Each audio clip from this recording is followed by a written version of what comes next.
Good evening. Patty Hearst has been taken into custody. The FBI says Patty Hearst was picked up today in San Francisco. The Hearst newspaper heiress has been missing for 19 months.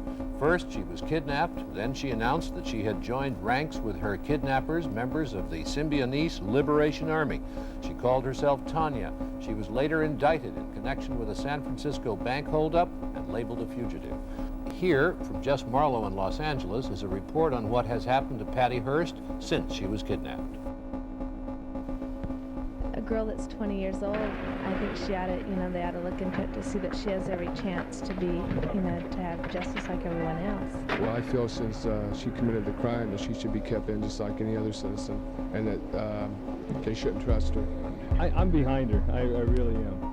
I think she should be out. I think she should be free.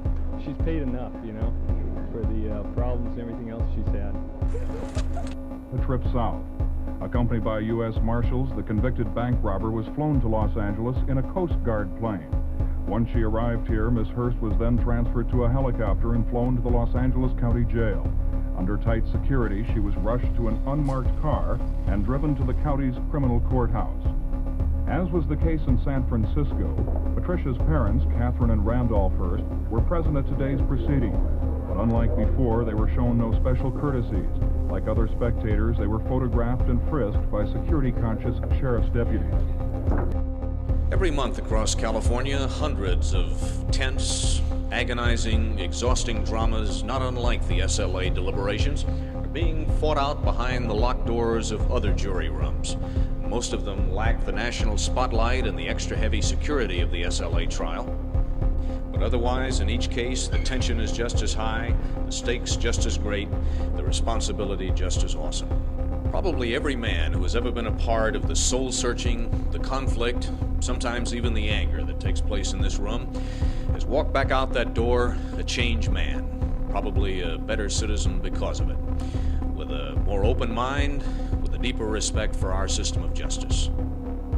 There are, of course, a few glaring exceptions, a few inevitable miscarriages of justice, but as one judge told us today, I have seen very few jury verdicts I would disagree with. Bill Branch, Action News 13. Pardon me? Wanted to see this. All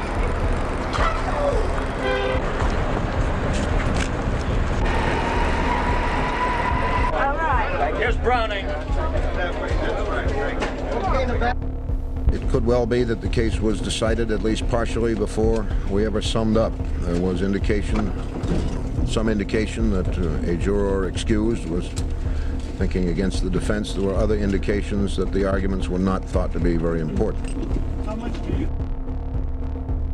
I didn't think they'd find her guilty, but I thought she was guilty. Why?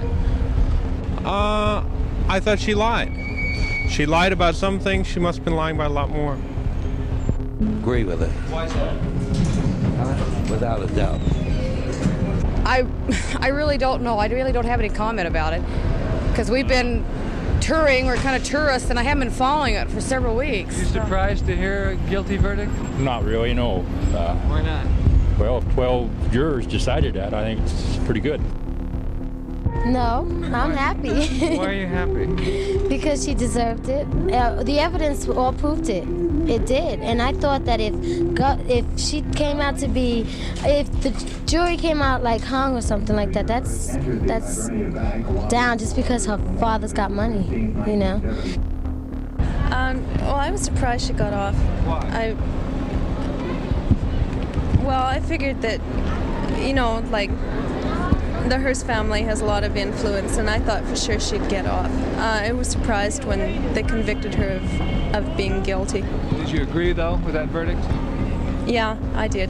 I was hoping that she'd get some kind of guilty verdict anyhow and have something to answer to, because I just didn't get along with the whole thing.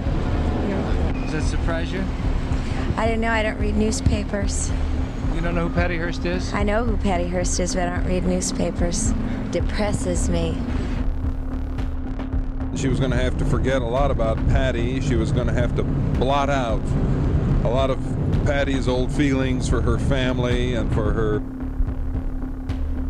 I can say that she has recovered a considerable amount from what we first measured and what we find now. Her mental ability is greater, her intelligence is functioning more effectively, but she's still not fully recovered, and I think she's just well enough now to realize how impaired she still remains. And we know from other victims that sometimes the residuals go on for months or even years. Excuse, this is Algeria? First of all, I'd like to thank those conference so that the media can hear from us directly and not through the distortions of the FBI. For several days, armed agents were constantly with us, and then suddenly they weren't. We naturally were glad for the chance to be free of them, not being anxious to be gunned down by some trigger-happy agent.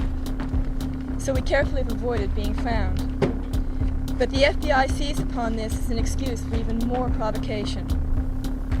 While never having been a member of any specific political group, we have always struggled alongside all progressive people.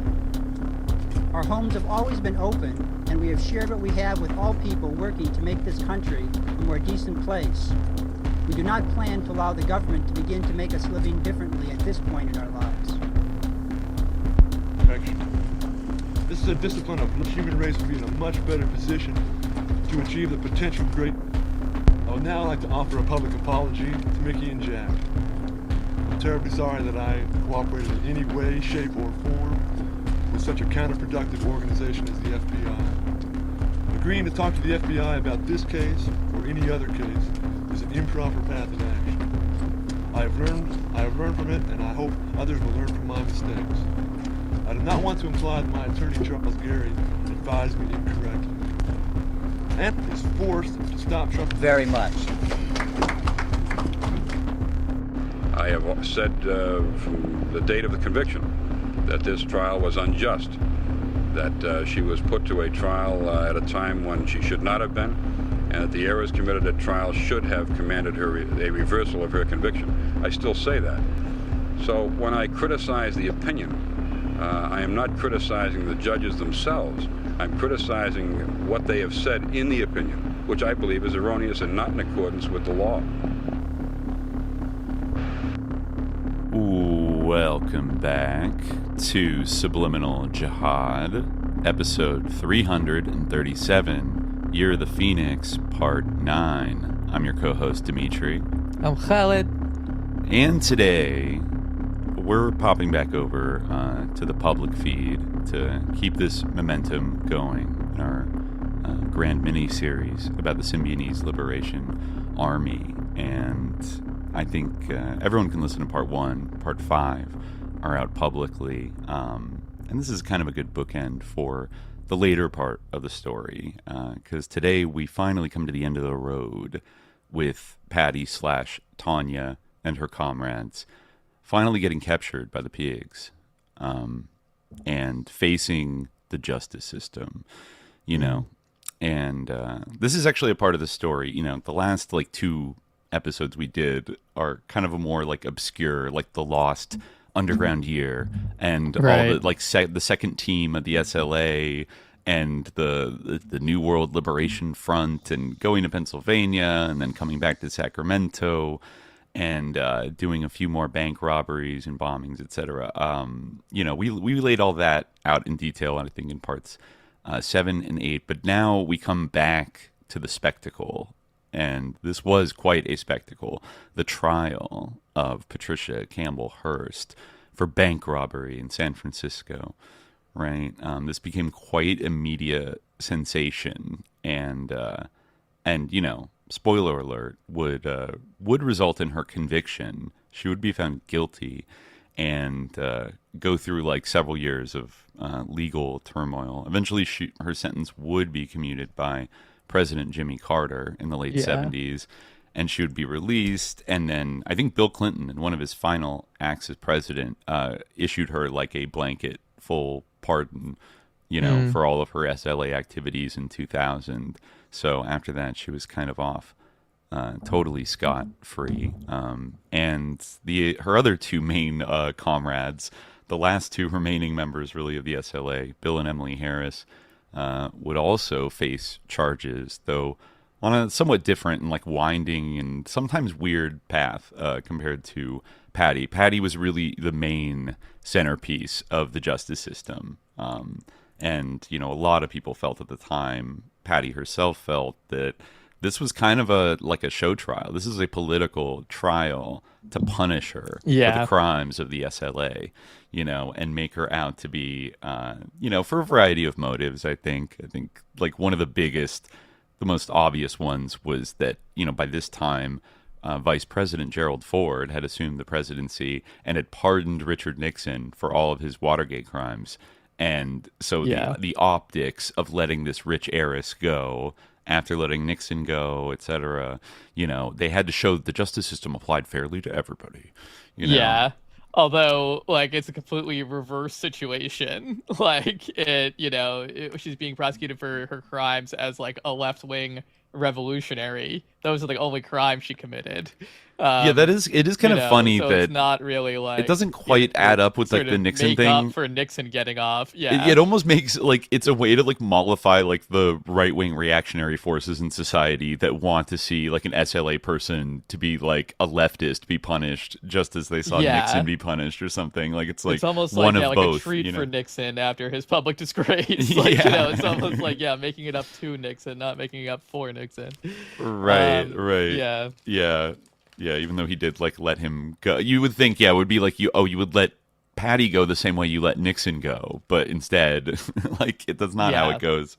I mean, we talked before about the irony of the fact that like the standard bearer of this like left-wing movement at the end of the 70s is Patty Hearst, like, you know, or like a wealthy heiress who like kind of didn't really give too much of a shit about it, although like you know, it doesn't seem like she was totally, you know, being held against her will necessarily the entire time, or that she had really kind of like given up on being rescued, partly like by, you know, due to the actions of the FBI and her family. Just like the way that they handled it, like it seemed clear that like, you know, she would be treated as a criminal at one point. So certainly I the think press, that idea, as she kind of realized after the shootout, when everyone was like kind of hoping that she was in the house and died with everybody, and was like ha ha ha, you know, and then she realized like, wow, they really do think I'm just like a scumbag, like leftist terrorist. I need to die, you know, and. So, you know, it kind of, I think it is very complex. She could have escaped so many times after the May shootout in Los Angeles, but feels tied to this group, you know, for like, you know, whether that's like rational or not. I mean, I can have sympathy for the kind of weirdness of the overall situation. And even though, you know, you might be able to run away, like the feeling that like Chico and Yolanda will catch up with you, or some of their other, you know, allies will come get you somehow, you know, or one of these mysterious bombers would bomb you or something, you know, like I do get it that that could be enough to keep you in. And then maybe a genuine like ideological confusion and just like base psychological confusion about like who you even are, because you know, if you wear a mask long enough, you start to become it. And like the line can be a little bit, even though, you know, she might have started being like, I'm doing an irony bit, like in her head, you know, like eventually the irony bit becomes real, you know? Which is funny because that was like the Voices of Guns. That's the way they describe Maoist brainwashing in China.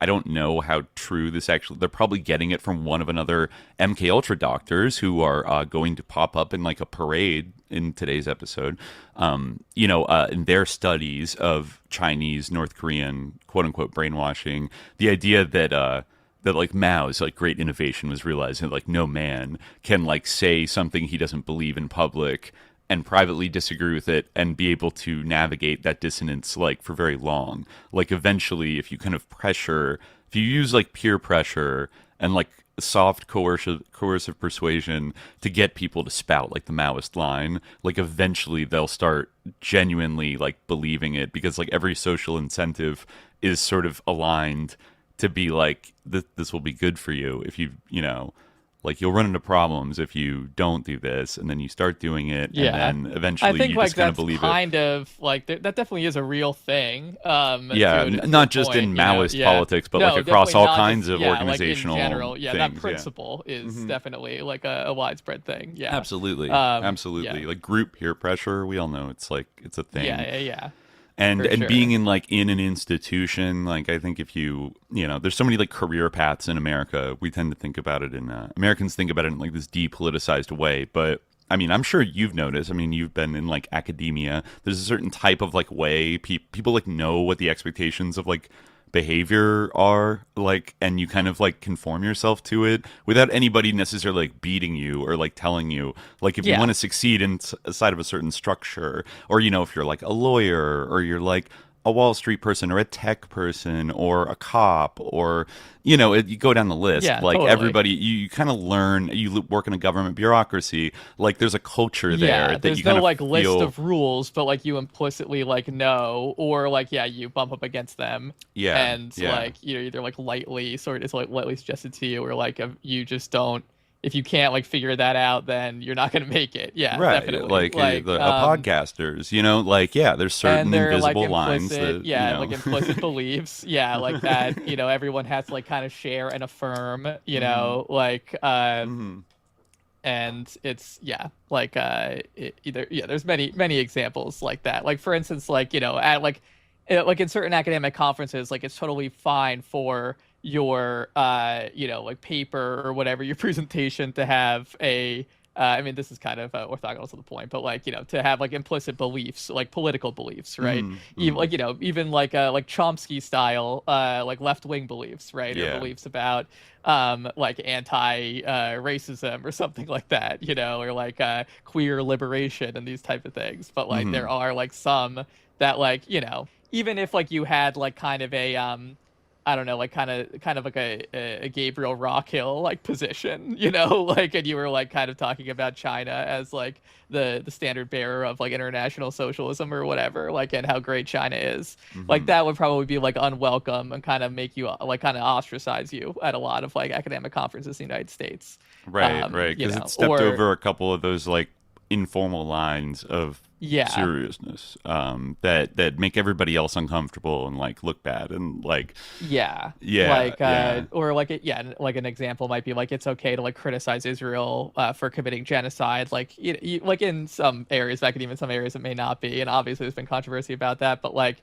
if you like don't like condemn fiercely enough like the Islamic Republic, then like that's also like kind of one of those things of like, and there's an implicit tightrope. For many, like people don't like really necessarily like care to like evaluate whether those things are true. They just like simply believe that, like, for like social reasons. So it's a less extreme version of what you can totally see like in Patty's case. I mean, remember there was that point, I don't remember if this was on a public or private or paywalled episode, but we we're talking about how like when she was like finally given the opportunity to join, it was like Sing-Hyu had previously said something that was like, either you'll join or like we'll kill you or something, and then like when the moment finally came, Sing-Hyu was like, now Patty, do you want to go free or do you want to join the SLA? And it's like, okay, like it's obvious what's going on here. Right. Like if I say I want to go free, like you're not actually going to let me go free. He framed it as he might be able to convince the War Council to let you join our unit when the War Council didn't exist. It was just them. But he made it sound like, I got this crazy idea. It might just work. If you joined us, then maybe we wouldn't have to kill you. Yeah, and then like put in that's the binary. And then finally was like, do you want to be let like go in a safe place or join us? And it's like she knew that this is like a test, right? Like saying, okay, I want to go home is like, they're going to kill you, I mean, there's this example. We were just reading this like interview with Bill and Emily Harris in the New Times that came out in 1976. And like Emily had like this thing where it's like, how dare Patty say that Willie raped her? Like, I remember she like, I asked her if she ever got horny and if she was interested in making it with anybody. And she said yes. And she was interested in getting with Cujo. And so like, I think that it's quite probable that like when asked that question, she didn't feel like she could say, like, you know, like, is there anyone you find attractive, or like knowing them basically only by their voices at that point. You know, like, she might have said, like, oh, yeah, sure, like, this person, rather than be like, no, I find you all disgusting, like, you're kidnapping me. She like, she probably seen was any just of them. trying to build a rapport with them, Right. so that they would, like, see her as human, and, like, at that point. And then, according to her, like Jelena was the one that was like, Cujo wants to get it on with you, you know? Yeah, like yeah. that. She suggested Cujo specifically, and then, you know, set it up, acted like a pimp, basically. Yeah. But of course, we can expect that from the Harrises. Yeah, Emily said that it. Oh no, it was Angela. No, yeah, Emily didn't say it was hers. It's Angela went and asked Patty if she would want to sleep with anyone, Right, and if so, who. Right. Yeah. According to Patty in that conversation, like, Angela did open it up like, we all have needs, right? You must have sexual needs. Like, we all get to have sex with each other. And then I think it was either that or like shortly after that where she was like, Cujo wants to get it on with you. And then kind of like encouraged her, you know, having set up what the expectation was in this group, you know, kind of said, oh, well, now Cujo, you know. So, yeah, I'm not quite buying that from Emily Harris. But yeah. But like I said, you know, last time we had left off right before this whole group gets nabbed in September 1975. And, you know, we ran out of time a little bit at the end. There was like one interesting kind of thing that happens like in the very end, because we should emphasize like the irony of the fact that the SLA had practically fallen apart by its own accord right before they were arrested by the police, like through their own interpersonal squabbles and disagreements over like strategy, all their like overlapping romantic relationships and all that stuff. Like the Harrises, Bill and Emily, had kind of split off to their own safe house.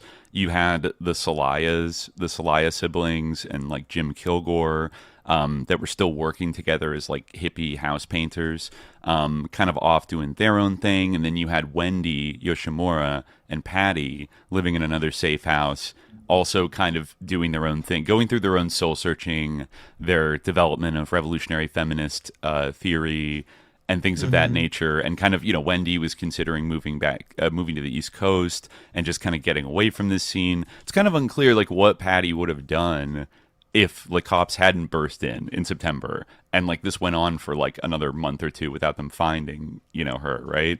Like it almost seems like it was just, you know, crumbling. And same with Bill and Emily Harris, because the last thing they try to do in one of their arguments where I think they storm out and it kind of like breaks up this SLA 2.0 is the demand by the Harrises that they need to find a black leader again.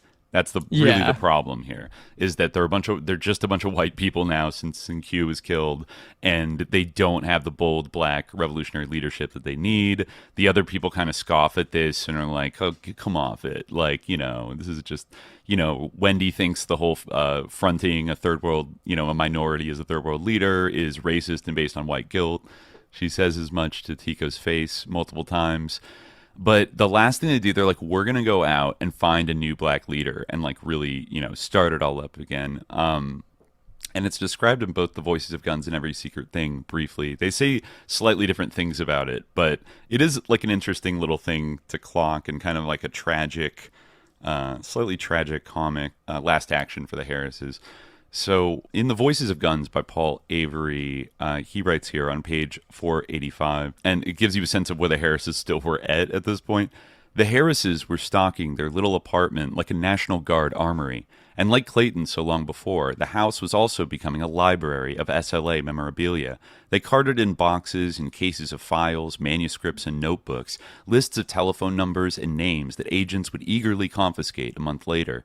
The bombing campaign was apparently to have been a long-term offensive. Tico had a well-equipped and stocked bomb factory, boxes of alarm clocks, reels of wire, batteries, stacks of iron pipe with caps drilled for fuse wires. There were several jugs of gasoline and 3 pounds of high-explosive gunpowder. The FBI would later find a half-dozen completed pipe bombs ready for the fuse and an assortment of guns. There were 4 .38 caliber revolvers, 2 9mm semi-automatics, a couple of .22 caliber pistols, 3 military model M1 rifles, I think the carbines, and all converted to fully automatic weapons, and 2 12-gauge shotguns, and of course, 1 Marksman 20-shot BB repeater air pistol.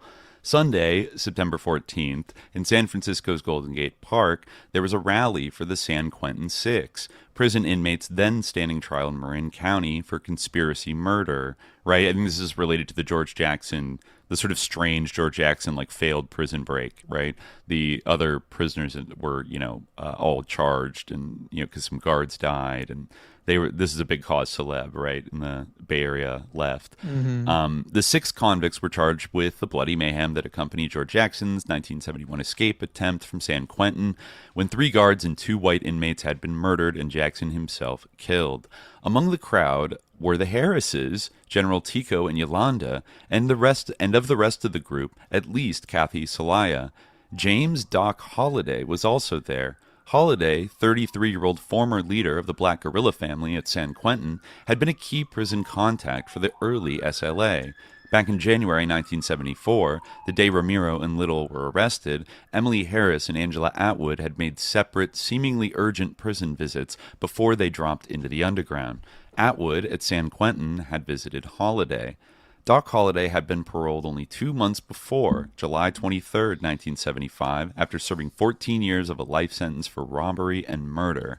Kathy Celaya approached Holliday at the rally, according to a source who witnessed the meeting, and told Doc the Harrises wanted to talk with him. Holliday was willing. They rendezvoused the next night, September 15th, at an Oakland motel. Holliday knew the Harrises. Emily had visited him in prison, and of course he knew the SLA. He listened quietly as Tico and Yolanda set out the situation. The second team was to hell and gone, but there was a chance of reorganizing, of recreating the Symbionese Federation, if they had the galvanizing leadership of a famed prison revolutionary, another black field marshal, a man like Holliday.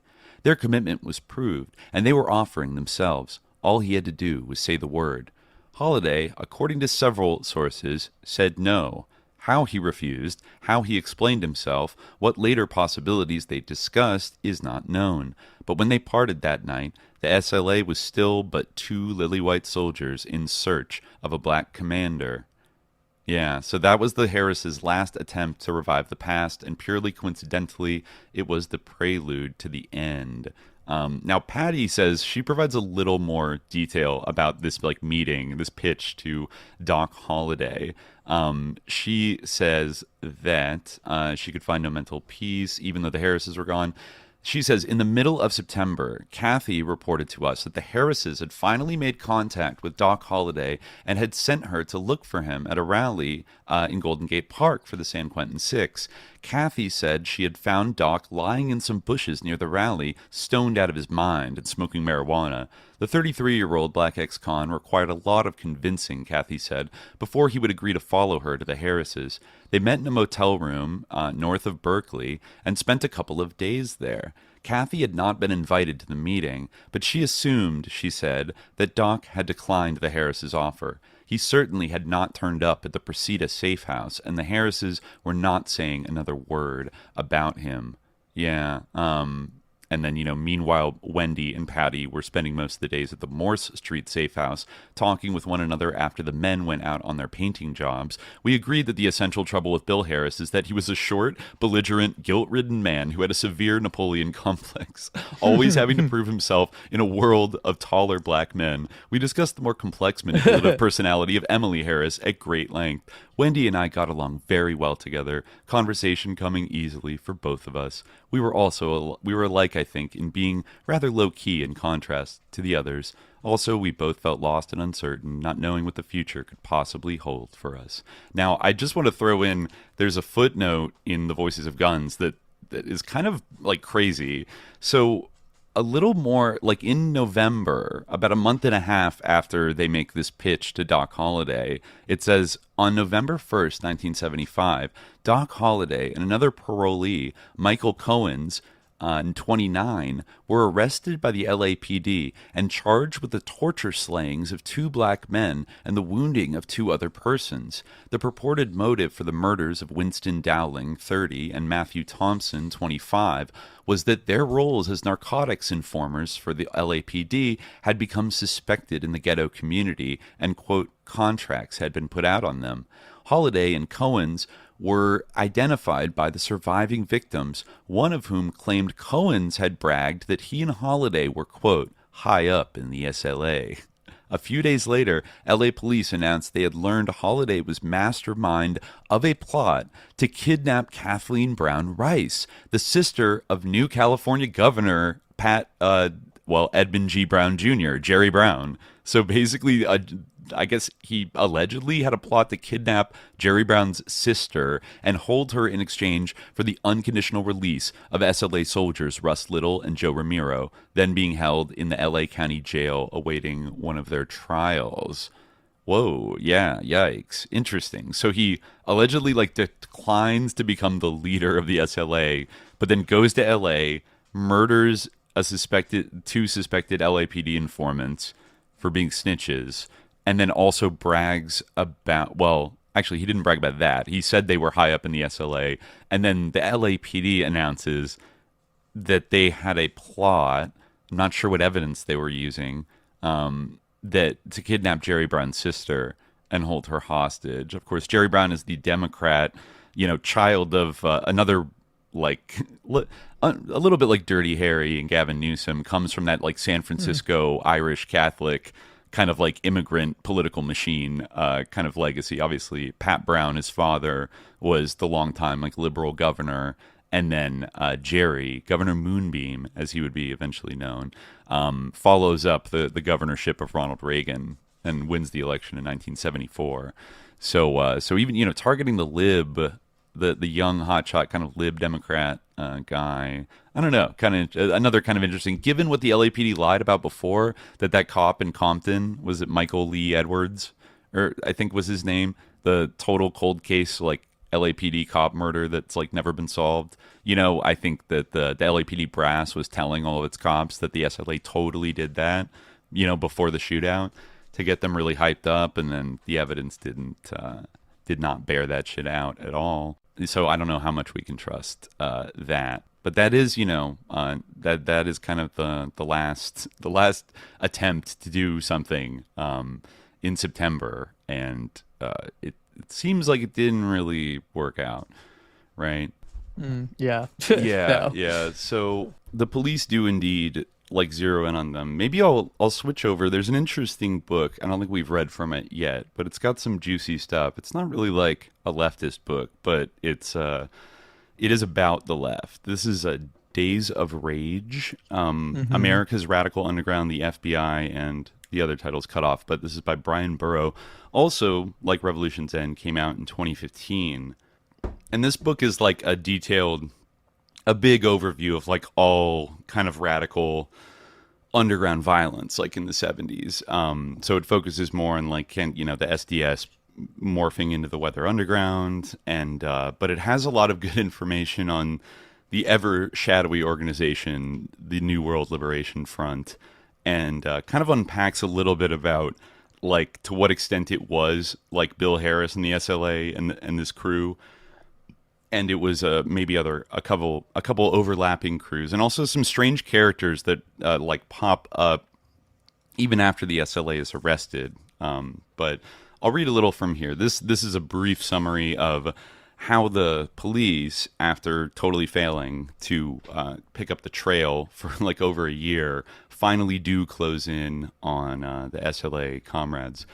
All right. So Burrow writes, by midsummer, the FBI had finally picked up the SLA's trail. One of Jack Scott's friends, who visited the group in Pennsylvania, gave agents Wendy Yoshimura's alias, that might have been Jay Weiner, Joan Shimada. Someone by that name had registered a car in New Jersey, then sold it to a girl named Kathy Turkich. When agents visited the Turkic family on July 19th, her parents volunteered that Kathy's sister was one of Yoshimura's oldest friends. She was waitressing in San Francisco, in fact. This is the Plate of Brass restaurant where Kathy Celaya worked as Kathy Anger. When agents visited the Plate of Brass, they found that Turkic had disappeared. But when they showed employees photos of Yoshimura's known associates, someone picked out a photo of a waitress named Kathleen Anger. It was Kathy Celaya. Celaya was also gone. A call from New Jersey had tipped everyone off. Both the FBI and the police, however, were well aware that Celaya and her friends were behind BARC, the pro-SLA group that published Dragon. A week later, playing a hunch, a Sacramento police detective ran all the BARC group's fingerprints against, I guess that's maybe how they got them. Remember the CII? Yeah, right. Jim Yeah, Kilgore's? we talked about this a little bit. Yeah, last right. time. Yeah. So I guess they took all the known BARC group's fingerprints.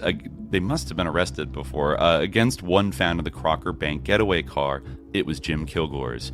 The FBI poured men into Sacramento, but the break came after agents struck up a relationship with Martin Celaya, the father, who lived in Palmdale, in the high desert, east of LA, or north of LA. He was horrified to learn his children might be mixed up with the SLA. He tried to reach them but couldn't, and then arranged a dinner on August 29th. We had mentioned this. The FBI agreed to let him go alone. When Martin came clean, telling his children he was working with the FBI, Kathy exploded. How could you do such a thing? Don't you know you can't trust the FBI? They spent 7 hours walking and talking, the father beseeching the children to come home, the children denying everything. Martin Celaya returned crestfallen to the FBI agents waiting at his hotel. The family meeting seemed a total loss, until he mentioned one thing. At some point, his son Steve had volunteered that he and Michael Borton and Jim Kilgore were still painting houses. Uh-oh. Within days, agents fanned out across the Bay Area, showing photos of the SLA to supervisors at every painting job they could find. It took 2 weeks, but on the morning of Monday, September 15th, a pair of agents approached Bill Osgood, manager of the Pacifica, ironically named, this is a town south of San Francisco, the Pacifica Apartments, and showed him the SLA photos. That one, Osgood said, pointing to a picture of Borton. That was, quote, John Henderson, he said, the boss of the hippie painters repainting his apartments. At 10:30 a.m., the two agents sitting in a parked car saw Kathy and Joe Celaya drive up. Surveillance teams took up positions all around the complex. At 5:30, when the Celayas were finished for the day, the agents followed their 1967 Ford as it drove into San Francisco, eventually stopping at 625 Morse, where the women disappeared inside. The next morning, agents spied Steve Celaya leaving the apartment, followed him to Pacifica, and at day's end trailed him to a second address, 288 Presida in Bernal Heights. By the next morning, Wednesday, September 17th, teams of FBI agents and SFPD inspectors, of course, right, Inspector Callahan, were in place. At 10:50, they spotted a man who might be Bill Harris wearing cut-off jeans as he emerged from the Presida building, stretched, and then disappeared back inside. At 11:30, they watched as the man and a woman who might be Emily Harris came out and went for a jog. No, they do it fucks them up, the jogging. All day agents watched the pair come and go, at one point trailing them inside a laundromat, but they couldn't be sure it was the Harrises. Yeah, the one cop talks about going to the laundromat, and the only pic they had is that one of him like smiling with the mustache and like the sunglasses, and they were like, we can't get positive ID unless you can get him to smile at somebody. And so he kept trying to like bump into him and like have like a little interaction, and he wouldn't do it. But then he noticed he had a scar on his knee, and they looked it up, and like Lance Corporal Harris in the Marines in Vietnam had gotten like a knee injury and had surgery on it. And so they were able to like make a move off of that. But at the time, their disguises kind of threw them. They said the man that they saw had jet black hair, Harris's was brown, and the woman looked nothing like Emily Harris. All that night and into the morning, agents of the San Francisco office debated what to do. None could be sure it was the Harrises, and there was no sign of Patty Hearst. Finally, at a 9 a.m. meeting, the agent in charge, Charles Bates, told his men to arrest the couple if they went jogging again. At least they could be sure they weren't carrying guns, right?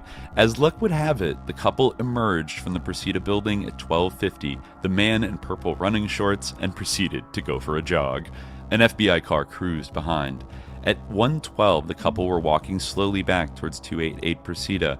As they approached the front door, 4 agents sprang from a parked sedan. "We're the FBI," one shouted. Without a word, Bill Harris raised his hands. Emily, however, turned and ran, only to confront 2 agents directly behind her, one with a shotgun pointed at her chest. "You motherfucking sons of bitches," she shouted. "You sons of bitches!" Emily was taken in handcuffs. Agents took Bill Harris's fingerprints in the car. "It's him," someone said. Agents stormed the house. It was empty. No sign of Hearst. An hour later, a handful of FBI men moved in on 625 Morse. The building had 2 apartments, one on the 2nd floor, the other on the 3rd. They couldn't be sure which one was Steve Celaya's. Taking a risk, they approached a man in the garage who turned out to be the owner. No one was living on the 2nd floor, he said, but 3 new tenants, a man and 2 young women, were living on the 3rd. The girls, he said, were up there right now. "What's the best way up there?" the ranking agent, Tom Padden, asked. "Up the back stairs." Leaving the other agents to cover the front, Padden and an SFPD inspector named Tim Casey unsheathed their pistols and crept up the wooden stairway at the rear of the building. Padden went first, taking each step slowly, quietly. Just before reaching the landing outside the apartment, he glanced back at Casey, who was holding a .357 Magnum. Casey nodded. Padden stepped... Not the 44. Not the 44. Yeah, no, he's that squad cop. Padden stepped onto the landing, a .38 in his outstretched right hand. There was a Dutch door to the apartment. The upper half was open to the air. Peering inside, Padden was startled to come face to face with Wendy Yoshimura standing in the kitchen. "FBI!" he barked. "Freeze!" Yoshimura froze. Then Padden saw the second girl sitting at the kitchen table. She stood and started to run. "Freeze or I'll blow her head off!" Padden yelled. The other girl stopped. Inspector Casey burst into the kitchen, his Magnum pointed at her back. "Patty," he said. She turned around slowly. He could see her face now, at which point Patty Hearst did the only thing she could. She peed. Yeah, that was famously. The first thing she says to them is like, "Can I change my pants? I peed." And they're like, "All right, but we have to go with you." And they caught them. It says here, it was over. The capture of Patty Hearst was front-page news around the world and would remain so for months. At the federal courthouse, newsmen and photographers mobbed the car. She was hustled inside. She was arraigned on charges of robbing the Hibernia Bank, then taken to the San Mateo County Jail. Asked her occupation, she famously replied, "Urban guerrilla." She definitely is like she's on one when she gets arrested. She has like red hair and is like, and she's like throwing up a fist, and then like she's kind of like ha ha ha, like she has a couple of like Manson girl energy a little bit when she gets arrested. At first she's like very like sad, like punk rock and like fuck you know, and like sarcastic, whatever.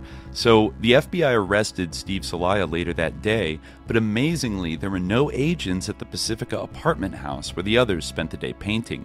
When news of the arrests hit the radio, all of them, Kathy and Joe Celaya, Mike Borton, Jim Kilgore, disappeared and went underground. Wow. Yeah, so, you know, she gets caught, she gets booked, the Harrises get booked, and I think she says in the book that a part of her explanation for saying urban guerrilla was that, like, Emily Harris was also being booked in the same room. She uses that excuse a number of times to claim, like, when she's first arrested, when she says things. I don't necessarily believe that either. Me neither. Me neither. Yeah.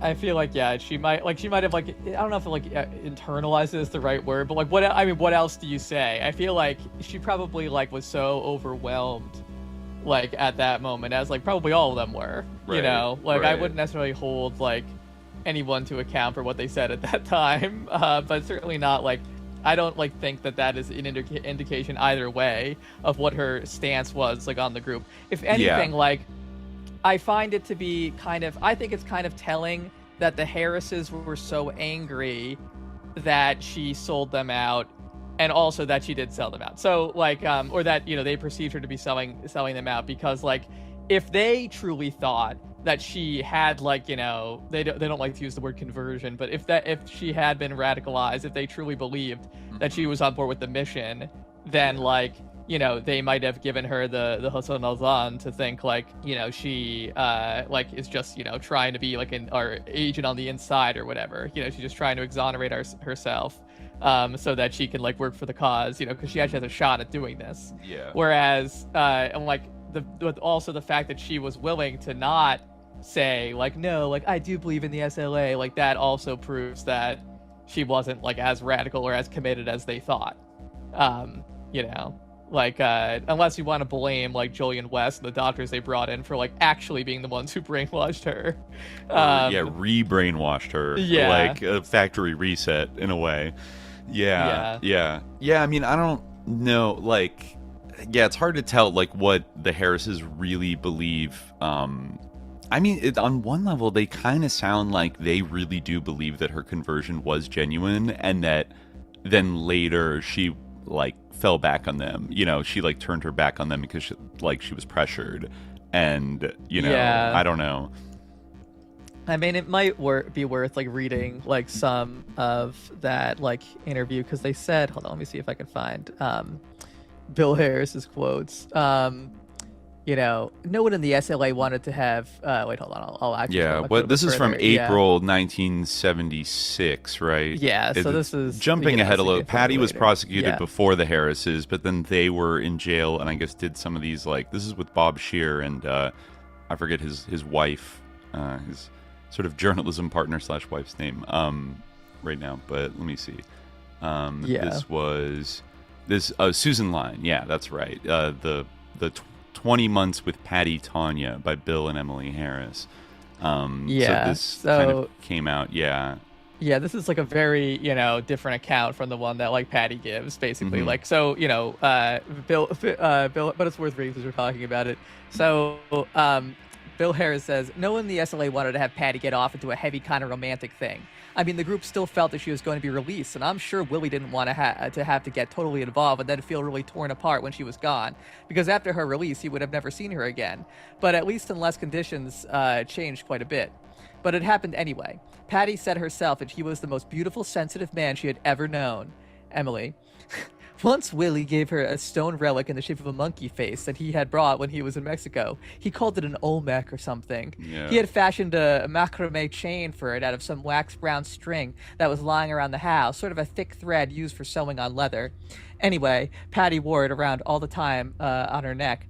After the shootout, she stopped wearing it and carried it in her purse instead, but she always had it with her. Willie also made her a ring out of the same string. And Bill... In fact, that ring got a lot of comment in the media after the SLA released that photograph of her. Everyone was wondering what it was. They suggested it was a wedding band or something, and the press asked Stephen Weed if he had given it to her. They are media freaks. They were like following every single like story about this.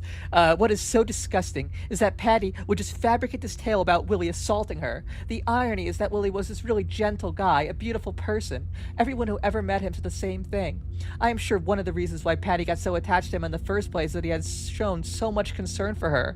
And now to say something like this, just to save her own ass. Wow. And, you know, Bill goes further to clarify. Everybody in the SLA assumed that she was in love with Stephen Weed. Everybody assumed that she was close to her family. Why not? It only seems logical. You know, the woman is supposed to be getting married. The first time the SLA realized it wasn't the case was when Nancy was talking with her one time within a week or so about her relationship with Weed. At one point, Nancy asked her, "What do you and Steve talk about?" And she couldn't think of anything. That's a clear indication of the kind of relationship they were having. Again, like, I feel like this... Anyway, whatever. From her accounts, it became clear that we treated her like this little slave. He used to order her around and make her cook him special treats. She said he would never take her out to eat because he got quite attached to her cooking. I mean, even Patty does kind of agree with this, that Stephen Weed was, like, kind of an asshole and, like, you know, a good boyfriend, and, like, she didn't really want to marry him after living with him. He sounded like a pretentious, pompous fool that really dug lording over Patricia, convincing her that he knew what was best for her. Patty later said she was growing more and more disgusted with her life with him. Her engagement was really just a rebellious attempt to get away from the influence of her family. She told Angela once that the emptiness of her life had driven her to the point where she was thinking of killing herself. If she felt that way, I can't imagine what she must feel now. Patty was amazed at the media portrayal of her family. There was a big propaganda campaign going on at the time to portray the Hearst family as the ideal American family to get the majority of Americans to sympathize with their position rather than the SLA's. For months, articles were coming out in magazines like Ladies' Home Journal about what her mother was like and what her family was like. She said it was all a bunch of lies, that she had spent most of her childhood with nurses and governesses, that she hadn't spent that much time with her parents, that she wasn't that close to her sisters. The article in Ladies' Home Journal told about how her mother did her own grocery shopping and stuff like that. Patty just laughed. She said her mother had never done that in her life, never cooked, never did anything. Again, probably true. Yeah. Apparently, Patty's mother was getting some kind of drug, going to her doctor and getting a shot of Demerol a week or something, and she was pretty heavy on pills. Patty said one time at dinner her mother fell asleep on her plate. She was embarrassed to bring any friends home because her mother was always doped up. Wow. Hear Patty tell it, her father was a boozer, her mother a pill freak, but she didn't dislike her father that much because of the way he responded to the kidnapping, and in terms of what he represented, his class position, she got to hate him. But as a person, she didn't dislike him. She thought he was okay. But sometimes you got the feeling that she really hated her mother. She told the story about a time. I mean, Stephen Weedle kind of said the same thing. Oh, so yeah, this does yeah. seem true. Yeah, she was a pill, it seems. Yeah. She told a story about a time when her friend of hers was in the house and her mother came walking the steps, rather staggering down the steps, kind of a grouched up couple of phrases to them, and when staggering off, Patty was humiliated by it, but her friend consoled her. He just whispered in Patty's ear, "That's all right, my mother's an alcoholic."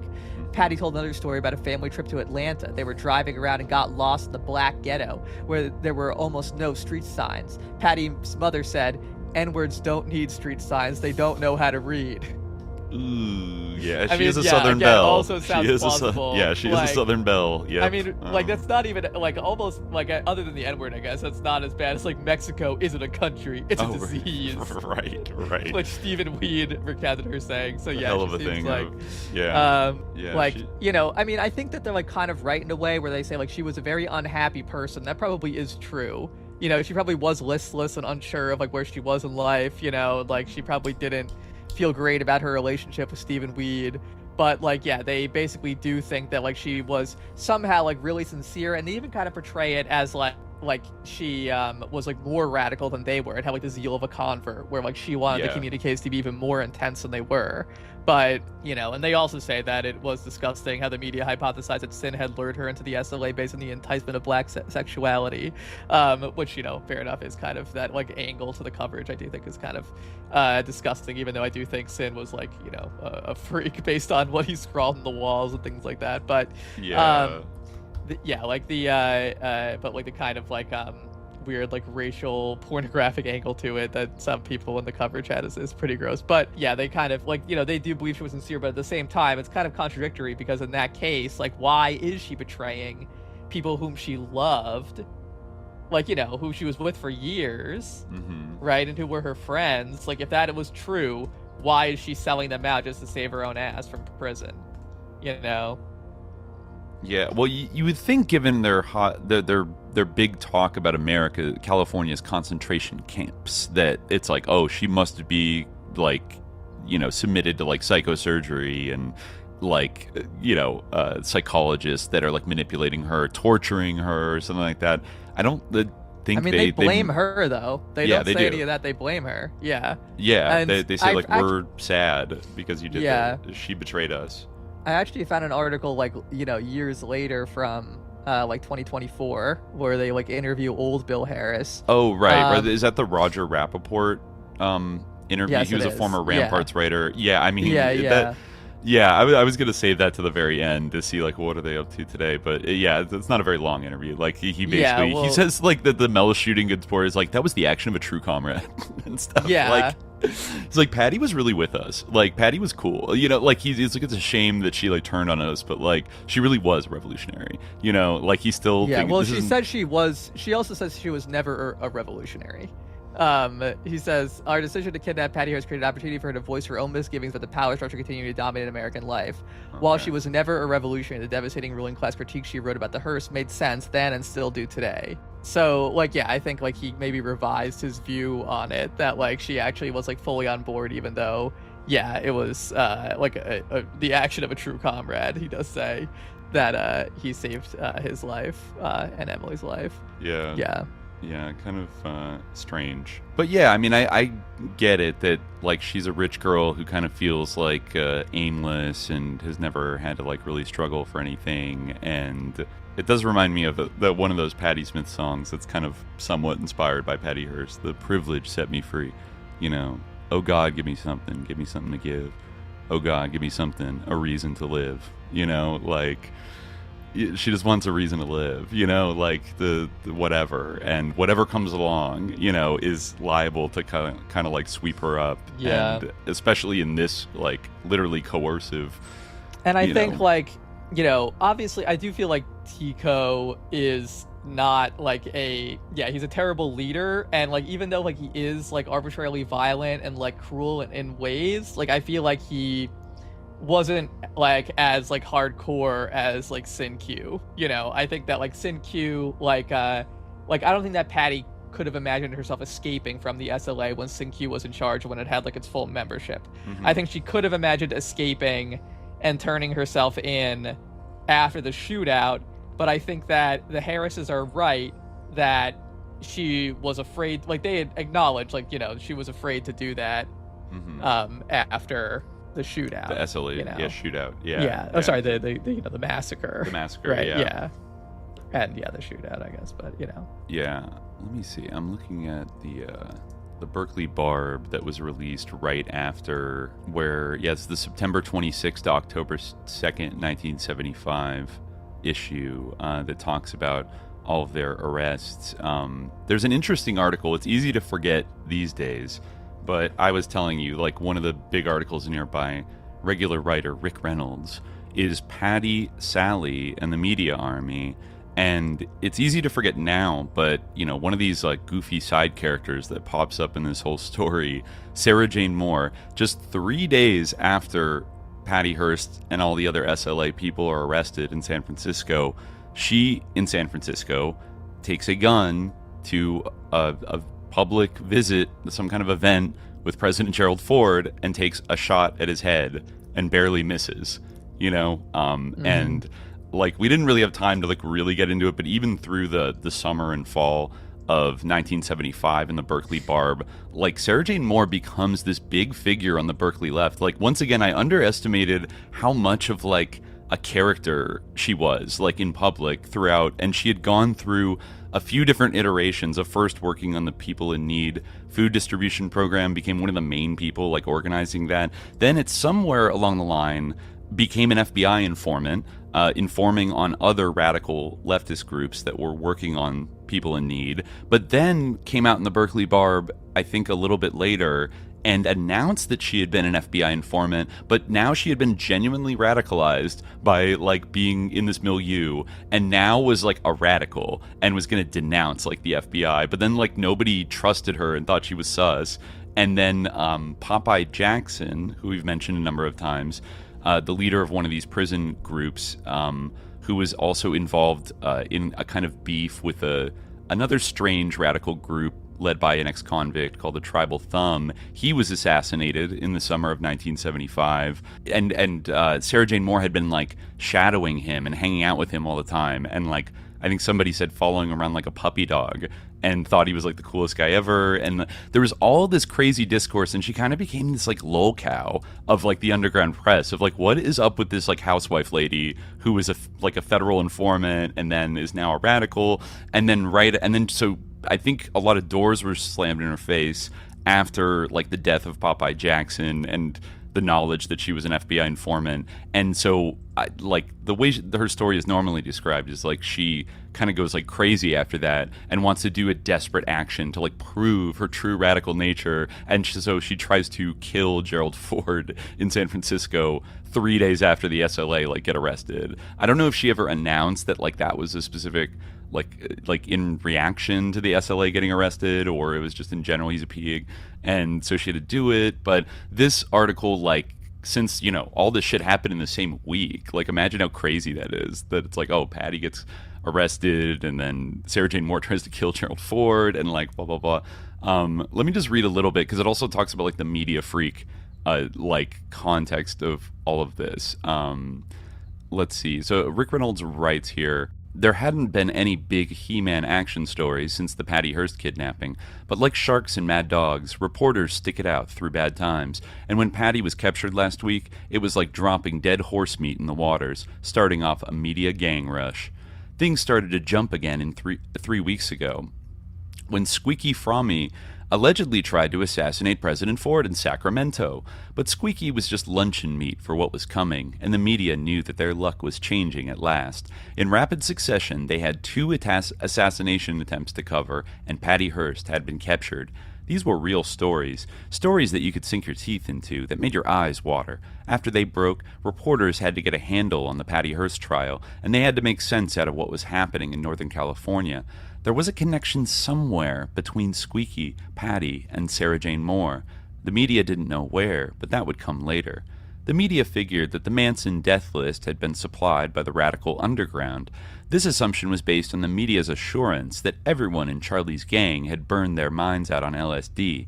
Since they could barely read, let alone think, so the theory went, the SLA had probably supplied them with a death list. Interesting. They were both in Sacramento.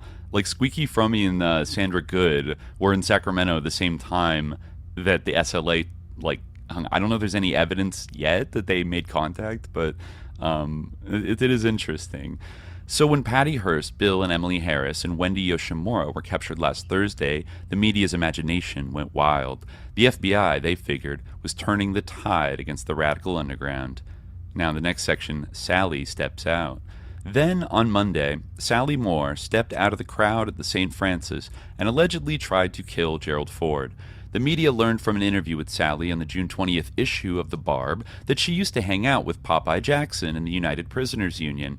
They also learned that she had been a bookkeeper for the Hearst People in Need program. That clinched it. Within 5 minutes, the media was zeroing in on the radical conspiracy idea. At that point, editors and TV news stations started sending entire teams of crack reporters to the federal courthouse in San Francisco. Reporters started to line up at the courthouse at 6:30 a.m. on Tuesday for the Sally Moore, Patty Hearst hearings. I guess they happened on the same day? That's crazy. 2 hours later, the entire place was surrounded by film teams, still photographers, and mobile units left over from the Hearst Mansion days. By 9 a.m., federal guards had to seal off the elevators. Every reporter in the Bay Area was tied up in the operation. It was going to be a busy day. With 200 reporters at the courthouse looking madly for the Patty Hearst bail hearing, the place had the air of activities night for speed freaks on an ocean liner. Patty Hearst's hearing would be in the ceremonial courtroom on floor 19 at 10 a.m. Those who couldn't get in could go to Celaya's court appearance, like Steve Celaya's, a couple of floors below. At 2 p.m., there would be a quick hearing on Sally Moore's sanity. That promised to be pretty quick. An average person would be lucky if a single reporter showed up at his or her murder trial. Major news stories draw about a dozen reporters. With that in mind, there were roughly 110 reporters at Patty Hearst's bail hearing, and these were just the frontline troops. Another 100 or so camera, lighting, sound, backup crews were downstairs surrounding the exits. It was a very nervous situation upstairs. Reporters had been up half the night for the Sally Moore arraignment and would be in a nasty mood if they didn't get into the Hearst hearing. With 110 reporters, that was a touch-and-go proposition. There were old trenchcoat-type reporters, CBS types, circulation managers, reporters from San Jose High School with braces on their teeth. There were a dozen artists who the bailiff stupidly sat on the wrong side of the courtroom, so the only thing they saw was Patty's back. Every newspaper in the country wanted a story on Patty Hearst. It was the story of the century, so to speak. If you weren't there, you wouldn't have anything to talk about when you retired from the business. Newspapers, TV, radio stations were willing to spend any amount of money necessary for the story with pictures. Newspapers in Holland were frantically calling freelancers and offering enormous sums for photos of Sally Moore, Patty Hearst, or anyone they could put on their front page. So the trial was the big day for everyone. Mrs. Hearst looked great. Everyone had jobs. The Hearsts had hired the finest lawyers. Security had been beefed up. The only person who didn't look great was Randy Hearst, and he looked like he was being taken for a ride. In the long run, it would have been cheaper if he had paid the goddamn SLA ransom. Next part here, raving idiot. The hearing lasted 45 minutes, during which Patty made her appearance. As she was led in, the press nearly fell out of their seats trying to get a look at her. Pictures of her had shown her alternately as a Jackie Onassis, a raving idiot, a hardened criminal with bitter features, and the press wanted to make sure. At her appearance on Tuesday, she had a worn-out look. She could have been Squeaky Fromme. It was an extremely important day that would determine the direction of the trial. Patty's attorneys, Terrence Hallinan, James McInnes, John Knutson, and the elder Hallinan, Vincent, submitted an affidavit. So those are her first lawyers. She gets like the Irish Catholic, like lefty, like father-son team of Vincent and K.O. Terrence Hallinan. But not for long, because they get fired. And just shuffled off the case. Let's see. So Vincent submitted an affidavit asking she be allowed out of custody and taken to St. Mary's Hospital, but Judge Carter wouldn't allow Patty out of custody just yet and would have to appoint 3 independent psychiatrists. The red flag is up, Carter murmured. It's clear what we have to do. It's funny. That's what Patty said in her tape. I know what I have to do to kill the pig. There was smothered laughter in the courtroom. I didn't mean it that way. I come from the old railroad days where a red flag means danger. Green flags mean go. Carter was about to slip off into a long story about the railroad days, but finally caught himself. Yeah, he's kind of like senile and like failing at health. Well, we still use red flag in that context, but I guess they obviously within their particular immediate circumstances interpreted it differently. I guess so. So Carter liked the Hearst defense team. They had class and training that he didn't see every day. They would probably win, one way or the other. They had that unbeatable combination of money and organization. The reporters, too, were set. They stared at Judge Carter. Carter stared at Patty, who stared off into space somewhere. Guards watched the reporters and were convinced that at least a half dozen were SLA members in disguise with cyanide in their pencils. Funny. After 45 minutes, the court recessed and the Hearst family rapidly exited. The reporters were aghast. They went out the side door. After waiting all morning, they couldn't believe it would end so quickly. The scene became a little confused at this point. 110 reporters bolted out of their seats and headed for the doors. You have to remember that nobody knew the terrain as they chased after the Hearsts. From that point on, the courthouse was like the Poseidon Adventure. The elevators immediately jammed with reporters, film crews, sound men. People ran up and down the corridors looking for stairwells or someone to interview. The hallways filled with reporters crying frantically for telephones and unlocked doors. The reporters split up. Half went downstairs to the lobby and lined up outside the elevator where they thought the Hearst might exit. Lights went out, film was running. Even clerks at the information desk in the lobby stopped working to see what was going on. Before it was over, they were standing on the information desk for a better view. None of the reporters knew exactly why they were waiting outside the elevators. Some thought Patty Hearst herself was going to be led through the lobby. Security guards rushed in and formed lines. One of the reporters who had been standing outside the courthouse all night for a picture of Sally Moore was crying in the corner. Quote, "One decent shot out of this whole mess. That's not much to ask. One miserable, lousy shot." Next part here, it was chaos. But the scene downstairs was calm compared to what was happening upstairs from the 16th to 20th floor. People were rushing the corridors, still jamming elevators, trying to interview Hallinan. At one point, he was cornered, but slipped away when he pointed to somebody in the elevator and screamed, "That's Hallinan, get him!" As the elevator doors closed, journalists stampeded, banging on the door. There was to be a press conference in a room on the 20th floor. No one knew what was going on or who was going to be interviewed. It was chaos. Even the federal guards backed off.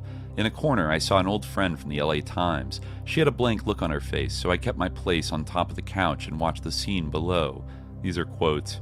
"ABC in here? Do you have a mini camera? Can't hear you. Who the hell's in the middle? Nobody. What do you mean nobody? Why the hell are we here? Waiting for Hallinan. Hallinan's downstairs." If people could have moved, there would have been a stampede, but no one could. Hallinan miraculously appeared and began talking into the clump of scrap metal and mics in front of him. There were 15 tape recorders on the table, 7 CP16 cameras pointed at him, 5 video cameras running. As everyone is aware, this was an important day for us, he said.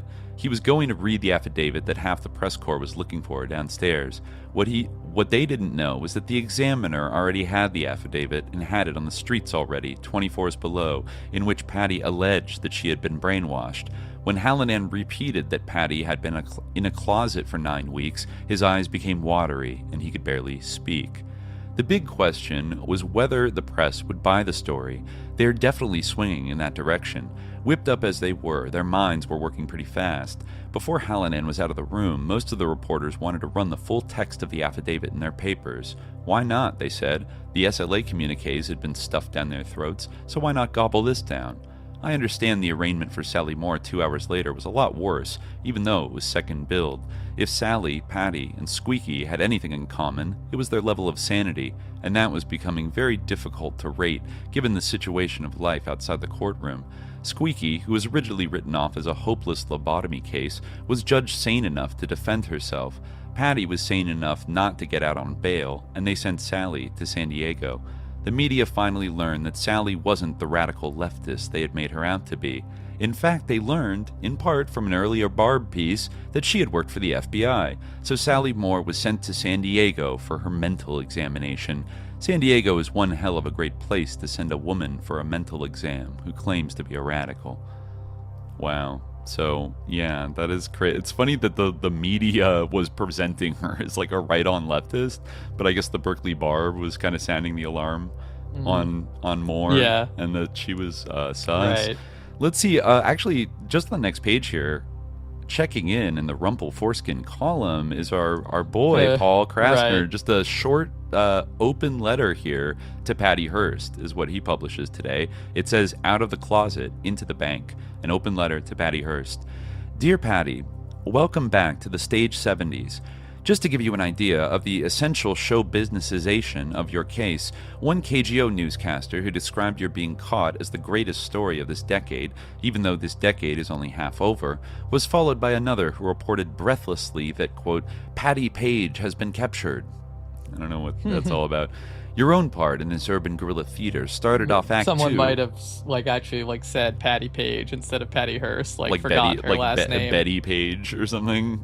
Oh, I thought she just forgot her last name, but maybe it was a reference to Betty Page. Okay. I don't know. Yeah. I guess it's like they didn't even they kind of forgot about her already.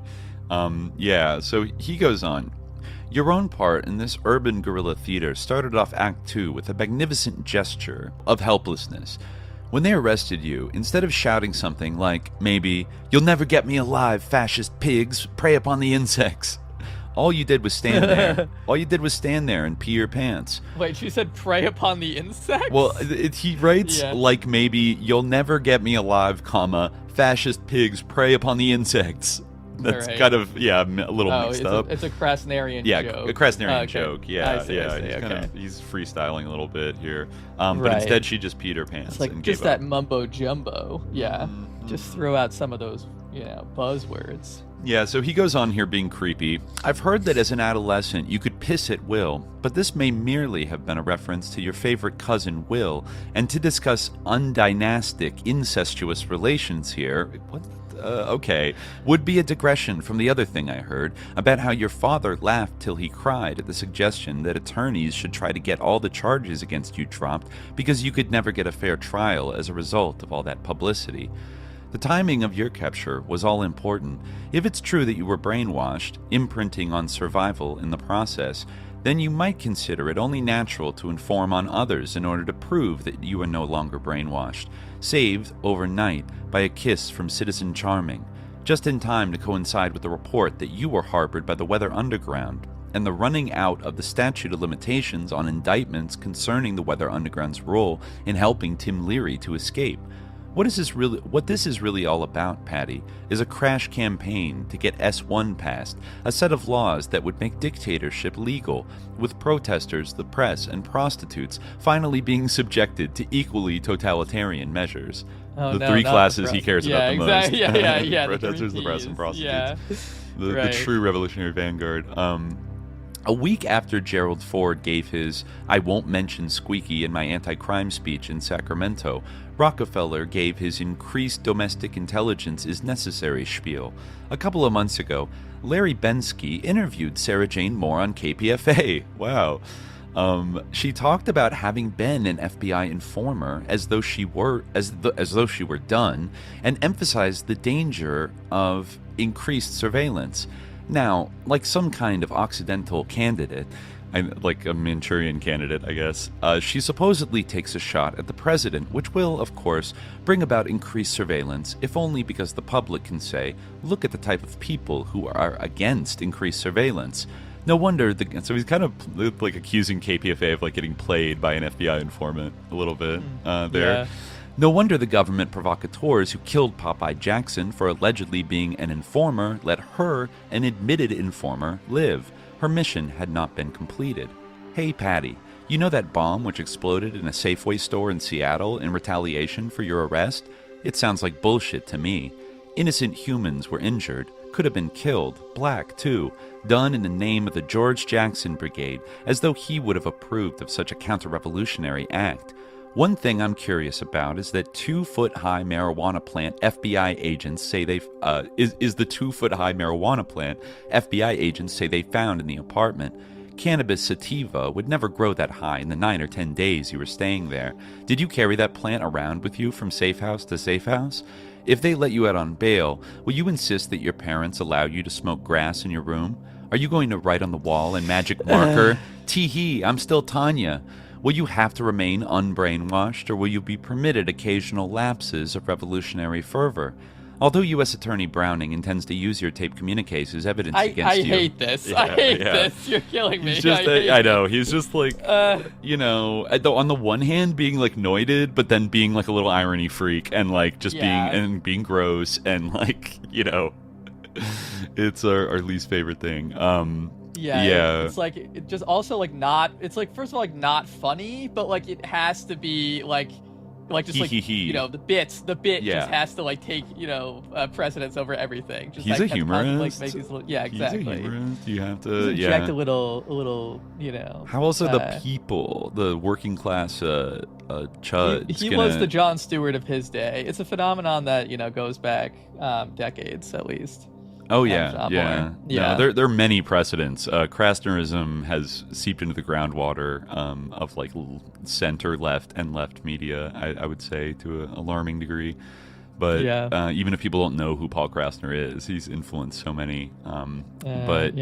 He says, although U.S. Attorney Browning intends to use your tape communiques as evidence against you, experts know that built into brainwashing is the certainty that you haven't been brainwashed. Vestigial ego reinforces the notion that one is acting of one's own free will.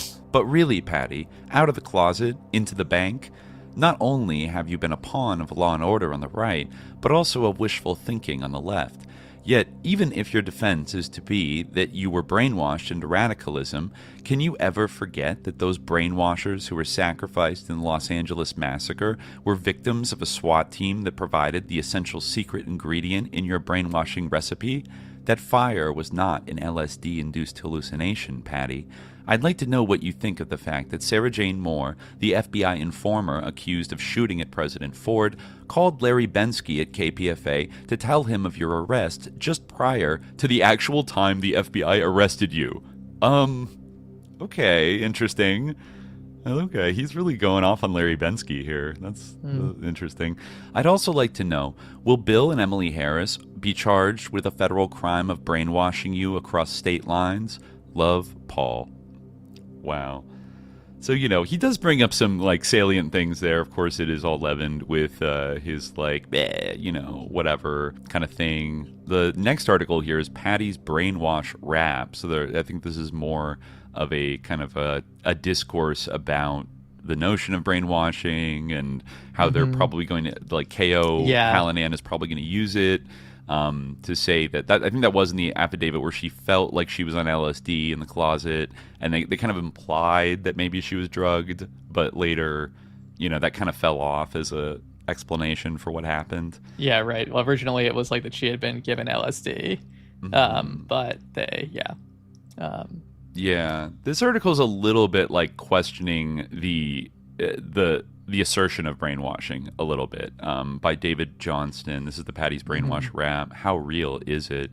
He says, I'll read just a little bit. The most penetrating insight about Patricia Hearst made by the thick herds of reporters grazing through the San Francisco Federal Building after her arrest was that she is short. Nobody knew what the heiress was thinking until her attorneys dropped the affidavit, a futile try at winning her release on bail. The document was instantly dubbed Patty's Own Story, another meaty bone of sensation on which the troops could gnaw. What a lip-smacker. Miss Hearst, in her declaration taken at San Mateo County Jail, said that throughout the entire period of her association with the Symbionese Liberation Army, she was living in a fantasy world of terror from which she was powerless to escape. For the first 10 days after her kidnap, she says she was locked in a small closet. So great was the trauma experienced by the imperiled heiress that she could neither eat or move her bowels. After she was taken in the closet, she was blindfolded and felt like she was having a hallucinogenic experience when, she finally was unblindfolded and her vision was distorted. She declares she was ultimately removed from the closet just 3 or 4 days prior to the April 1974 robbery of the Hibernia Bank and was coerced by threats into joining in the heist. And the affidavit goes on, up until the time that she was arrested, it was as though she lived in a fog in which she was confused, still unable to distinguish between actuality and fantasy, and in a state of perpetual terror. The brainwashed version of Miss Hearst's 19-month odyssey in the underground was scandalously grisly, but was greeted by even the most shameless hacks with skepticism. The affidavit left blank spots, gaping holes, in fact, which went unexplained. Why, for instance, if Miss Hearst was under the hypnotic control of the SLA, did she hose off the sporting goods store in LA with a machine gun? Why, when she was physically free of the SLA, did she make no move to escape? Why the clenched fist and the cutesy flourish of signing in at the federal building as urban guerrilla, self-employed? And what about the tapes? In one, on April 4th, she said, "I have never been forced to say anything on tape, nor have I been brainwashed, drugged, etc."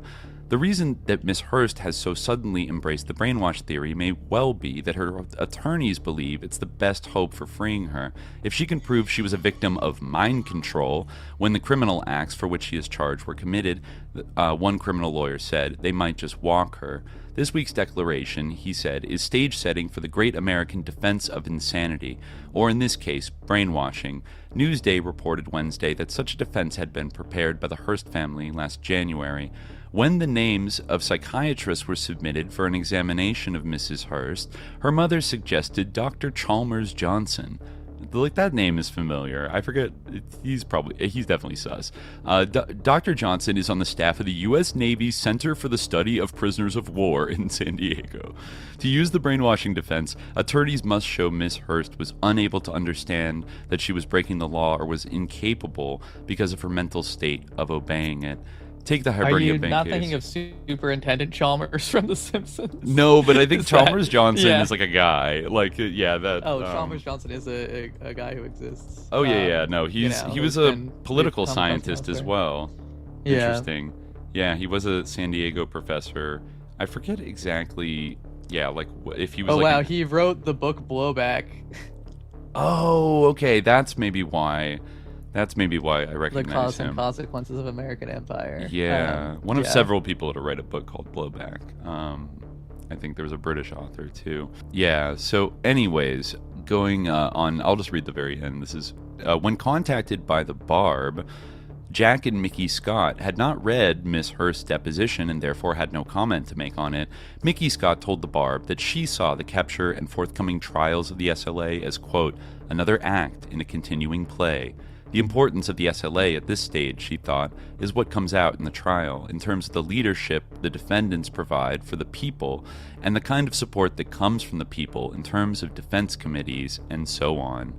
Yeah, I won't read this next article, but it is funny. Straight press tries to isolate SLA supporters. So I guess, they could only really go to places like the Berkeley Barb or other underground newspapers to get their side of the story out, which they do. I think Emily Harris publishes like an open letter to Patty a little bit later on, kind of during the trial, a little bit after this. But yeah, so she's in there. I think, I definitely want to talk about, like, in her book, the list of psychiatrists that get brought in to work on her is, like, so sus. Like, it's literally, the sussest people. Of her book. I also want to read from Days of Rage about the NWLF stuff that goes on after the arrest, but I don't know which one we want to do first. That's kind of a side quest. Maybe we should go to the doctor stuff first. I think so. Yeah. Let me scroll down here in every secret thing. Yeah, here we go. Actually, this is also, we should talk about the I'll go a little before this, because when she gets her lawyers get basically like switched out. She doesn't get the epic lawyers. So basically, going back to here, first of all, she has young Terrence K.O. Hallinan and James Martin McInnes, who's one of the most respected lawyers in San Francisco. That's the first legal team that gets brought in to talk to her, and and basically like submits this this affidavit that is like, oh, she was brainwashed. So Patty says, actually here's another weird thing that I found strange, is that when they're put in the San Mateo County Jail, they almost make a point of putting Patty close to Emily Harris so that they can like talk to each other, like they're in like adjoining cells or whatever. And so like you would think that they would want to like separate all of them from each other, but they just keep, you know, allegedly like putting Emily around her, which is like, yeah, obviously, you know, they could conspire, they could do whatever. So Patty says, the first night I hardly slept. The fluorescent lights were on at all times, and every half hour or so a guard would come by and stare in at me, presumably to see if I was still alive. I hadn't touched my dinner, which seemed to be mostly potatoes, and they had taken that away. I spent hours whispering to Emily Harris in the adjoining cell. She warned me against cooperating with the authorities or telling even my own lawyers or anybody anything at all. You can't trust them, she warned me. I swore to her that I had not told the pigs anything. She lectured me on our defense. We had to position ourselves as defiant revolutionaries, refusing to cooperate in fascist fixed trials, and we would make and issue statements to the people. We would get more publicity for our statements now than ever before, she said. That is true, and it's kind of obvious, and it's like, why did you all think you had to, like, die in, like, a shootout with the pigs? Like, instead of just going to jail where you'd be, like, have publicity, I don't know. Now they realize it. The next day I found out I had 2 lawyers, not one. My father had also hired James Martin McGinnis. Jim McInnes was well-dressed, well-spoken, capable, middle-aged, and very reserved. He was in sharp contrast to Terry Hallinan, who was young, eager, and volatile, and told me to call him KO, his nickname dating back to the days when he was boxing champion of UCLA. I had a very difficult time trying to explain to them what had happened to me. Despite all of Emily's warnings, my instinct was that the right thing to do in my circumstances was to tell my lawyers the whole truth. Emotionlessly, I told them of my kidnapping, the time in the closet, being blindfolded and tied up. I told of the sex forced upon me by Cujo and Sinkyu, and I was surprised to see tears come to the eyes of K.O. Hallinan. I never dreamed that such things happened to you, he said softly. They did not square with his own preconceived notions of young student radicals fighting the establishment. He was kind of sympathetic, almost. Yeah. But he sat there taking notes. I told him about the Hibernia bank robbery, the shooting at Mel's, the summer spent on the East Coast, the bank robberies in Sacramento, and the bombings in the San Francisco Bay Area. Actually, I skimmed the surface. Only bits and pieces of the story came out in disjointed whimpers as I responded to the lawyer's questions. It went on for hours. Little did I know then that that would be only the first of many times I would have to try to tell what had happened since my kidnapping. Apparently, the 2 lawyers did not get along with each other and had argued over the type of defense I should have. My father explained all this to me on one of his visits, and it boiled down to my making the decision. Which one did I want for my defense attorney? I chose K.O. Hallinan. A day or so later, I got into a fierce dispute with the attorney I had chosen. K.O. arrived with his father and demanded that I sign a 6-page affidavit which he said would support a motion that I be freed on bail while awaiting trial. Having an innate fear of legal documents, I read the affidavit warily. It was a rendition of what I had told him, and also, he said, what Wendy Yoshimura had told him about me. But it seemed to be oversimplified in some places and exaggerated in others. In essence, it stated that I had been kept in a closet for several days, had been given liquids to drink that made me feel like I was on an LSD trip, that afterward my mind became, quote, confused and distorted, and finally that I realized I was becoming insane. She said, I can't sign it because I don't remember it that way. Just sign the thing. It doesn't make any difference at this point, Vincent Hallinan insisted. We have to get an affidavit on file if we're going to get you out on bail. Before I knew it, Vincent and K.O. were both hovering over me. I felt browbeaten. I made them delete 1 or 2 obvious errors of fact, and then, in the presence of a notary, signed the thing and initialed each page. The next day the affidavit was blazoned in all the newspapers, and from the editorial comments I began to fear that my attorney was planning to have me plead insanity. That was the last thing I wanted. I felt newly depressed, dispirited, exhausted, and humiliated. My father was upset and worried. The media was having an orgy of news and speculation every day. The Patty Hearst show, as my family and I came to call it, The story that startled us more than all the others, and which ultimately would cause me the most harm, was a slanted version of my first meeting with Trish Tobin 2 days after my arrest. This is like her best friend whose father owned the Hibernia Bank that they robbed.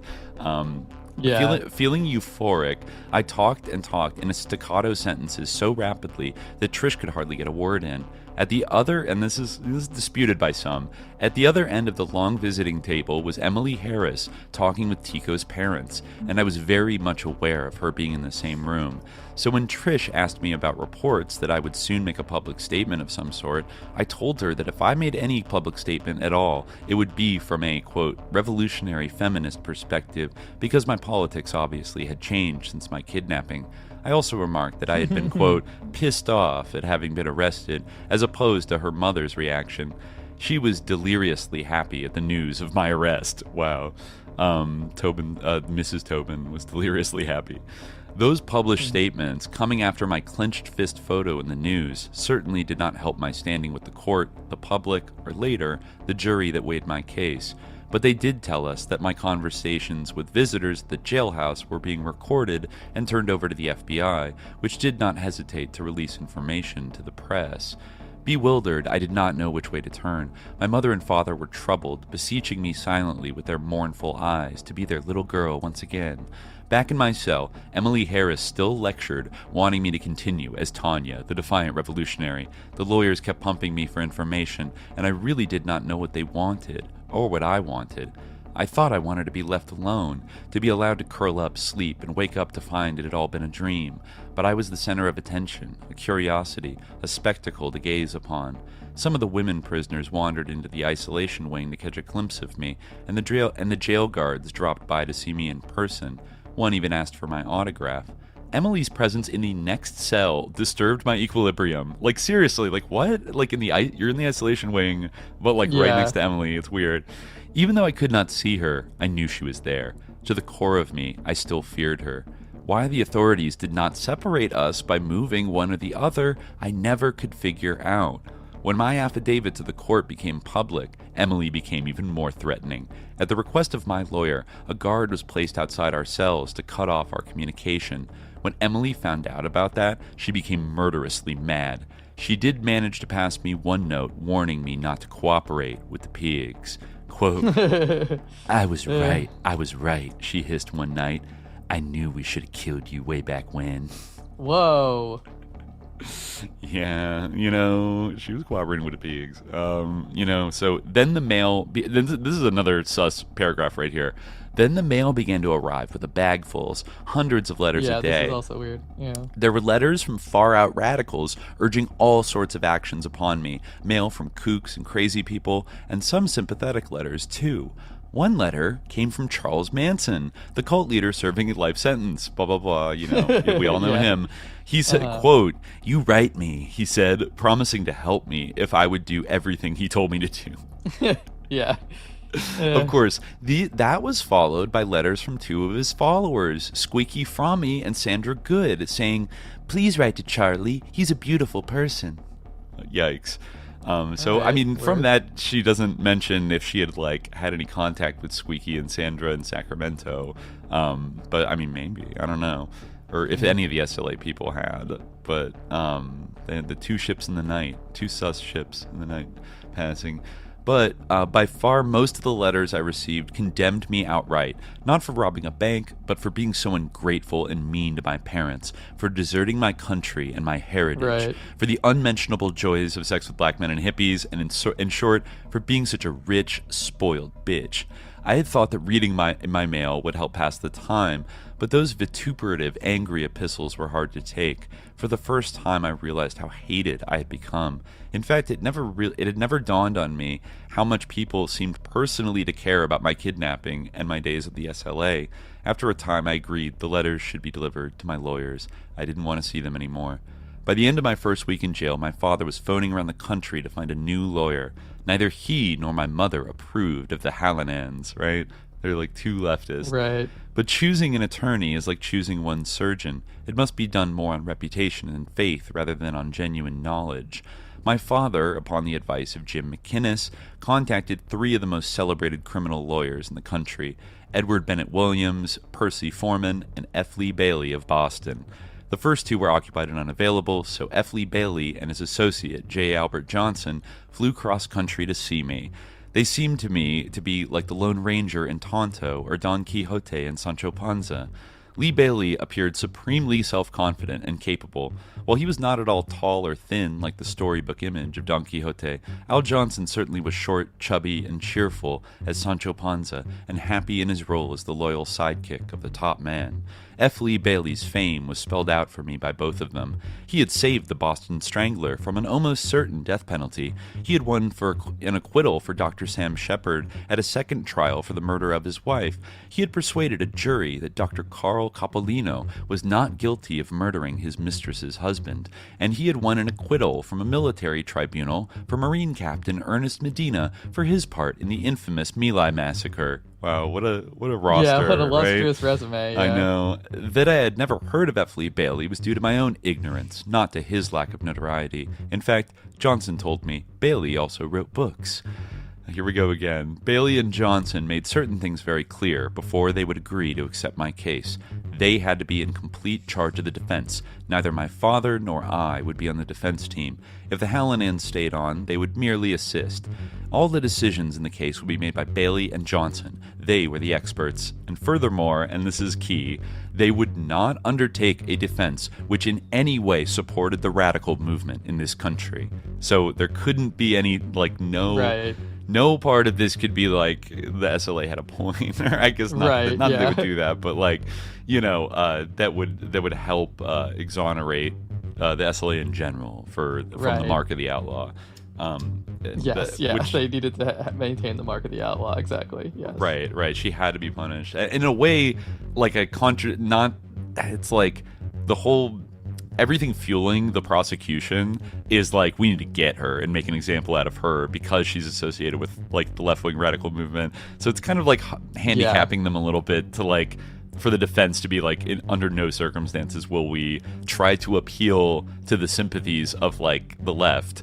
Which, it kind of makes sense in a way because it seems like everyone was out to like punish her as kind of like the representative of like kind of like the entire like 60s like new left and also like underground and like the whole radical movement was on trial in the person of Patty Hearst. That's true. Yeah. Somehow, which is just like ridiculous to contemplate. But I think the one thing the defense maybe could have done is like to highlight if the Hallinans had stayed in charge, if they more like highlighted that and like I think that they did try to do that though, didn't they?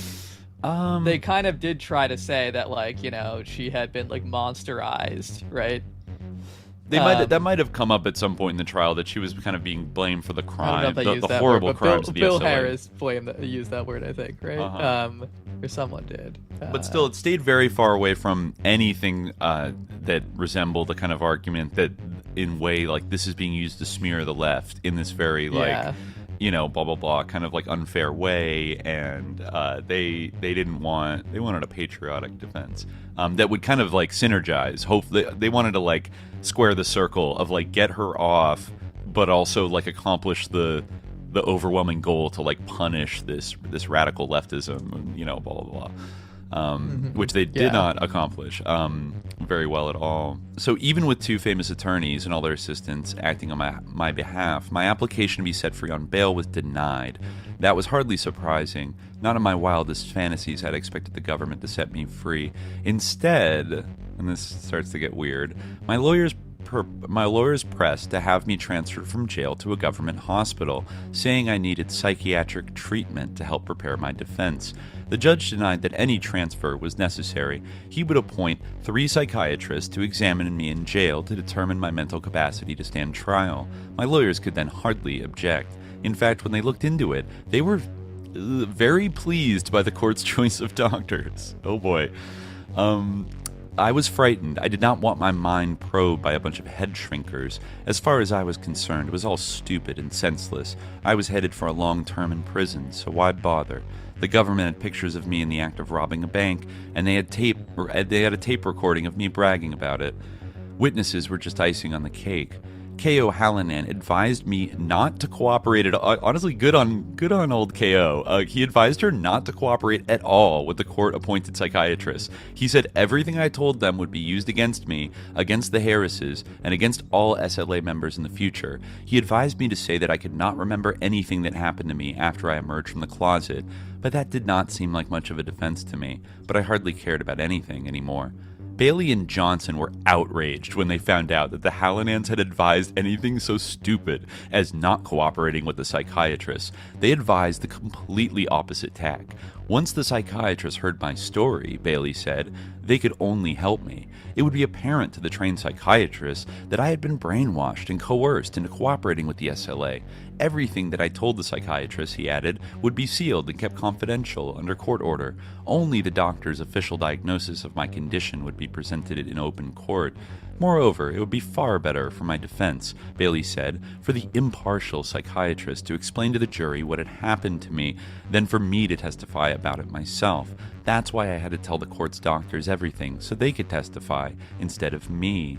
So he reassures her that, like, you won't have to testify if we do this. And she says, I'm too scared to get up there in front of all those people. If I testify in public against them, the SLA will kill me. Everything will be fine, said Bailey. Before he left, he gave me one important warning.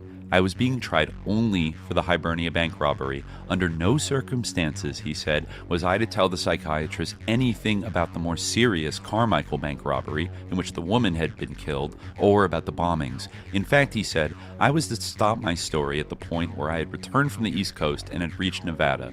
Tell them nothing about anything that happened in Sacramento or after in San Francisco, he ordered. Bailey left the jail, went back to Boston, and I was left with my own thoughts. She says the words that rang in my ears were not those of F. Lee Bailey. They were the words of Sin Q, which he had repeated over and over to all of us after the Hibernia bank robbery. There is no such thing as a fair trial in this fascist state. We are all revolutionaries, and if the pigs don't shoot and kill us like they'd like to, then they're going to put us in jail and throw away the key. We're revolutionaries, and they gotta put us down if they can. Public opinion was strongly against me. That was very evident from the news and feature stories. 4 months earlier, before my arrest, the California poll, one of the most respected in the state, found that most people did not favor any form of leniency for me. Of the people surveyed, 68% thought I should be sent to prison if found guilty. 2/3 of the people believed I had joined the SLA voluntarily and had not been forced to make those tapes. 9 out of every 10 persons thought I was not being forced to remain underground with the SLA. And worst of all, almost half the people thought I had planned my own kidnapping. Wow. That's actually, yeah. Like, that's not good numbers for, I guess they thought they believed and I mean, her that's performance. kind of the argument that the state made, like, at the end of the trial. They basically said that, like, she was, like, not that per se, but that she was, like, she was always a revolutionary. Like, kind of, like, that's kind of what they said. She was a bad girl, she was rebellious. Like, it worked. Like, or at least Bailey's argument, like, crash and burn so hard that by contrast it works. Yeah. I mean, I guess we can wait till we get to the trial to talk about their arguments, but they're pretty interesting what they end up actually kind of contending each side. Right. She notes here the bitter irony of it all was that though I was the kidnapped victim, I was the one whom the Justice Department chose to prosecute. The Harrises were charged with neither the bank robbery nor my kidnapping. At this point, they faced only state charges for their part in the shooting at Mel's Sporting Goods and the abduction of Tom Matthews and Frank Sutter in L.A. I would face those same charges after my trial in federal court.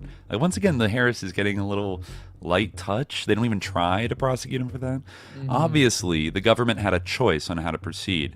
They could have used me as a witness against the Harrises on my kidnapping, but then, having vouched for my credibility, they could hardly turn around and prosecute me. Or they could, as they did, prosecute me and worry about the Harrises and the others later. This decision was made in the Justice Department in Washington, apparently because the public and the media were more interested in me than in 2 unknown radicals named Harris, an heiress and a celebrity. How could I ever hope for justice under such circumstances? I thought not. The government had to prosecute me, it seemed, in order to prove that there was equal justice for all in America.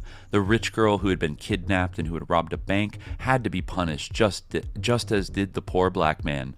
How would it appear to the voters if the Ford administration, which had pardoned Nixon for his complicity in Watergate, had chosen not to prosecute me? We already talked about that. Like, it's kind of, just be more of letting off people, I guess. Yeah. James Browning, Chief U.S. Attorney for Northern California, had announced that he was going to conduct the case against me personally. Even the crusty old judge, this guy seems kind of sus.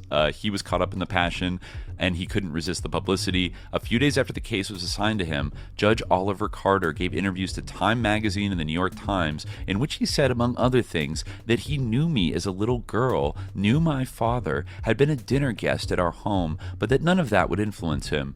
Quote, "You can't be in public life and not know Randy Hearst, but he doesn't scare me at all. I've got people, forebears, buried all around, at just as many places as he has. All their money and power falls off me like water off a duck's back." It's like a weird, wasp, flex of, I'm a Mayflower descendant. I don't give a fuck. He was the son of a member of the California Supreme Court and was a native California. I don't know if he's referencing, my family's been in California for 3 generations, so I've been around here longer, or he just means in America. He's like a Yankee WASP elite, and so, but apparently that was made up. That she said that he didn't. She says it was a very strange thing for a judge to say. It was not true that Judge Carter knew my father or me or had ever been to our home, and she wanted to request another judge for the trial, but they said that's a bad idea, because if the judge denies it, then he's going to have more of a grudge against you, kind of thing. But it kind of feels like a stacked deck a little bit. This weird kind of senile guy who would die before her sentencing was complete. I think he would just drop dead. Yeah, kind of a weird dude. So, she basically then the next part is to be evaluated by these people that Bailey and his team think are absolutely wonderful. Hallinan, I think rightfully, is a little sussed out by who gets picked by the court, but I think this is another. You talk about their CIA Phoenix stuff, kind of MK Ultra stuff at the very beginning of the story, and then wouldn't you know it, at the very end, some of the very same figures come back around to almost wrap everything up. That's the vibe that this has. So Patty says about this, "I hated the idea of having to reveal myself to these unknown doctors who would probe my mind impersonally, stripping me of the last shreds of privacy.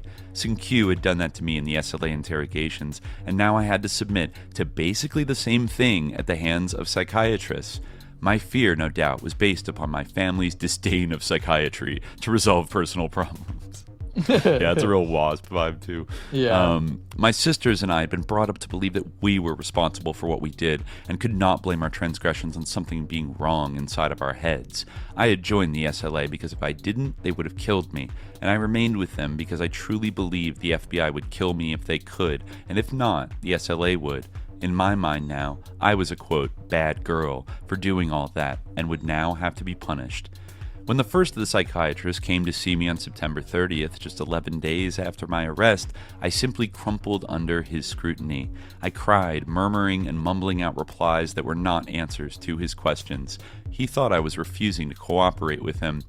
This was, drumroll ladies and gentlemen, Dr. Louis Jolyon West, Chairman of the Department of Psychiatry at UCLA, Director of the Neuropsychiatric Institute, Psychiatrist-in-Chief of UCLA Hospitals, a licensed MD, Chairman of the Council on Research and Development of the American Psychiatric Association, Psychiatric Consultant to the Air Force, author of books and studies on prisoners of war, an internationally recognized expert in his field.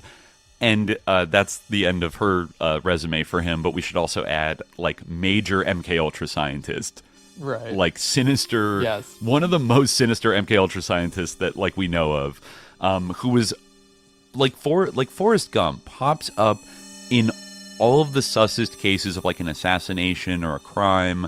He was court appointed to go visit Jack Ruby after he murdered Lee Harvey Oswald. I think shortly after meeting with immediately after meeting with Jolyon West. Jack Ruby suffered a complete mental breakdown. Right. I'm pretty sure he was an expert on hypnosis. He infamously murdered an elephant with LSD, I think at the University of Oklahoma, as another kind of like MKUltra adjacent experiment. Had an office at the Haight-Ashbury Free Clinic throughout the 60s where he was studying hippies and the counterculture, like during the Summer of Love, and probably, if you read Tom O'Neill's book Chaos, which goes into Louis Jolyon West a lot, like probably had some kind of like handler contact with like the Manson family, you know. And I think Sirhan was also visited by him. Like, it's just the list goes on. This guy is so sus. And I think, I don't even know, I mean, unless Patty, I don't even know if the people in the Berkeley Barb knew literally that he was an MKUltra scientist. I know the MKUltra stuff was kind of in the process of coming out in these years. Right, it might not have known at this point. Yeah, they seem to be vaguely aware of mind control experiments going on, but they don't know it's called MKUltra, and they don't know exactly like the full scope of what it entails. But they know the CIA and the government are doing weird things, you know, kind of vibe. I that's what I get from reading like articles about it, because they're, you know, they published that whole letter about the Center for the Study and Prevention of Violence that Dr. West was trying to get Ronald Reagan to like approve, and then it got shot down because it sounded like an insane mind control experiment, like to take like young black men and like profile them for criminal propensity and like all this shit. But like, I don't know, even in the 80s when she wrote this book, if like it really was drilled in like how much Jolyon West had his like fingers in every sus countercultural pie and was always just like lurking in the margins, you know. But she does say, I'll give her credit, her first impression was, I thought he had a creepy hypnotic voice. A tall, heavy-set man who appeared to be kindly. I suspected Jolly of being too smooth, too soothing to be trusted. Right? That's probably an accurate clock, I would say. She does eventually grow to trust him, unfortunately. But, you know, I mean, he's an expert, right? So, but that's actually one of several sus doctors that do get brought in. After trying to deal with me for about an hour and a half, Dr. West left the consulting room where we were meeting and complained to Al Johnson about my refusing to cooperate fully with him. Al came in and spoke to me, and after lunch, Dr. West and I went at it for another 2 hours. He tried to be gentle and kind, I suppose, but his questions became more intimate and personal. It was one thing to explain things to lawyers. Their questions were for the most part factual and relatively superficial. I could answer them with a word, a short sentence, a nod of my head. But with Dr. West and the other psychiatrist who followed him, the questions probed areas which brought me back to that closet and the abuse my comrades had meted out to me. It was astonishing how much had receded from my memory and how much of my ordeal had been altered by my acceptance of the SLA version of my status as a prisoner of war. But when Dr. West probed, I was forced to relive those moments again as they had happened. He would not allow me to gloss over events and repress my emotions any further. And each time, I would break down in tears. I wept in these sessions almost as much as I wept in the SLA closet. It was the first time since the closet I'd wept like that. The first time since then I had allowed myself to truly feel. Dr. West, I thought, was inordinately interested in the sex that went on within the SLA. Interesting. Particularly in the lesbian relationships. All right. Interesting. He's very... Maybe it was one of his ingredients when he built the SLA, was like to have this weird sex thing going on. And like, he's like, how did that work out? Were they doing it? Were they having like poly affairs? Like, I feel like a lot of like psychoanalysis at that time probably still like was very much like, you know, Freudian sex. And yeah, everything revolves around like sexuality fundamentally. I mean, it is kind of an important thing in the human psyche probably, but yeah, it makes sense that he would like focus on that. And also like, I mean, it had already been like an emphasis in the media, you know, so yeah, even in it wasn't just him. SLA version, was like everybody who, it's like I loved Cujo, and like, you know, there was kind of implied they knew by then that people had affairs with each other and were kind of all into it. He did. This is curious the way she says this.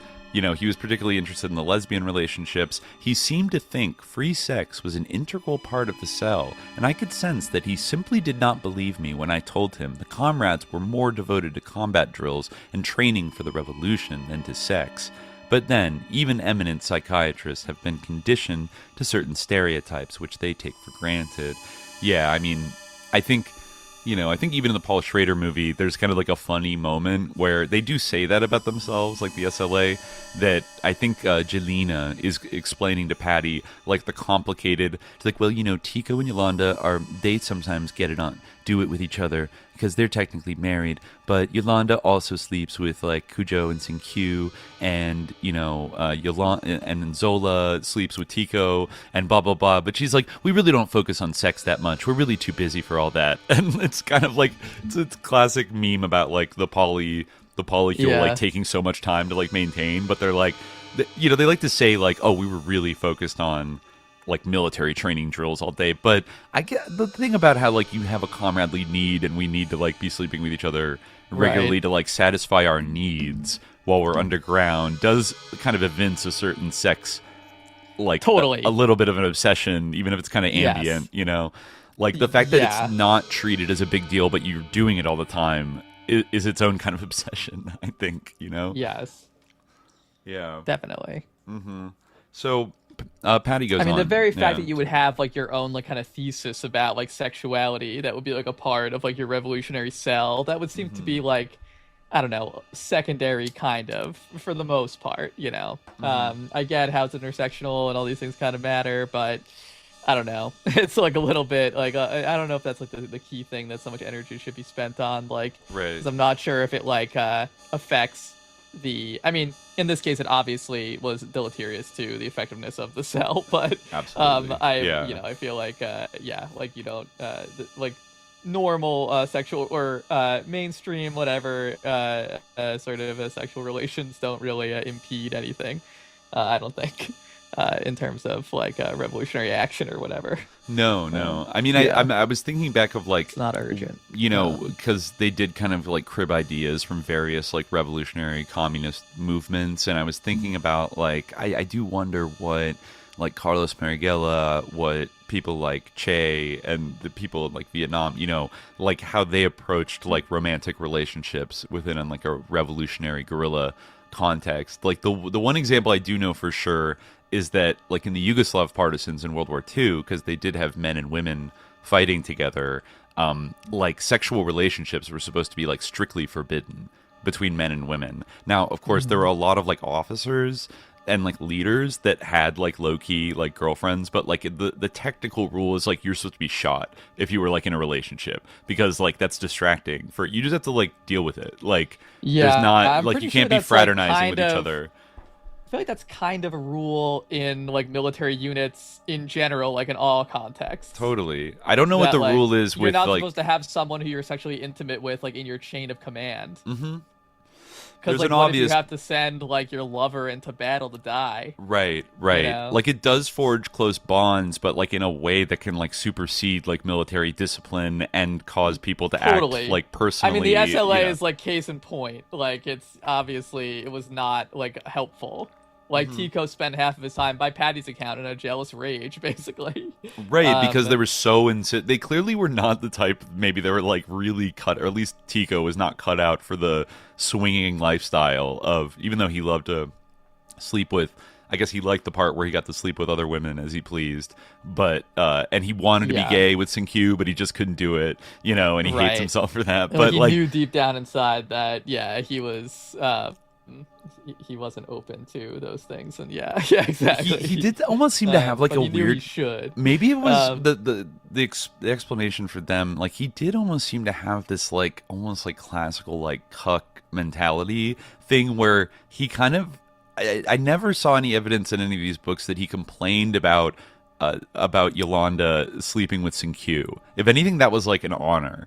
That like she was with Sinkyu, but like it was the other white guys sleeping with her that would like make him super jealous and pissed off, So like he kind of got off on it because he, I wish I were black. Like I just wish I was black. God damn it, he loved dressing up in blackface and like talking jive. Like you might be right. I think there's something like a transference thing where he like was that gave him a charge, but then watching like.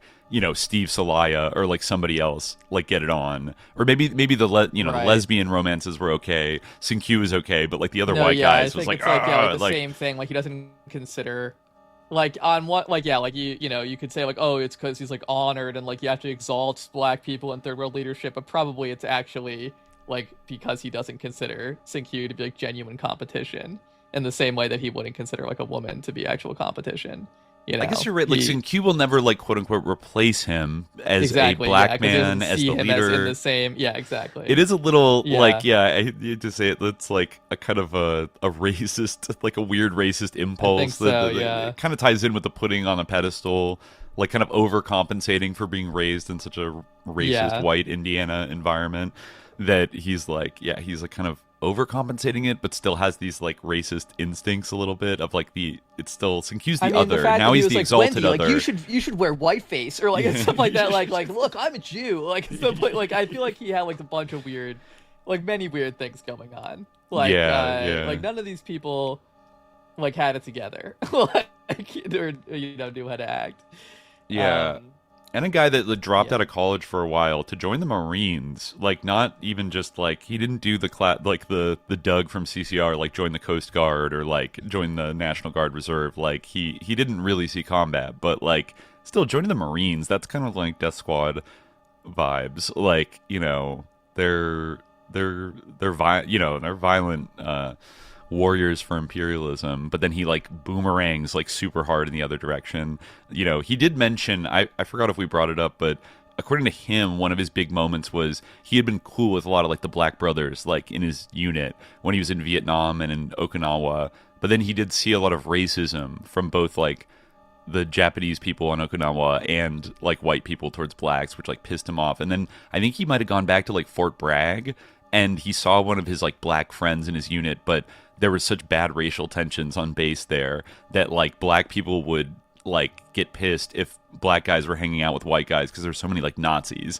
And so like one day he was like, "Hey, what's up, brother? Like, how's it?" And like him and this other white guy go up to their friend and he's like, "Look, man, like I like you guys. Like I think you guys are cool white boys, but like I can't be seen with you."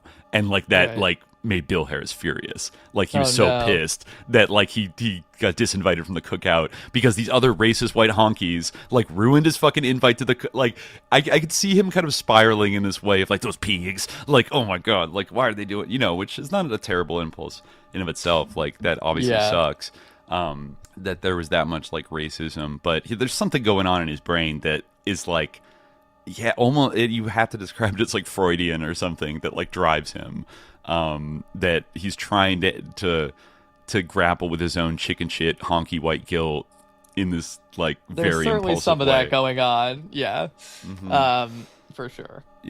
So I'll read a little more from Patty and Jolyon West's interactions together. She says, "Despite all this and despite my own depression, Dr. West did get through to me in time, and I tried to tell him of Sing-Kyu's interrogations, the threats, the metallic clicking of rifles, when they were going to kill me, the sex forced upon me, the offer to join them or die, the bank robbery, the self-criticism meetings, the weapons, the drills, political indoctrination, my fears, the desire not to anger them, blah, blah, blah. All of this, or most of it, was extracted from me by the doctor very slowly and painfully. I was amazed at how much I had repressed of those early days of torture and torment. The mind, it seems, obliterates the memory of pain. But so it does sound like she dissociated for, this sounds like the symptoms of traumatic dissociation. But I also suffered losses of memory of some periods of time before my kidnapping. I couldn't recall, for instance, a single course I'd been taking at Berkeley at the time I was kidnapped, or where my sisters had gone to school, or where I spent my last Christmas before the kidnapping. Dr. West, as he would later tell the court, spent some 30 hours drawing out from me the information that he needed for his psychiatric report. Dr. West also ordered a complete physical checkup for me at Stanford University Hospital. I was physically and mentally in pretty sad shape.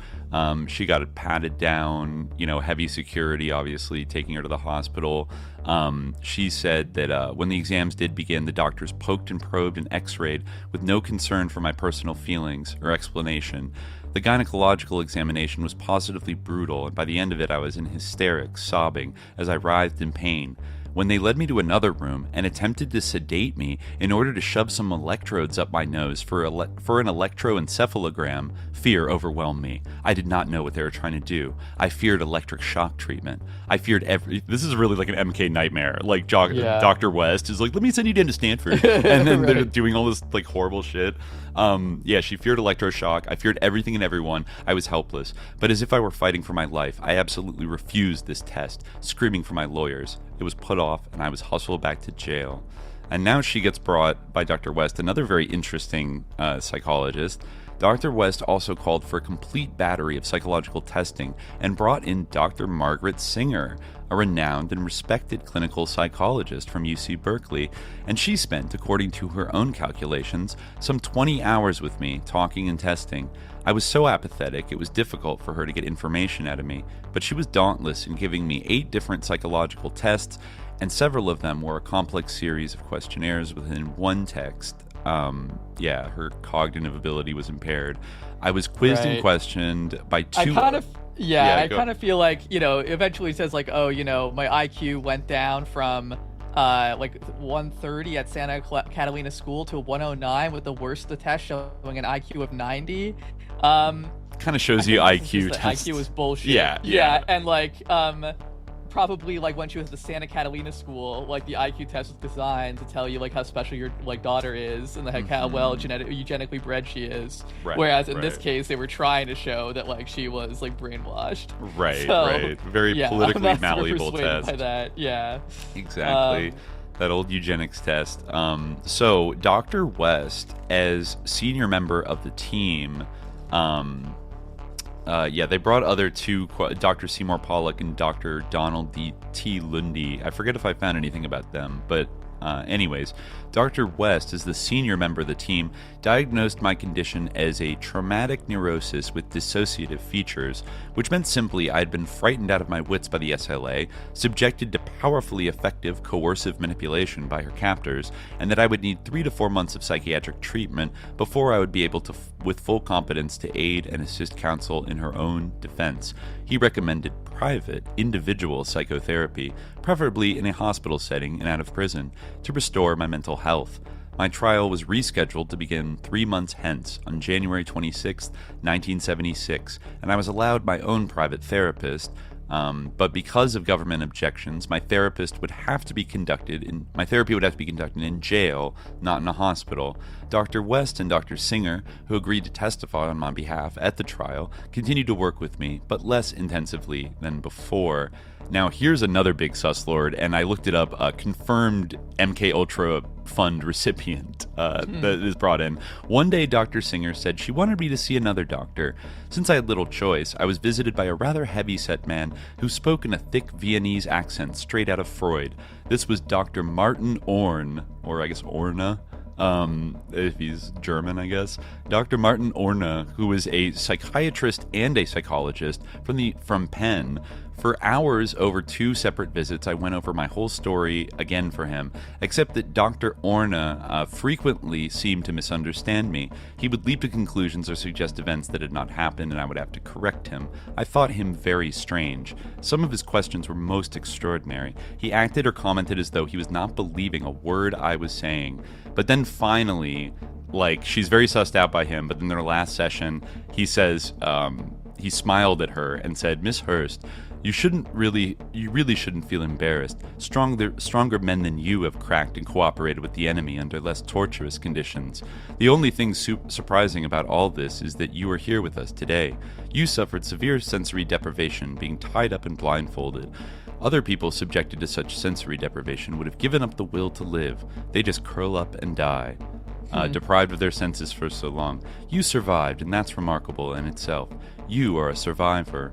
So finally, she realizes that the strange questions were like a test. I guess the Dr. Singer and Dr. West tell her that he was trying to see if she was lying, and she had passed his scrutiny with flying colors.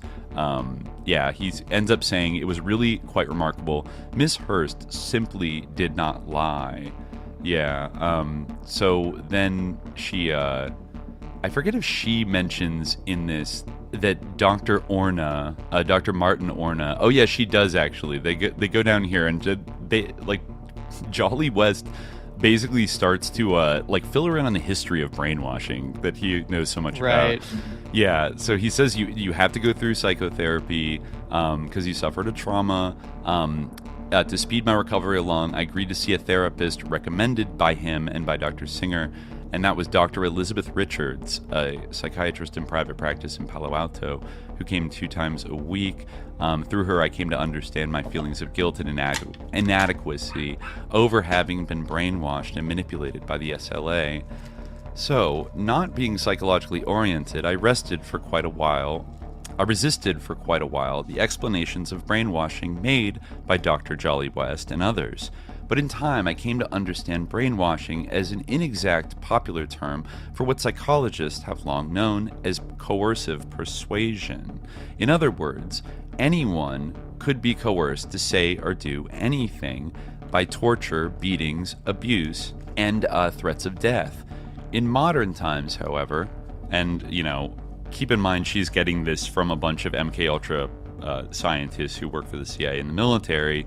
In modern times, however, the communists discovered that you did not have to put a man on a rack, twist his thumbs, or lash him to make him confess.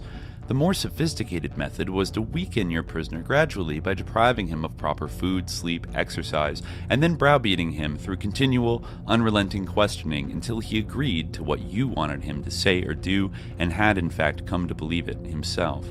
In the 1930s, the Western world was astonished when several of the top dissident leaders in the Soviet Union stood up in open court without a mark of physical abuse on them and confessed, apparently voluntarily, to crimes against the state and in effect condemned themselves to execution or exile in Siberia.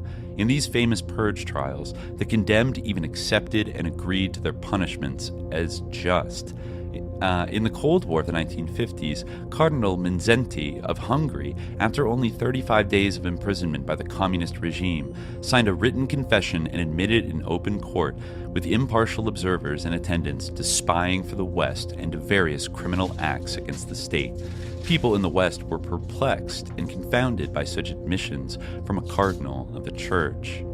Yeah, I touched on some of those things in some of the latest episodes of Demon Forces 6 about the trials in Eastern Europe in the early 1950s. While I think a lot of the factors behind that trial were caused by Alan Dulles, there was a kind of strategy of browbeating. I wouldn't say it was an exact science, but there was a process of persuasion to get people like Laszlo Reich and Rudolf Slansky to persuade them to condemn themselves in a sort of staged trial where they said they were Titoists and American spies. And I think a lot of these MKUltra scientists believed the Soviet version of that was based on Pavlovian precepts. But then, as she's going to say here, the Chinese innovated allegedly upon these concepts.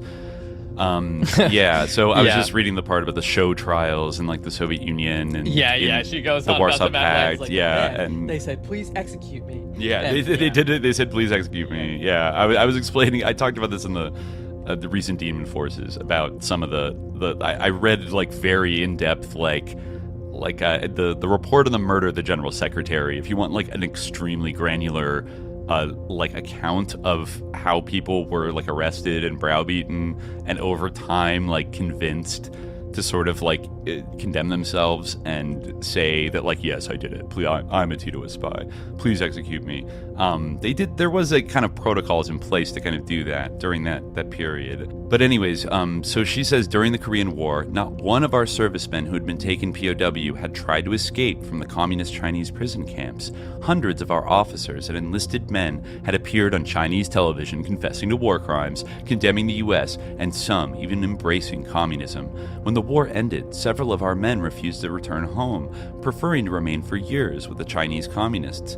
It had been a scandal of major proportions at the time, an embarrassment to American patriotism, and only after that had our Defense Department engaged psychologists to study the phenomenon of brainwashing. So she's basically telling the cover story of how MKUltra was launched, is that they were just shocked by this a startling, ability to brainwash. Yeah. Okay, this is actually great. For Dr. Orne, this is definitely a sus thing that he did, that she describes.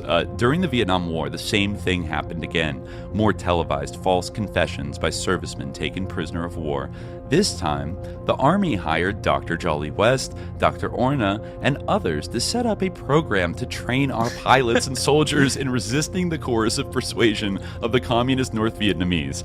Dr. Orne organized an experiment in the Arizona desert in which one team of Air Force pilots acted as prisoners of war with instructions on how to resist revealing the game's military secrets. The other team was instructed on how to coerce those so they had figured it out by this point. They had instructed on how to coerce those simulated secrets out of their prisoners. The experiment was to last 2 weeks, and it was expected that perhaps 6 or 8% of the simulated prisoners would break down, confess, and reveal secrets. And they found nothing, and it doesn't work. Yeah, it totally doesn't work. Up the whole thing. Well, funny how actually this experiment did work, right? Yeah, right. It does work, and that's why Patty Hearst is not guilty. But anyway, and they already were, I guess, doing experiments in the Arizona desert during the Vietnam War to perfect these technology. Like, obviously there's a dual use to this. Like, I think that's even, what is it called, the SERE, like SERE.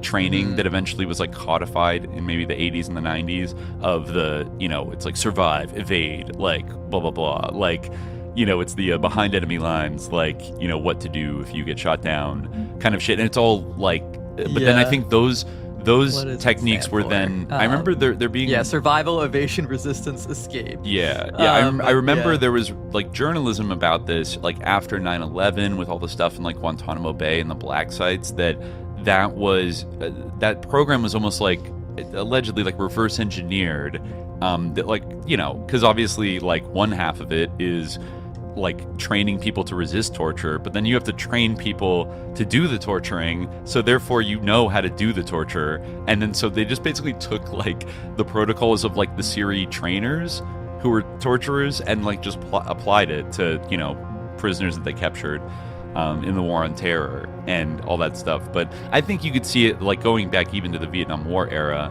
and the MK Ultra era, is it was always a dual use kind of thing of like, we want to know how to resist this being done to our people, but equally we want to know how to do it, right? Like, we definitely want to know how to do it. Like, come on. So the experiment was it's funny that this is also so much like the Stanford prison experiment, but like that gets talked about, even though like that's kind of mischaracterized a lot of the time. Phil Zimbardo's one at Stanford, but this is an even crazier one, like on a military scale. But anyways, they thought 6 to 8% might break down and confess. These were officers, trained combat pilots, and all the instructions and training given to them beforehand did not help. Held prisoner in caged traps, yelled at in a phony gibberish language, and interrogated unceasingly, more than 25% of the prisoners broke down in 3 days. They not only confessed their simulated secrets, they spilled out every bit of confidential information they possessed. The other prisoners were in such bad shape, the whole experiment was called off after 3 days, just like the Stanford prison experiment. The results and the percentage of breakdowns were classified top secret. Damn. In explaining all this, Dr. Jolyon West repeatedly tried to reassure me that I had no reason to feel guilty or humiliated. No one, including himself, Dr. West said, could know beforehand whether they could withstand coercive persuasion. It depended on how effective and adept the captors were and how resistant the prisoner might be. Sin Q and the others had used a rather coarse, haphazard method, but then I had been an easy subject for them. Because I was so young and apolitical, I had no background experience or training with which to resist their persuasion. Nevertheless, whether or not they knew really what they were doing, they did employ the classic Maoist formula for thought reform on me, which Dr. West called the 3 Ds: debility, dependency, and dread. Right, the 3 Ds. The 3 classic Maoist Ds. Right, yeah. So, I mean, it does kind of line up with, like, he is the expert, he would know, deprived of food, sight, space, exercise, radio blaring, fully dependent on the SLA, and then finally feared them because of their threats to kill her, and also that the FBI would kill her. All this was reinforced on a daily basis by our self-crit meetings, in which I was obliged to renounce my former bourgeois life, my family and friends, and all the values with which I had grown up. All of this, Dr. West said, was based on the psychological theories underlying Chinese thought reform, drawn from Pavlov's early experiments in behavior modification, but much more sophisticated. Chinese thought reform holds that if a person is forced to recite certain ideas, even without believing them at first, he or she will come to in time. Psychologically, no one can long believe one thing and say or do another. In time, such a conflict would either make a person crack up or force him to adjust his actions to his thoughts, or his thoughts to his actions. Thus did Mao Zedong reform the thinking of hundreds of millions of Chinese who had lived their lives according to Confucius until the revolution. Then Mao set up schools to teach the children, meetings to instruct the adults, and in time, when a whole nation's people recited over and over the quotations from Chairman Mao Zedong, the people came to believe what they had been reciting. Thus did Xinqiu reform me into believing that a revolution was underway, which in time would overthrow the government. At first, I remembered, I thought I was humoring Sin by telling him what he wanted to hear, but Sin had really been humoring me. I thought at first they all were stark raving mad, crazy, out of their minds, but in time I came to accept what they believed because of the repetition of those daily self-crit meetings. It is a difficult process to understand. We're raised to believe we enjoy freedom of thought. Xinqiu and the others told me that the people of America were all brainwashed and believing in bourgeois principles, ranging from family and monogamy to capitalism and 2 big cars in the garage. Xinqiu and the others were not alone in their beliefs. Many other radical groups of various persuasions throughout the U.S. still believe that the revolution is going on, a revolution which will in time topple bourgeois America and give the power to the people. It was all a question of who was brainwashing whom. But the single difference in my own case, I had been persuaded coercively, by force. No one forced the Harrises or the others to adopt the SLA principles and the codes of war. So then the last one, as the date of the trial approached, F. Lee Bailey told her she was going to see one more psychiatrist who was the expert's expert on Chinese thought reform and coercive persuasion used on POWs in Korea, Communist China, and North Vietnam. So over a 4-day period in the second week of January, I spent 15 hours going over my SLA experiences with Dr. Robert J. Lifton of Yale. Dr. Lifton, author of several books on coercive persuasion and thought reform, and a consultant on the subjects to the Air Force, I think that the MK Ultra scientist probably, right. After taking what he called a peek at me, pronounced me a classic case which met all the psychological criteria of a coerced prisoner of war. He bemoaned the fact that he had not been able to see me during the first 2 weeks of my arrest, for then he could have observed the all-important transition from my coerced state of mind to my present state, when I had already shucked off a good deal of the gunk that had filled my head. So he said that Dr. Lifton explained many of the released POWs in Korea, quote, spouted communist gunk for a full 2 weeks after being freed, until it finally dawned on them that the coercive pressure was off. If I had reacted differently, that would have been suspect. In fact, he added, I was a rare phenomenon for psychiatrists studying coercive persuasion because I was the first and, as far as he knew, the only victim of a political kidnapping in the United States. Yeah, I looked up Dr. Robert J. Lifton. He is a huge figure and wrote a lot of these early books about like brainwashing. He was also, I believe, a student of another little MK connection, I believe Dr. Henry Murray of Harvard. The great, another fan of kind of polycules. What did he call it? The dyad or something? Like, remember him? He was the guy that conducted the experiments on the Unabomber, which arguably which was kind of a coercive persuasion experiment in some kind of way of like emotionally attacking like a young man and telling his beliefs suck and that he's an idiot and he's a loser and blah blah blah, and like seeing how he takes it, which like seemed to spiral him off the path that would turn him into the Unabomber, So I think one of the great students of Henry Murray was the Dr. Lifton, who then became a brainwashing expert. I'm pretty sure, yes, Dr. Robert J. Lifton. Let me see, Robert J. Lifton. Yeah, he had quite a sus resume. Yeah, the history and theory of thought reform. From 1951 to 53, he served as an Air Force psychiatrist in Japan and Korea. He subsequently worked as a teacher and researcher at Washington School of Psychiatry, Harvard, and the John Jay thing of criminal justice. His mentor actually was Erik Erikson, who I think wasn't that the guy that. No, we had the same issue before. This was it might have been another Erickson, but there were two Ericksons. Yeah, he's the one who coined the phrase identity crisis, not because of Milton Erickson.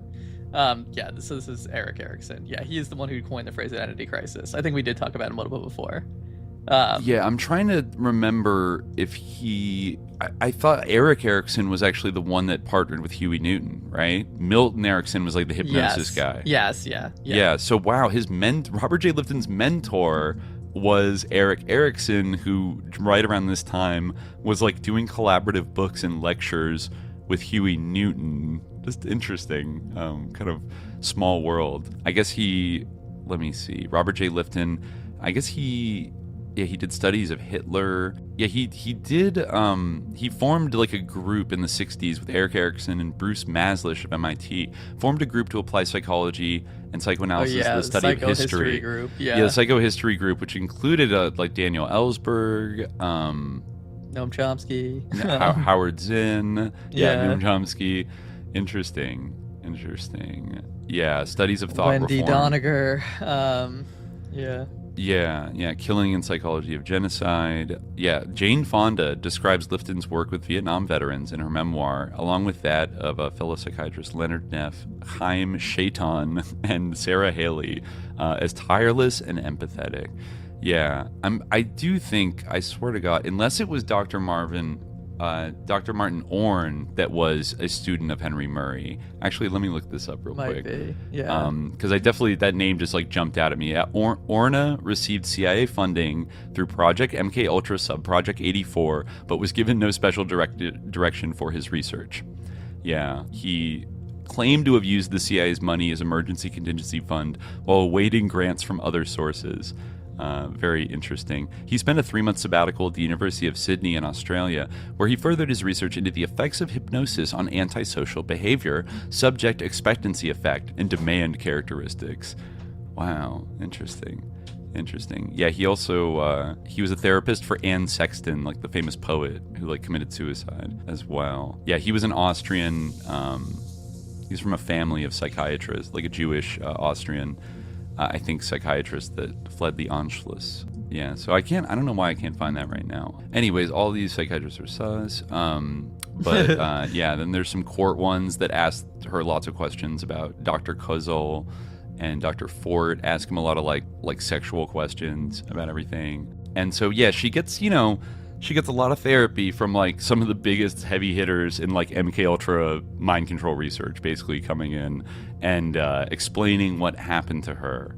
And they end up testifying in her defense, saying that like she shouldn't really be convicted because like once again, this is before the kind of meme of the Stockholm syndrome really had been like established. So people were kind of familiar with like the Manchurian Candidate cliches, but not so much like it became much more like like there was much more case law established on like the idea of like you can't really blame somebody who's been taken hostage for like doing something, but the like people, that wasn't quite like a ubiquitous feeling at the time, right? And on top of the political implications where they really wanted to get her, right? Now, you said that you found some stuff from like the trial itself in terms of like the arguments. Oh yeah, the closing arguments. Hold on, let me bring them up. Right. Which Patty described F. Lee Bailey's closing arguments as like a complete like a baffling fumble for a guy that was such a big shot. You know, some people might remember him later on as like I think one of the attorneys in the O.J. Simpson trial. Pretty bad. It's like really, yeah. I mean, she said that he like seemed like he was drunk and he like spilled water on himself. It looked like he peed his pants. Yeah. Yeah. He threw out all of his prepared, statements. He discarded them and like went off the dome for like 45 minutes and. I mean, yeah. Well, this is what he said. So, if I may be permitted to hold the mic, Your Honor, I can't quite stretch myself across the podium. Okay, and the court says, you may. Ladies and gentlemen, those of us who do this for a living have a lot of questions about what our function really is when it comes to summing up. It is often called an argument, but I think it isn't appropriate because when you argue with someone, you exchange ideas in an effort to find out who is more persuasive. But in the setting of any... So already this is like, okay, like this is going horribly. But in the setting of any trial, the final remarks of like, okay, like hello, like the case, the final remarks of counsel are not answered by the jury. And what the jury does is not recorded for the first time in this entire proceedings. You will see this gentleman and those who work with him disappear as you talk together about what you believe you have heard and what you believe of what you have heard. There are many concepts in law. The SLA was so right about so many things that I, as a citizen, am a little bit ashamed that they could predict so well what we would do. But I think an overview of this case is more appropriate than talking just about bank robbery. This is not a case about a bank robbery. The crime could have been any one of a number. It is a case about dying or surviving. That is all Patricia Campbell Hearst thought about. And the question is, what is the right to live? How far can you go to survive? We all know that it is a human impulse, a generic, irresistible human impulse to survive. People eat each other in the Andes to survive. The big question is, and we don't have it in this case, thank God, can you kill to survive? Yeah, again, we don't have it in this case, thank God. All right, so irrelevant. We do it in wartime, but that is a different set of rules.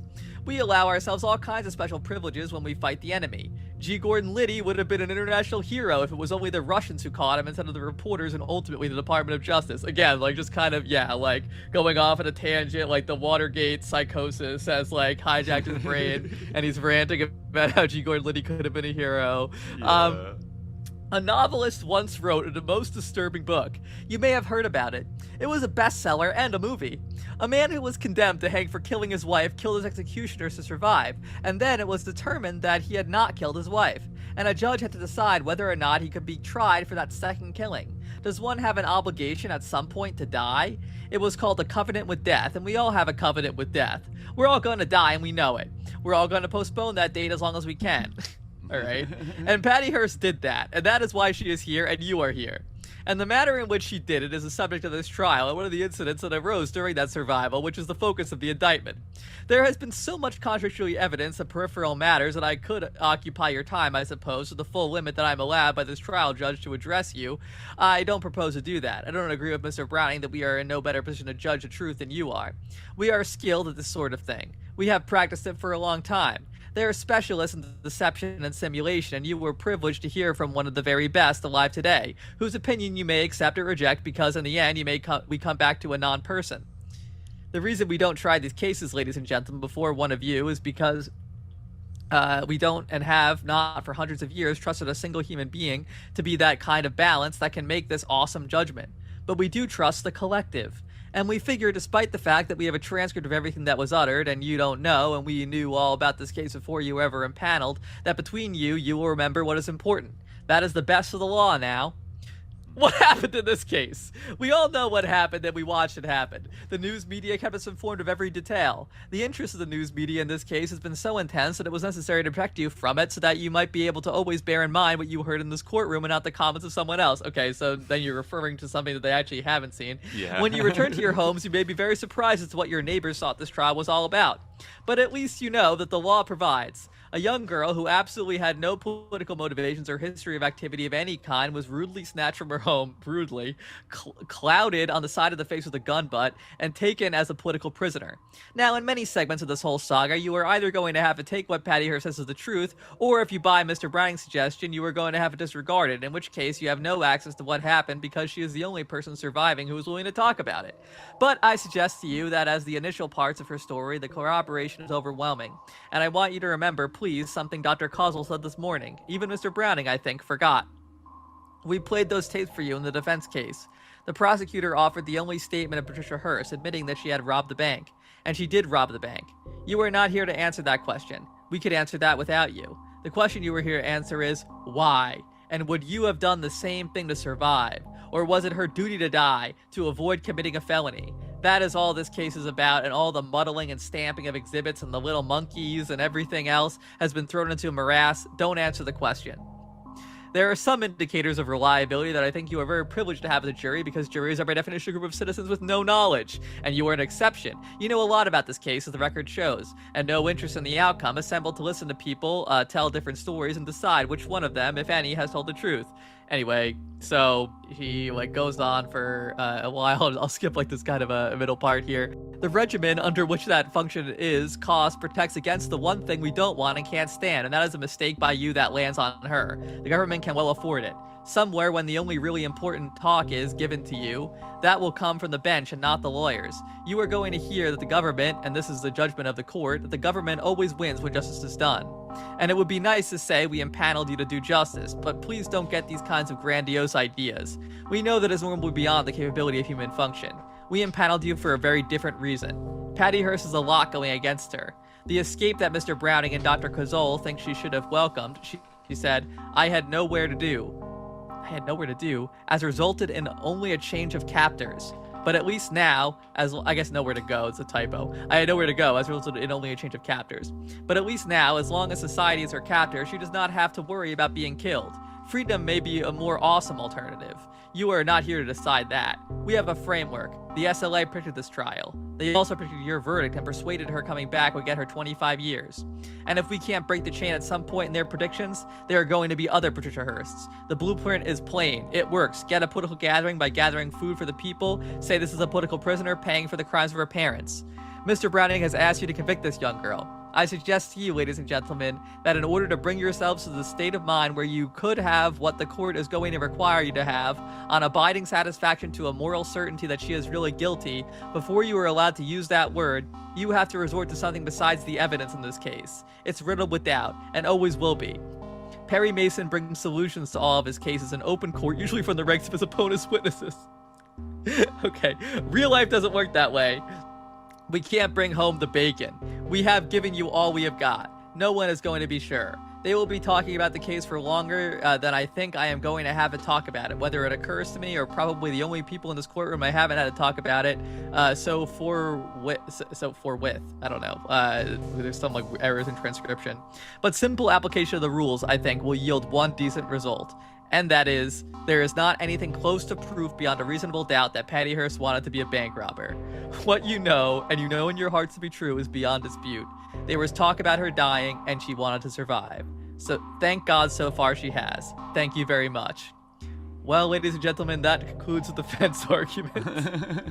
All right, Damn, so yeah, kind of just all over the place. Like yeah, it's a complete mess. You can't like do a closing argument off the dome. Like, I don't know. I think obviously there's some people who are just like gifted rhetoricians who might be able to do that, but he had like quite at a the high stakes reputation. trial, it's insane. Yeah, he seemed to be like dividing his time like among a million different things and letting his like deputy kind of handle a lot of shit. And then he was also he made Patty sign kind of like a preliminary agreement that he should be allowed to like write a book about like representing her in the future. And she definitely, I saw an interview with her from the 90s where she was like, I think that was during F. Lee Bailey's like next resurgence of fame as like a part of the O.J. Simpson team, and you could definitely tell us she like hates him and like thinks he's sus, and he not only completely fucked up her case, but then like insisted on, he got really mad that she like criticized him years later, and I think maybe even like threatened to sue her. So she's like not willing to like talk shit about him specifically, but she definitely signals that like she thinks he sucks. And he tried, I don't think his book ever came out, about his alleged book, you know, about this case. Probably maybe because it was such a big L for him, you know, like he really fumbled the ball. Like, I don't know, almost like he was hired to fumble the ball. Yeah, I mean, obviously there's a lot like of public perception, like you know, riding against them, but I still feel like this is sort of a layup. Like, you know, she was just reasonable doubt. She was reasonable held in a doubt. closet. Right. But I mean, yeah, people he's said ranting that about cannibals like, and stuff. Like, what? Yeah, Bill Harris, I think even, yeah, exactly. Like, well, if you were in the Andes, would you eat someone? It's like, well, wait a minute, she didn't eat anybody. Yeah. Like, she didn't kill anybody either for the purposes of this trial, you know? Like, she might have some culpability in the Opsal killing, but that, you know, by that time she had a pardon, I guess, so she couldn't be held to account for it. But yeah, anyway, so what Browning said is almost more interesting in a way. So, he said, "Thank you, Your Honor. Ladies and gentlemen, there are two remarks Mr. Bailey made with which I agree. The first is that it's entirely appropriate and very important in this case you consider the type of person the defendant was at the time of her kidnapping. The second is that he doesn't like the revolutionary in the courtroom. And I don't either. But I think it's important to consider that the defendant in this case would have been, I think it's important to consider what the defendant in this case would have been had she continued to be the person she was at the time of her arrest. That is the real question here. Who was Patricia Hearst on April 15th, 1974 and September 18th, 1975? She is a different person today than she was then, either because she was reprogrammed or because she was active. But I submit to you, ladies and gentlemen, that the evidence you have heard, and some of it from the defense psychiatrists themselves, does not bear out the picture of Patricia Hearst that Mr. Bailey would have you believe. I have already mentioned some of the findings of Dr. West with respect to her home life, the fact that she was strong-willed, poor relationship with her parents. And then Bailey says, I object to that, Your Honor. That is not what Dr. West testified to. That is what Mimi Swanton said to Margaret Singer. Mr. Browning, well, if Your Honor please, I think the evidence will speak for itself. I can quote counsel the pages. And then the judge says, ladies and gentlemen, in this respect, it is the evidence that has been called, not what the counsel says it is. Mr. Browning, if you are going to refer to the evidence, refer specifically to the evidence and the place where you are citing it. Very well, Your Honor. You will be more sure of your record. He goes on. There is an evidence, ladies and gentlemen, a document which has been referred to in this trial as a Tanya interview. I suggest you read that document. I suggest you read particularly the portions of that document which relate to the background of the defendant. And then I suggest you ask yourselves whether the Harrises forced the defendant to write those things that appear in this Tanya interview. You will find such things in the Tanya interview as that the Hearst children were not allowed to go to public schools. The reason given for this decision was straightforward. Kids who went to public schools weren't the kind of people who we should have close association with. Some of those statements in the Tanya interview, when you read them, ladies and gentlemen, with respect to what the defendant's frame of mind was at the time she was kidnapped, disillusion with Stephen Weed, dead-ended, or if you want to use the terms that the government consultants gave you, a rebel in search of a cause. Mr. Bailey and I don't disagree with respect to whether it's important to look to see what type of person she is. Only with respect to what the evidence shows is the type of person she was. And I think you have to look to a lot of other evidence to determine where she was at, so to speak, on September 18th. You have to look at the Tobin tape. You have to look at her bail affidavit and compare one with the other. You have to look at her clenched fist salute in this very courthouse. Did she do all those things? And could you really believe she did all those things because of fear from the Harrises? Or was it because she was reprogrammed by the psychiatrists, by the defense attorneys, with a view in mind to painting the very picture that has been painted of her here to you, ladies and gentlemen? Because you see, so he's basically kind of going with the reverse brainwashing theory. Because you see, it's a pretty tough thing to explain all the statements and writings and activities that the defense knew would be brought before you, ladies and gentlemen, with respect to the proof of these charges. So how do you explain them? Some of them are very difficult to explain. They know that. So they say, they made me do it. Time and again, they made me do it. It was the fear that made me do it. Mr. Bailey said that you have to either accept her version because she's the only one left alive, or you have to reject it. I believe on the evidence you should reject it. I believe that because I do not believe the evidence is consistent with the version she gave you. And I say that with her credibility as a witness in mind, the fact that she signed a document containing untrue statements for whatever reason. Mr. Bailey says the defense had played the tapes for you and introduced them in evidence. I would merely comment in that regard. These are the SLA tapes. That, as Mr. Bailey well knows, the prosecution is restricted in presenting its case in chief to those matters which directly relate to the bank robbery. And the only probative matter with respect to the bank robbery from a prosecution point of view was the admission on one of the tapes that she robbed the bank. We fully expected that all of those tapes would come in, and I'm glad they did. You didn't hear us objecting when Mr. Bailey offered the rest of those tapes, because if you listen to all those tapes, you will hear progression of attitudinal change.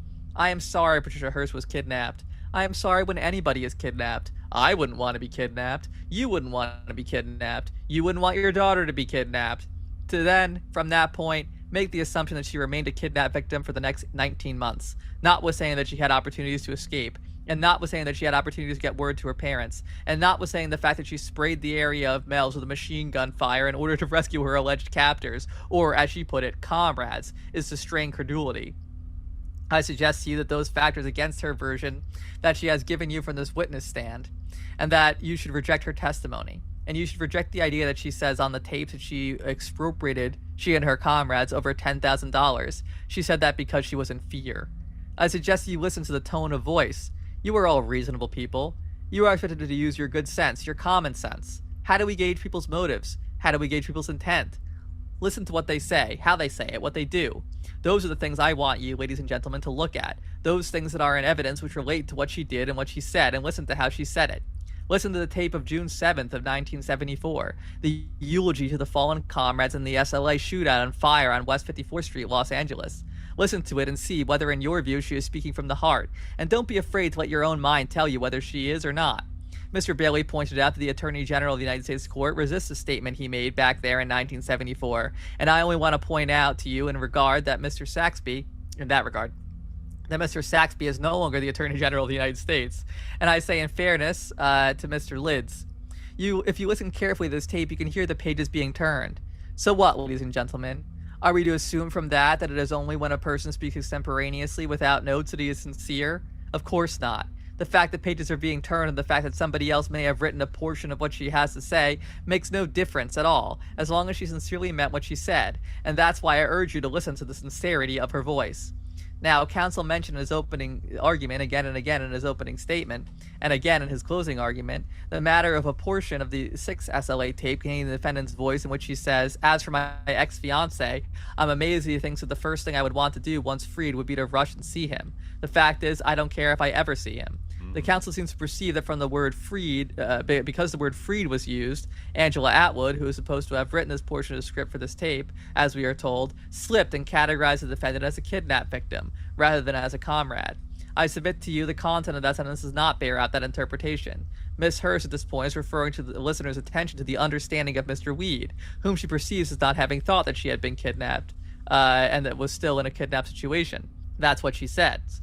As for my ex-fiancé, I'm amazed that he thinks the first thing I would want to do once freed. He thinks the first thing that I would want to do once freed would be to rush to him. Mr. Bailey pointed out that the victims often do what they're told to do when they're told to do it. And so, would I or he says. Well, would we, ladies and gentlemen? I think most of us want to protect our lives when threatened with death, but I also think it's very unlikely that we would pick up an automatic weapon and spray an area with machine gun fire, which is fueled by innocent persons, and run the risk of killing or injuring them in order to protect ourselves. Again, you have to look at the actions that they bear upon her intent. Yeah, like, the defense really bungled this. Like, that was a horrible argument. Like, would you, like, shoot into a crowd of innocent people to... Reasons. Whom amongst us? Yeah, Yeah. But, again, you have to look at the actions as they bear upon her intent. Was it a matter of her having to do everything they told her to do? Was she all alone in that van at the time she picked up those 2 carbines and shot in the direction of Bell's Sporting Goods? Was she doing those acts to free the Harrises or because of a fear of the Harrises? What is the reasonable interpretation of that, ladies and gentlemen? Consider that, and if you agree, as I trust you will, say so in your verdict. Mr. Bailey also reminded you of the presumption of innocence, but I do wish to disagree with him to some extent when he says that she is wearing the presumption of innocence now. She is entitled to a presumption of innocence until the contrary is proved. The burden is upon the government to prove the case. The evidence is all in. Each of you take to the jury room with you certain impressions, as well you should based on the evidence. And you should, the court says, she still has the presumption of innocence, however. She does indeed, Your Honor, as a juror sit down to deliberate. But what I'm suggesting is, and I intend to tell the jury tomorrow morning, thank you, Your Honor, I hope you do, but they certainly need not block out their mind the evidence we have heard in this case. The point is, ladies and gentlemen, if based upon the evidence you believe she is guilty, for heaven's sake, say so by your verdict. Mr. Bailey spoke of the 5 witnesses who he claims changed their story to somehow accommodate the government. He referred, I believe, to Mr. Norton, Mr. Burzens, among others. I'm not going to rehash her testimony at this time, ladies and gentlemen, you heard it. But I leave you with this thought, if I may. People in a fast-moving panic situation, and I certainly don't doubt that the events at the Hibernia Bank of April 15, 1974 were filled with panic and were very fast-moving, are apt to make mistakes. If we brought in 5 witnesses from that bank and each of them told the same story they had told the same way from the day that they were first interviewed, you would say, I think, to yourselves, wait a minute, something is wrong here, it's too pat. The fact is, people do make mistakes, and upon reflection they do decide they were wrong in the first instance or mistaken. But there are certain things that have never been changed. And one of the things I'd like you to bear in your mind is the fact that Mr. Burzens saw separate clips when he looked at the person down on one knee at the door. Now, with respect to Dr. Fort, counsel categorized him, I believe, as a psychopath and a habitual liar. Ladies and gentlemen, that sounds very similar to character assassination to me of Dr. Fort. Whereas the evidence that Dr. Fort is a habitual liar, that he is a psychopath. You heard Dr. Fort's testimony. You heard him recite the positions he has held. You heard him recite the materials he consulted, the books he read. All right, maybe Ford is not the world's foremost expert on mind control or brainwashing, but he did an awful lot of workup for this case and acquainting himself with it so that he'd give you, the jury, the benefit of his workup for whatever assistance it might be. You heard him testify to those things. You heard him testify to what his opinion was. You heard him testify why he reached that opinion. For heaven's sake, ladies and gentlemen, judge Dr. Ford on what he says about this case and not these collateral matters that are in dispute. And I assure you, they have been disputed with Dr. Ford's employment with the American Psychiatric, or his membership in the American Psychiatric Association, his involvement in the Lenny Bruce case. Oh, wow. Well, yeah. Speaking of our favorite comedian, Lenny Bruce, I was just reminded that, now might be the time to dust off I was looking at some Barb articles. Mr. Paul Krassner was covering this trial very closely for the Barb and for other outfits. But, in his later years, when he was having his bills paid for by a certain Jeffrey Epstein, he kind of re-released reworkings of some of his journalism and satire into these little books. So he had one that came out, I don't know, either in the 2000s or something like that, called Patty Hearst and the Twinkie Murders, where he recounts his coverage of this trial, and it hits on some salient facts, and also it exposes some Krassnerisms and clarifies some Krassnerisms that we were a little frustrated by in the Barb, just making up shit, etc. But I want to read just a little from Patty Hearst and the Twinkie Murders by Paul Krassner. A little bit down here in the section, it's really just a chapter in the book.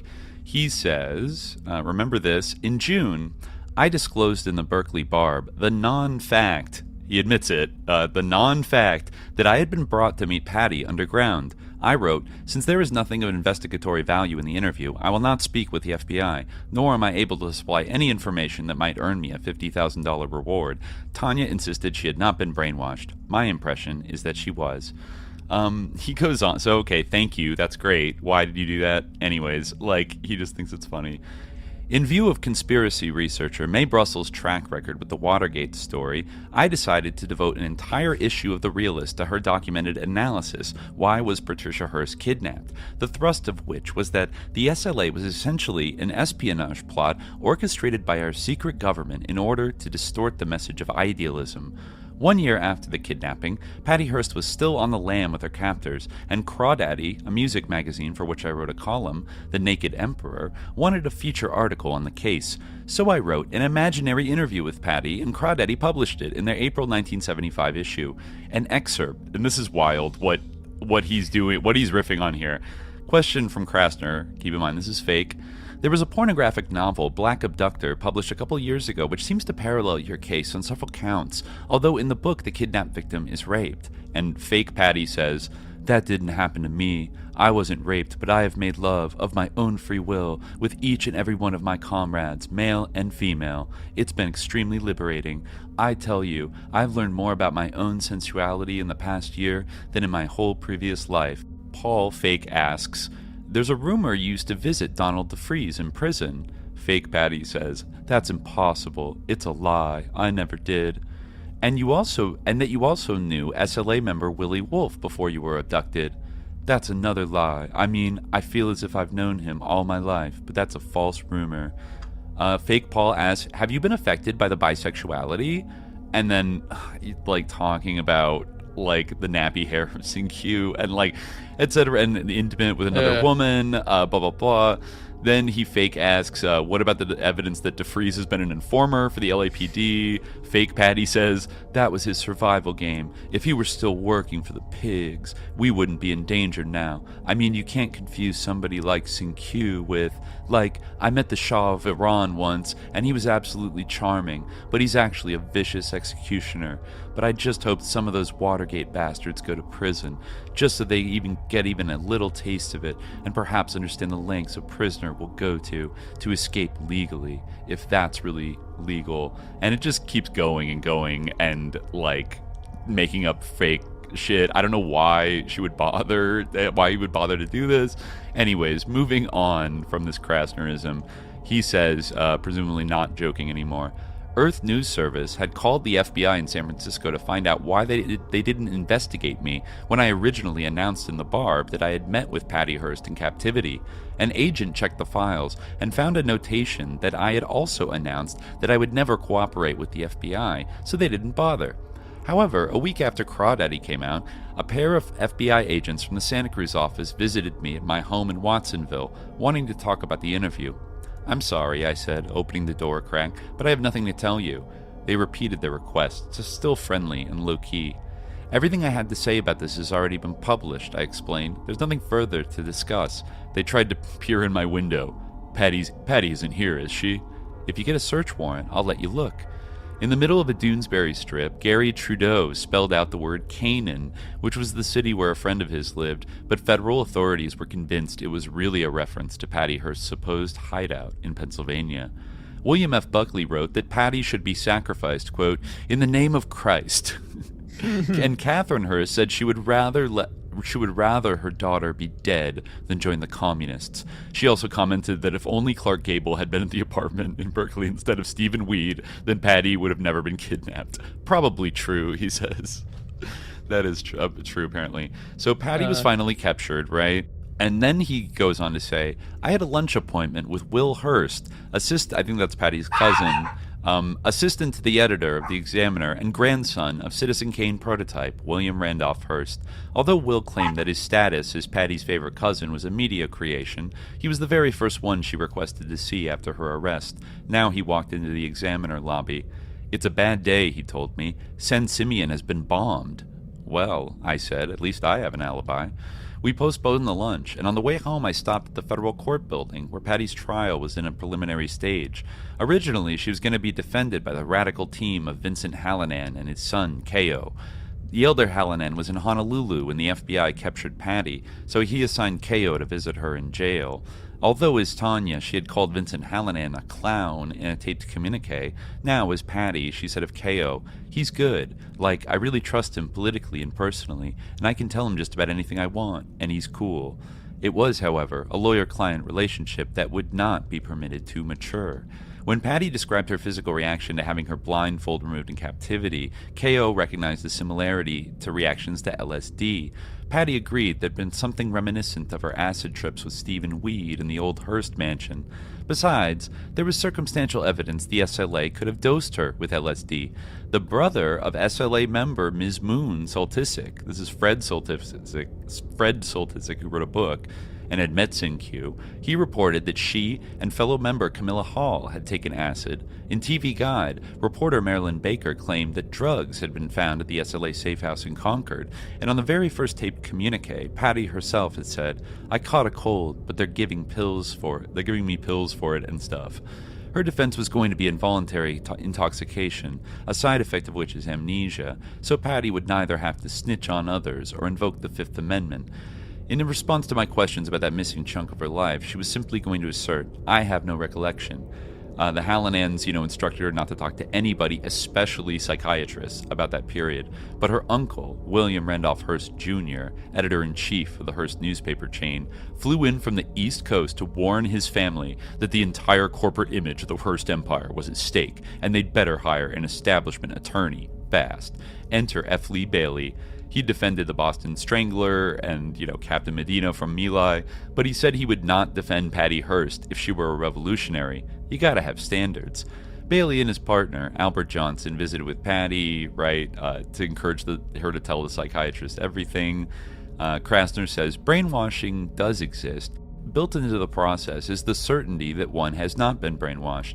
Patty's obedience to her defense team paralleled her obedience to the SLA. The survival syndrome had simply changed hands. F. Lee Bailey was Sin-Q in whiteface. Instead of a machine gun, he owned a helicopter company, Enstrom, an anagram for monster. Damn, weird. Instead of taping underground communiques, he held press conferences. It was all showbiz. There had been a rumor that Patty was pregnant by Sin-Q. Indeed, one of the first questions that Randolph Hearst asked when he met sports figure Jack Scott, who had supposedly seen Patty, was to ascertain if that rumor was true. I wrote in the Berkeley Barb, now, with their daughter on trial, the Hearsts have hired a lawyer who wears pancake makeup to press conferences, the better to transform a racist fear into a Caucasian alibi. And then, he gets a letter from, allegedly, he might be doing a bit, from the makers of pancake makeup, and said that he's, he's not capitalizing it properly. Whatever, anyways. Blah, blah, blah. He talks about the Examiner had a tough time, obviously, covering the trial of his boss's daughter. On the first day, the reporter Stephen Cook wore a tie with the legendary "fuck you" emblazoning the design. Randolph Hearst chastised him for this, but Alexander continued to wear the tie. Perhaps it reminded Hearst of the time Patty screamed "fuck you, daddy" in his office. Blah, blah, blah. The trial was grist for TV entertainment mill. On the Merv Griffin show, the audience voted 70-30 that Patty was guilty as charged. On the sitcom Maude, the British maid studying for her citizenship test had to answer the question, who said, give me liberty or give me death? She was given a hint that the initials were PH. She guessed Patty Hearst. And Johnny Carson, in his opening monologue, wondered whether F. Lee Bailey would get Lockheed off, quote, for kidnapping our money. Haha. I guess the Lockheed scandal, I guess he was involved in. Soap opera actress Ruth Warwick, who starred in Citizen Kane, revealed that my name was not printed in any Hearst paper for 5 years after that film was released. I could be the star of a movie, and my name couldn't even be mentioned in ads in Hearst papers. Patty had never seen Citizen Kane because it would have been too embarrassing to be caught watching it on the run. Throughout her trial, there's a screen set up in the court, but instead of Orson Welles, over and over again, like some nightmare, Patty would view footage of herself helping rob the Hibernia Bank. One witness at the bank had been convinced that it was merely an episode for the TV series Streets of San Francisco, and that Patty was just an actress. Wow. Yeah, Nancy Faber of People became the unofficial courtroom fashion advisor. A rhetorical question has been asked of the press. How can you justify extensive coverage of Patty Hearst and say little, if anything, about the San Quentin Six, in which the state has admitted not having any real evidence? KQED interviewed media folks who rationalized that they were only giving the public what it wanted. Blah, blah, blah. It says John Lester of KPIX became the media advisor for the Hearst family when Patty was abducted. He warned Randolph Hearst that when he stepped through the front door, he would be appearing on international television, and therefore it would be important not to pick his nose. Randolph Hearst turned that into a little joke where he'd pick his nose before stepping outside. Krassner riffs here a little bit that what was really on trial was the royal nuclear family, the floor sample of a consumer unit that also served as the original source of authority. If Patty had not, quote, belonged to her parents, why would anybody want to kidnap her? And if the princess had lived her pre-kidnap life inside the safety of a castle, then how could any nasty old SLA manage to get her? The message of this trial was clear. Destroy the seeds of rebellion in your children, or we shall have it done for you.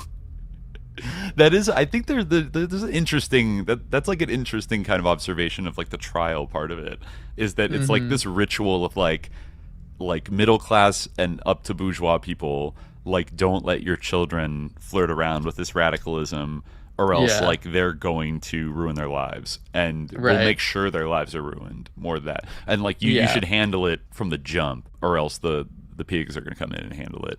You know, so it is kind of crazy that like, I mean, what Bailey said about how they predicted this trial, like, kind of is true, because they predicted that, you know, she would, like, his only argument was that, like, oh, in order to prove Sing-Q wrong, you have to let her off, because otherwise, like, this won't be a fair, you know, like, this won't be a fair trial. Like, Sing-Q said that she would go to prison to rot forever, so the like, you need to, you know, prove him wrong by finding her not guilty. But that, like, you know, I mean, obviously that wasn't persuasive, and in fact they did like realize that it was completely like her parents like wouldn't let her have like a lawyer who actually thought that like she might be, you know, in some way innocent or whatever, or like who like were remotely sympathetic. And I mean, like, it was kind of like, I understand like where she was coming from, where she was like, oh, I'm not gonna sign that because like parts of it aren't true, but well, I think she corrected it and then signed it. And that's what happened. But but I know why she put up like resistance, but I feel like, I don't know, she probably, I mean, she obviously should have stayed with the first lawyers, like you can say in hindsight. Definitely. But yeah, like the whole thing was like I mean, to that like to what that guy was saying, Browning, like about like their like kind of counter witness, like their counter psychiatrist was that guy Joel Elliott. Joel Elliott, not Dr. Fort. Joel Fort. Yeah, Joel Fort. Patty mentions him in her book, and she says that he'd actually offered to testify for the defense, or like to be an expert witness for the defense first, but then they said like, oh, we already have enough like psychiatrists, and so he's like, oh, okay, and then he went over to the prosecution and was like, I'll work for it. I mean, it does seem that he's like, and it's like insane, or like, you know, and like he was very like dialed in, according to Patty, on the idea that she was like a little rich wasp kid that was like rebelling against her stifling parents. Yeah, that's basically what he said. Yeah, that was which kind of would make her guilty, I guess, in his eyes. Yeah, like there was this NYT article about it, actually. The defense moved into 2 attacks on after witnesses who had testified for the government that, in their opinion, Ms. Hearst would have willing participant in the robbery of the Hibernia Bank. Both Dr. Harry Kozel of Boston and Dr. Ford said that they believe Ms. Hearst had joined the SLA, which had kidnapped her 10 weeks earlier, although she has contended she did not join 4 of its members in the holdup willingly, but was coerced into it by them. Dr. Nicholas Groth, a clinical psychologist in Massachusetts, was called by the defense. Dr. Kozel testified earlier that he had dismissed Dr. Groth for some undisclosed misbehavior with a male inmate at the Center for the Diagnosis and Treatment of Dangerous Sex Offenders at Bridgewater, Mass., which Dr. Kozel directs. Dr. Groth said today that he was dismissed for going with a former prisoner, the former prisoner's wife, and 3 other persons in a private plane to New York to tape 5 television programs about rape. When he returned, he said Dr. Kozel attempted to suspend him, but was unable to do so because he lacked the authority. Dr. Groth testified that sometime between last September 18th, what a mess, like, trial. They were going after the witnesses, and, between last September 18th, when Ms. Hearst was arrested as September 26th, when Dr. Kozel tried to dismiss him, he, weird, orthography, something Pavement Center, saw a picture of, on the office at the treatment center, I guess. There's, this line is, all messed up. The defendant's mother, a newspaper, and heard Dr. Kozel say, "The Hearsts are disgusting people." The witness said Dr. Kozel had also said, "If you had grown up in a family like Patricia, you would have understood what she was rebelling against. They are pigs." Dr. Kozel, challenged with these statements when he testified yesterday, denied making them. Today, with a succession of witnesses, including a private detective from Los Angeles, a lawyer from Miami, and a psychiatrist from San Francisco, these accusations were made against Dr. Ford. This is crazy. He provided some drugs for Lenny Bruce, the late comedian who was convicted addict. Methadone and amphetamine was the only drug mentioned. His reputation for truth and veracity in the medical profession was bad. He did not tell the exact truth about how he had come to be a member of the did not come to be a member of the American Psychiatric Association. He said he quit in protest, but the defense produced records indicating that he had been dropped for not paying his dues. And the thing with Lenny Bruce basically was that he actually testified at his trial about him being an addict, and to kind of exonerate him for to exonerate him. So I mean, Paul Krassner must know this guy if he was involved in his trial. More than that, they found in Mr. Bruce's home hypodermic needles, medicines, and pills that were prescribed by Joel Ford. Jesus Christ, there's not a single psychiatrist involved in this case that doesn't have the craziest background. That's just an allegation, but it was one that existed. So that actually came up in the closing argument as well. But I mean, it is kind of interesting that this was the approach that they took. I guess you kind of have to. That's kind of what you need to imply that she was on a trajectory to be a revolutionary anyway. And thus the kidnapping is kind of incidental to it. Yeah, exactly. Actually, there is a little more. But that seems so absurd that it's crazy that people were ready to believe that. You would almost have to believe the entire kind of Mae Brussel, Donald Fried theory about her visiting Sin-Q in prison, which I'm still shaky about a little bit if that part is actually there's no true. Real proof of it. I think the CIA connections via Colson Westbrook and Vacaville overseeing all the other people getting in touch with Sin-Q and Sin-Q's transformation itself. I see the thumbprint of CIA all over that. I feel they would have dug that up if it were true. The defense, the prosecution would have been able to produce that. Right, but I don't know if there's any attempt to look at to track down Mary Alice Seams, who she allegedly impersonated with her ID, or if that was never really that. They kept very far away from the Colston Westbrook any of that shit, and anything, the origins of the SLA kind of was kept out of the case. I think that was never really put on trial because all the principals involved died. The SLA isn't on trial. It's just Patty. Right, just her. Yeah, and just for the bank robbery. So it's all all kind of doesn't matter. The main thing is whether the Harrises are on the back burner. Yeah, exactly. Is guilty of robbing the bank. Yeah. So, Krassner was talking about how, the Hearst family was sort of, became characters in the courtroom, forced to listen to, all the Tanya communiques, like denouncing the pig Hearsts. And he pivots over here to say, at the end of this one tape, Sing-Q came on with a triple death threat, especially to one Colston Westbrook, who he accused of being a government agent now working for military intelligence while giving assistance to the FBI. This communique was originally sent to KSAN in San Francisco. News director David McQueen checked with a Justice Department source who confirmed Westbrook's employment by the CIA. Conspiracy researcher Mae Brussel traced Westbrook's activities from 1962, when he was an advisor to the South Korean CIA, through 1969, when he provided logistical support in Vietnam for the Phoenix program. His job was the indoctrination of assassination and terrorist cadres. After 7 years in Asia, he was brought home in 1970, of course, and ran the BCA at Vacaville, where he became the control officer for DeFries, who had worked as a police informer from 1967 to 69 for the Public Disorder Intelligence Unit of the LAPD.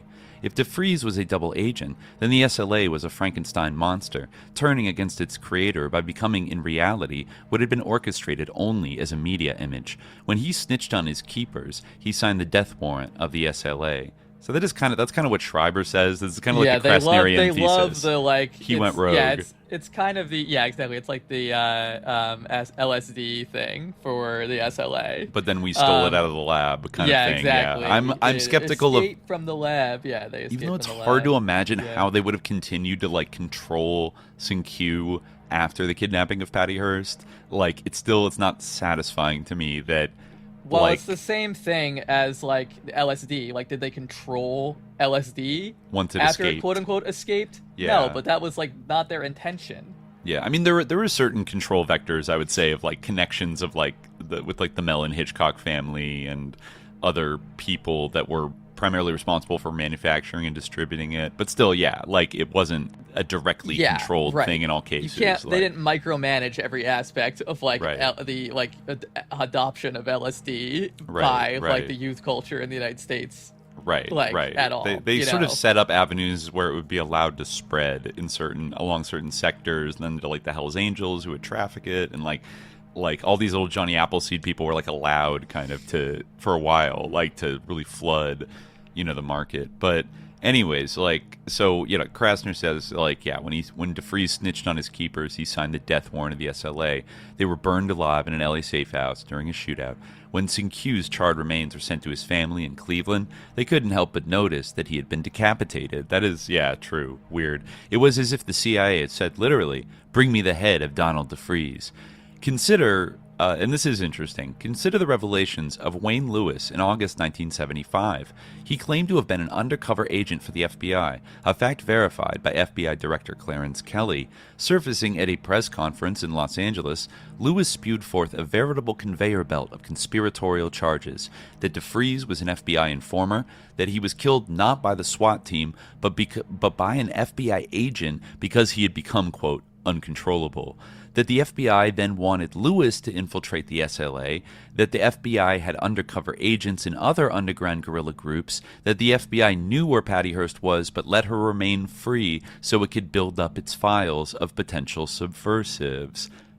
You can't rule that out also, right?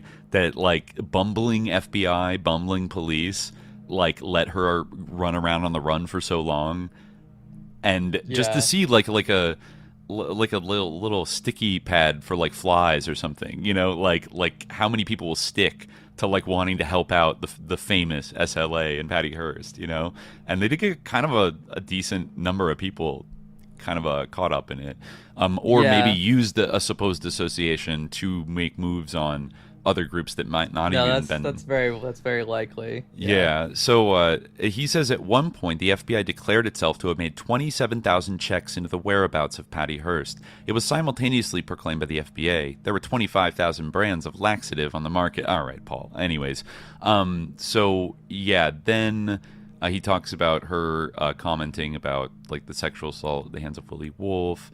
Which of course he's slightly skeptical of because he thinks his writing style is so awful. I know. So I guess there were some wacky things that exchanges here. Is the government saying, objected F. Lee Bailey, that everyone who smokes grass is a bank robber? Oh, that's right. This was a bank robbery trial, wasn't it? "Were you acting the part of a bank robber?" Browning asked Patty. "I was doing exactly what I had to do. I just wanted to get out of that bank. I was just supposed to be in there to get my picture taken, mostly." Ulysses Hall testified that after the robbery, he managed to speak on the phone with his former prison mate, Sing-Kyu, who told him the SLA members didn't trust Patty's decision to join them. Conversely, she didn't trust their offer of a choice, since they all realized that she'd be able to identify them, so they made her prove herself by fronting her off at the bank with Sing-Kyu's gun pointed at her head, out of the closet into the bank. Patty testified that Patricia Soltysik, Ms. Moon, kicked her because she wasn't enthusiastic enough at a dress rehearsal, and that Sing-Kyu warned her that if she messed up in any way, she'd be killed. Before the trial, Prosecutor Browning had admitted that it was, quote, clear from the photographs that she may have been acting under duress. And during the trial, Bailey, with only 15 minutes to go before weekend recess, brought out the government's suppression of photos showing Camilla Hall also pointing her gun at Patty in the bank. Moreover, in a scene right out of Blow Up or an aspirin commercial, a scientific laboratory had used a digital computer to filter out the grain without changing the content, then scan the photos of the laser beam, all to indicate that Patty had opened her mouth in surprise and recoiled in horror at the firing of shots in the bank, and that it was merely a shadow that made her look as if she were smiling during the robbery, although Sing-Kyu had given her strict orders to smile whenever she met anyone who was supposed to know she was Tanya, because the original photo of her was always that she was smiling, right? Right. So, yeah, anyways. It did not come out in the testimony that it did not come out in the testimony of Louis Jolly West that he had once killed an elephant with an overdose of LSD, which United Press correspondent Don Thackeray called pachydermicide, okay, nor that Dr. West had once spent 8 straight hours in John Lilly's sensory deprivation tank. All right. Sus. According to Kay O'Halloran, Patty, quote, hated West because she was aware of the fascistic implications of his proposed UCLA Center for the Study and Reduction of Violence, which would practice what it preached against, violence, in the form of electrode implantation and aversion therapy. Obviously, then, some kind of coercive persuasion must have been used to get her to talk to him. Perhaps she had been reduced to a state of infantile helplessness once again. A letter from a prisoner in the San Mateo jail, quote, I was coming out of the doctor's office when I saw Tanya being taken out the front door. The guards had cleared the hallways of all prisoners, and it was by mistake that I was let out at that time by the jail nurse. Tanya was taken out by 1 female and 3 males. When I called to her, I was dragged out of the hallway. Our comrade was exhausted and frightened, lethargic in her movements, and appeared drugged. While I was in the doctor's office, I had noticed a 3x5 manila envelope, the type used to hold medications given to prisoners, which had written on it, Hearst. There's little doubt she's being drugged. Wow. The AP reported a source close to the specialist conducting the examination said that the dosages of antipsychotic drugs listed in Miss Hearst's medical report would themselves cause lethargy and disorientation. Would she eventually emerge from the psychiatric kidnapping, only to proclaim, as she had previously done on an SLA communique, I have not been brainwashed, drugged, tortured, or hypnotized in any way. Oh my God. Folks, F. Lee Bailey put Patty on the witness stand. He asked her what Sing-Kyu had done on one occasion to show his disapproval. Yeah, when he pinched her private parts. And then Browning, questions that. How many breasts did he pinch? Blah, blah, blah. Krassner says, good Lord, this was supposed to be the trial of the century. And the government was busy trying to find out whether Sing-Kyu got bare tit. Yeah, he can't help it. He can't help it. Bailey fought unsuccessfully to have Patty testify about the bombing of the Hearst Castle so that the jury would know she was still indirectly afraid of SLA members Bill and Emily Harris. That's right, somebody bombed Hearst Castle. But once more, Patty tricked Browning during cross-examination. He was asking why she hadn't taken advantage of opportunities to phone for help. She said she was afraid of the FBI. Browning asked Patty if it had occurred to her to turn the Harrises in. She said, I was afraid. They aren't the only people like that running around. There were many others who could have picked up right where they left off. Then she says, suddenly Patty switched from her usual monotone to a hurried delineation of the latest terrorist acts, threats, and broken promises, including this. San Simeon was bombed. My parents received a communique demanding $250,000. Browning said, was anybody killed? And said, no. They say before the trial, Bailey's associate Johnson protested that, contrary to what Sheriff McDonald says, Patty Hearst and Sarah Jane Moore have not exchanged cordialities. I don't want any inferences drawn from any conduct of the two of them, simply because they're in the same institution, because there's absolutely no connection. Like Patty says that Sarah Jane Moore started apparently was obsessed with getting to know her when she got booked in the same jail after trying to shoot Ford, and she was really creeped out and didn't want to she'd write her letters and have them passed to her and wanted them to be best friends, and she was get the fuck away from me. I'm super sussed out. But here we go now we get into some crazy shit here that's orbiting around all this. But there was a missing link between Sarah Jane Moore and Patty: the murder of Wilbert Popeye Jackson, leader of United Prisoners Union. He had been killed, together with a companion, Sally Voy, while they sat in a parked car at 2 o'clock in the morning. I learned from impeccable sources that the hit was known in advance within the California Department of Corrections, the FBI, and the San Jose and San Francisco police departments.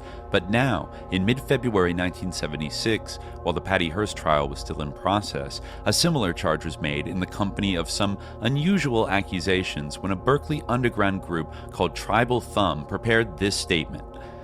It has become known to the Tribal Thumb orbit that the CIA, FBI, and CCS have made undercurrent moves to establish a basis for the total eradication of the Tribal Thumb community. They are involved in working overtime to unravel the mystery of Popeye Jackson's execution in an effort to plant Tribal Thumb in a web of conspiracy in that execution. The FBI's heavy involvement in the case of Popeye's death largely is due to the death of Sally Voy, who in actuality was moonlighting as a narcotics agent for police forces. Moreover, she was Popeye's control agent. Popeye was an informer on the movement. Several days ago, Patty Hearst was slipped out of her jail cell by the FBI and Mr. Randolph Hearst and taken to a nearby jail to identify a man being held there. We're withholding his name for now, who was allegedly closely associated with Tribal Thumb, to make an identification of this man's alleged trafficking of large quantities of arms to Tribal Thumb and the Symbionese Liberation Army. The result is that Miss Hearst pointed the comrade out as the trafficker of such weapons. Donald DeFreeze escaped from the California prison system with the help of the FBI and California prison officials. His mission was to establish an armed revolutionary organization controlled by the FBI, specifically to either make contact with or undermine the surfacing and development of the August 7th guerrilla movement. What? I thought that might be fake, but okay. Well, following yeah, it this, seems like, well, we make note of the fact that the first communique issued by the SLA under the leadership of DeFreeze was in part a duplicate of a communique issued by the August 7th guerrilla movement. Further examination of those communiques establishes that the ASGM had surfaced and was in the process of developing some kind of operational format when the SLA hastily moved, hard-pressed for something spectacular, to cut off this thrust by the ASGM. The result was the incorrect and unfounded death of Marcus Foster. It is evident that the FBI, through its sources of information, knew of the underground existence of the ASGM, and that the movement was obviously making plans to become public knowledge via armed actions against the imperialist state. Having had their attempts to infiltrate agents into the ASGM's mainstream frustrated, they sought the diverse method of establishing an organization they could control. So they made three approaches. Donald DeFreeze, who was in contact with Nancy Ling Perry, who worked at Rudy's fruit stand, from whom Patty Hearst often bought bagels and fruit juice. DeFreeze was let loose and given a safe plan to surface as an armed guerrilla unit. That plan was to kidnap Patty Hearst, strategized by the FBI, Randolph Hearst, Patty Hearst, and Nancy Ling Perry. The format of that plan of kidnapping Patty Hearst was extracted from a book published by a publishing company named Nova, owned by the Hearst Corporation, titled Vanished. Wow, another predictive book. On April 8th, after Patty was found guilty, there was a front-page story in the San Francisco Examiner, quote, "Would-be presidential assassin Sarah Jane Moore and the Patricia Hearst case are intricately linked in the web of evidence that led to yesterday's arrest of the accused murderer of militant prison reform leader Popeye Jackson," authorities have told the Examiner. These sources said Miss Moore, now in custody in a federal prison in San Diego, will be a star witness in the trial of the accused slayer, and it was the arrest last September of Miss Hearst that led to the break in the case, according to primary investigators.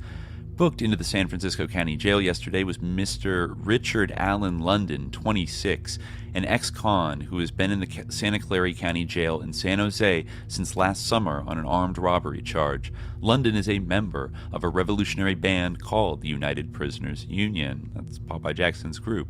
Federal and local authorities flatly denied a report circulated by Tribal Thumb sources that Miss Hearst, convicted of bank robbery on March 20th, was taken to the Santa Clara jail to identify London last week. And then back to Krassner here. Last week? Why this change in chronology? The original Tribal Thumb statement alleged that Patty had identified London as a gun runner for the SLA and Tribal Thumb more than a month and a half previously. The truth is that she secretly began to turn state's evidence early in her trial. Usually defendants tell what they know before trial, so the prosecution can decide whether or not to plea bargain. But this particular trial had to be held, if only to avoid giving any impression of plea bargaining. Patty Hearst had been gangbanged behind the tent at the Hearstling Brothers Browning and Bailey Bread and Circus by both teams. Wow, okay. Prosecution and defense, while they were adversaries in a trial that was more carefully staged than a TV wrestling match. Yeah, so Judge Oliver Carter had once sentenced Hedy Sarney to 2.5 years for bank robbery. She claimed, I think this is the girl who got kidnapped by the Tribal Thumb to do a bank robbery or whatever. She claimed at her sentencing that Tribal Thumb had made her do it. Now F. Lee Bailey reminded the judge that he had commented that her claim of coercion came too late and that she had refused to testify against the people she accused of forcing her to commit the crime, whereas in the case of Patty, Bailey said cryptically, quote, "Your Honor has been made aware of some facts which are relevant to him." It was considered likely that Popeye Jackson could have been killed by police agents to neutralize yet another black leader, rather than because he was supposed to be an informer. The United Prisoners Union reasoned that, quote, if Popeye had been interested in snitching, he would have made all efforts to keep up his contacts with the New World Liberation Front, rather than be, quote, cold and distant or allow for any misunderstanding. Remember, he didn't really like the SLA that much. Popeye Jackson. He was heavy, but he didn't like them. And that's kind of who the NWLF was in 1975. But was it possible, as Tribal Thumb pointed out, that Patty Hearst had participated in the planning of her own kidnapping while ostensibly buying bagels? An SLA manuscript stated they had expected more trouble from their intended victim, quote, since we were planning on carrying her away, but she turned out to be real cooperative. She just lay down on the floor while one of the comrades tied her hands and blindfolded her. When Patty was being interviewed in jail by prosecution psychiatrist Harry Kazal, it was as if she pulled a Raskolnikov from Crime and Punishment by darting from the room and complaining that Kazal had accused her of arranging her own kidnapping. Bailey asked him on the witness stand, "Did you suggest she got herself kidnapped?" He said no. In their first session, Kazal questioned Patty about Willie Wolf, blah, blah, blah. There's a little more here. Here we go. The family of slain SLA member Willie Wolf hired Lake Headley, part of the Donald Freed crew, an ex-police intelligence officer who was chief investigator at Wounded Knee, to find out what really happened. What he discovered with Donald Freed and Rusty Rhodes was that the SLA was part of the CIA's Chaos program. In that context, they were planning to kill Black Panther leader Huey Newton and succeeded in killing Marcus Foster after he agreed to meet Panther demands for educational reforms.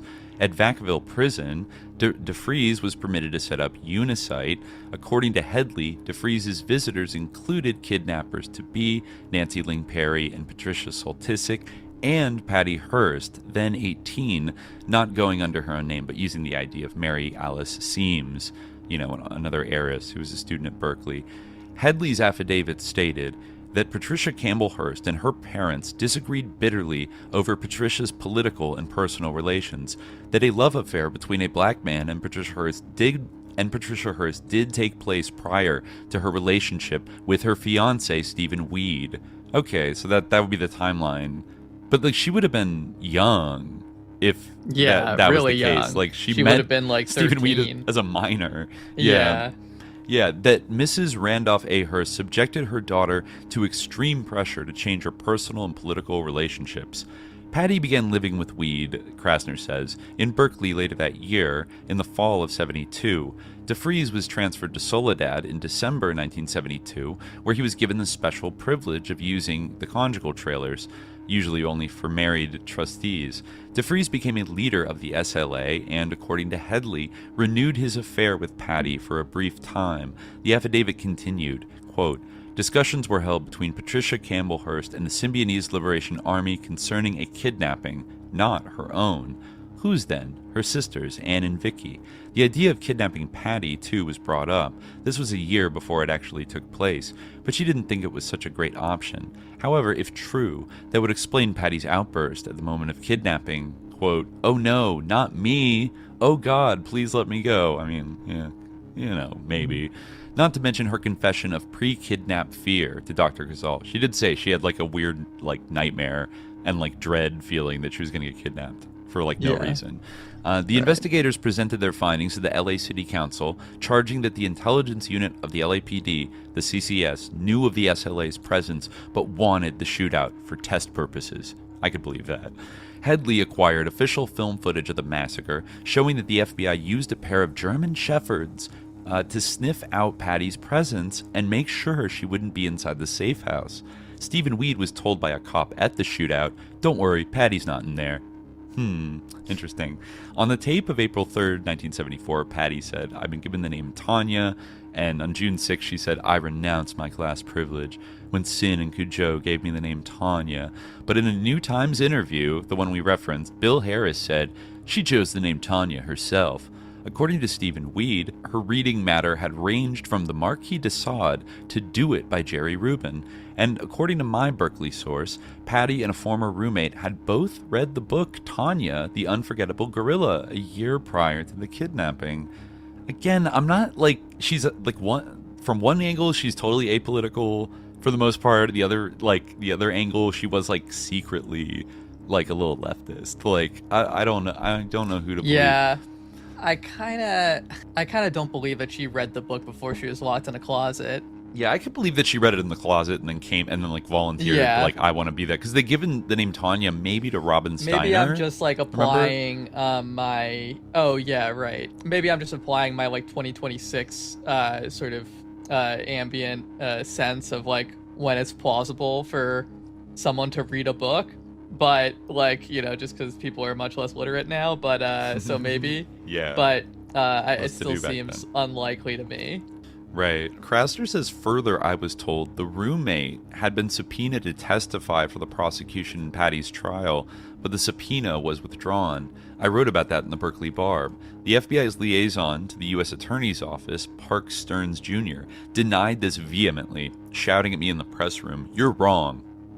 It could have been just a coincidence, but after that incident, the head marshal began hassling me for ID, even though I'd been coming to the trial every day. One time he asked for my driver's license.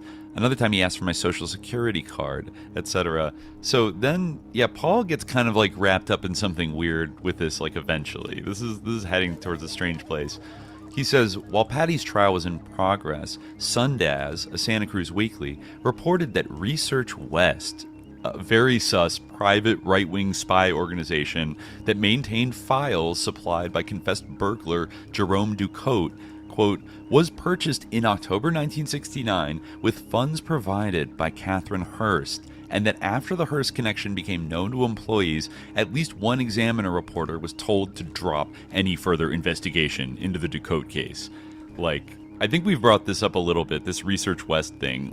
It is a genuinely kind of sinister. It's very much like the American Security Council, keeping files on leftists and selling that access to that database to right-wing businesses so they don't hire subversives. So the Sundaz story stated not only that Catherine Hearst gave or lent most of the $60,000 to $70,000 purchase price for the company, but also that prior to the purchase, the foundation supported itself through, quote, contributions averaging $1,000 provided by Pacific Telephone, PG&E, railroads, steamship lines, banks, and the Examiner. In return, the files were available to those companies, as well as to local police and sheriff departments, the FBI, the CIA, and the IRS. The Examiner paid $1,500 a year through 1975 to retain the services of Research West. In another case, a member of the Santa Clara DA's office testified that FBI agent Charles Bates had categorically denied having any of the stolen documents sought by the Santa Clara DA for an investigation of FBI-sponsored political burglaries. After being confronted with the testimony of one of his own subordinates, Bates ultimately turned over the documents. Some of the stolen documents, according to Sundaz, ended up with Catherine Hearst's pet project, Research West. He mentions here Charles Bates was a special agent at the Chicago office of the FBI in 1969 when the police killed Fred Hampton and Mark Clark, the Black Panther leaders. Ex-FBI informer Maria Fisher told the Chicago Daily News that the then chief of the FBI's Chicago office, Marlon Johnson, personally asked her to slip a drug to Hampton. She had infiltrated the Black Panther Party at the FBI's request a month before. The drug was a tasteless, colorless liquid that would put him to sleep.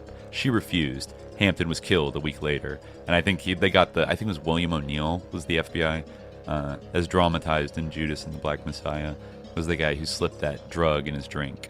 He notes he was also in D.C. during Watergate, handling the Watergate investigation, Charles Bates, and then went to the SLA San Francisco job just coincidentally. How about this? Okay. In the middle of her trial, on a Saturday afternoon, when reporters and technicians were hoping to be off duty, the FBI called a press conference. At 5 o'clock that morning, they had raided the New Dawn Collective, supposedly the above-ground support group of the Berkeley Underground Emiliano Zapata unit, and accompanying a press release about the evidence seized were photographs still wet with developing fluid. Charles Bates held the photos up in the air. "Mr. Bates," a photographer requested, "real close to your head, please." Bates proceeded to pose with the photos like Henry Fonda doing a camera commercial. Was there a search warrant? No, but they had a consent to search signed by the owner of the house, Judy Sevenson, who later admitted to being a paid FBI informant. Not only did the raid seem timed to break into print simultaneously with the Sunday funnies, but the investigative technique also smacked of comic strip morality. In Dick Tracy, the Crime Stoppers textbook depicted a trio of stereotypical hippie terrorists preparing a time bomb, underscored by the question, "Would you deny police access to knowledge of persons planning your demise?" What? Almost 6 weeks after that Saturday morning raid, I received a letter by registered mail on DOJ stationery from Charles Bates, and it says, "Dear Mr. Krassner, subsequent to the search of a residence in connection with the arrest of 6 members of the Emiliano Zapata unit, the Federal Bureau of Investigation San Francisco has been attempting to contact you to advise you of the following information. During the above indicated arrest of 6 individuals of the Emiliano Zapata unit, an untitled list of names and addresses of individuals was seized. A corroborative source described the above list as an Emiliano Zapata unit hit list, but stated that no action will be taken since all those who could carry it out are in custody. Further, if any of the apprehended individuals should make bail, they would only act upon the hit list at the instructions of their leader, who is not and will not be in a position to give such instructions. The above information is furnished for your personal use, and it is requested to be kept confidential. At your discretion, you may desire to contact the local police department responsible for the area of your residence. Very truly yours, Charles W. Bates, Special Agent in Charge." So Paul Krassner, claims he would repeat this many times. So I'm leaning towards this actually happened. He's not just doing a funny thing. That he was found on a hit list of this subgroup of the New World Liberation Front. So here he breaks it down a little bit. But I was more logically a target of the government than of the Emiliano Zapata unit, unless of course they happen to be the same. Was the right wing of the FBI warning me about the left wing of the FBI? Did the handwriting on the wall read COINTELPRO lives? Questions about the authenticity of the Zapata unit had been raised by its first public statement in August 1975, which included the unprecedented threat of violence against the left. When a Safeway supermarket in Oakland was bombed by the Zapata unit, they claimed to have called radio station KPFA and instructed them to notify police so they could evacuate the area, but KPFA staffers insisted that they never received such a call. Interesting. Somebody fucked up there.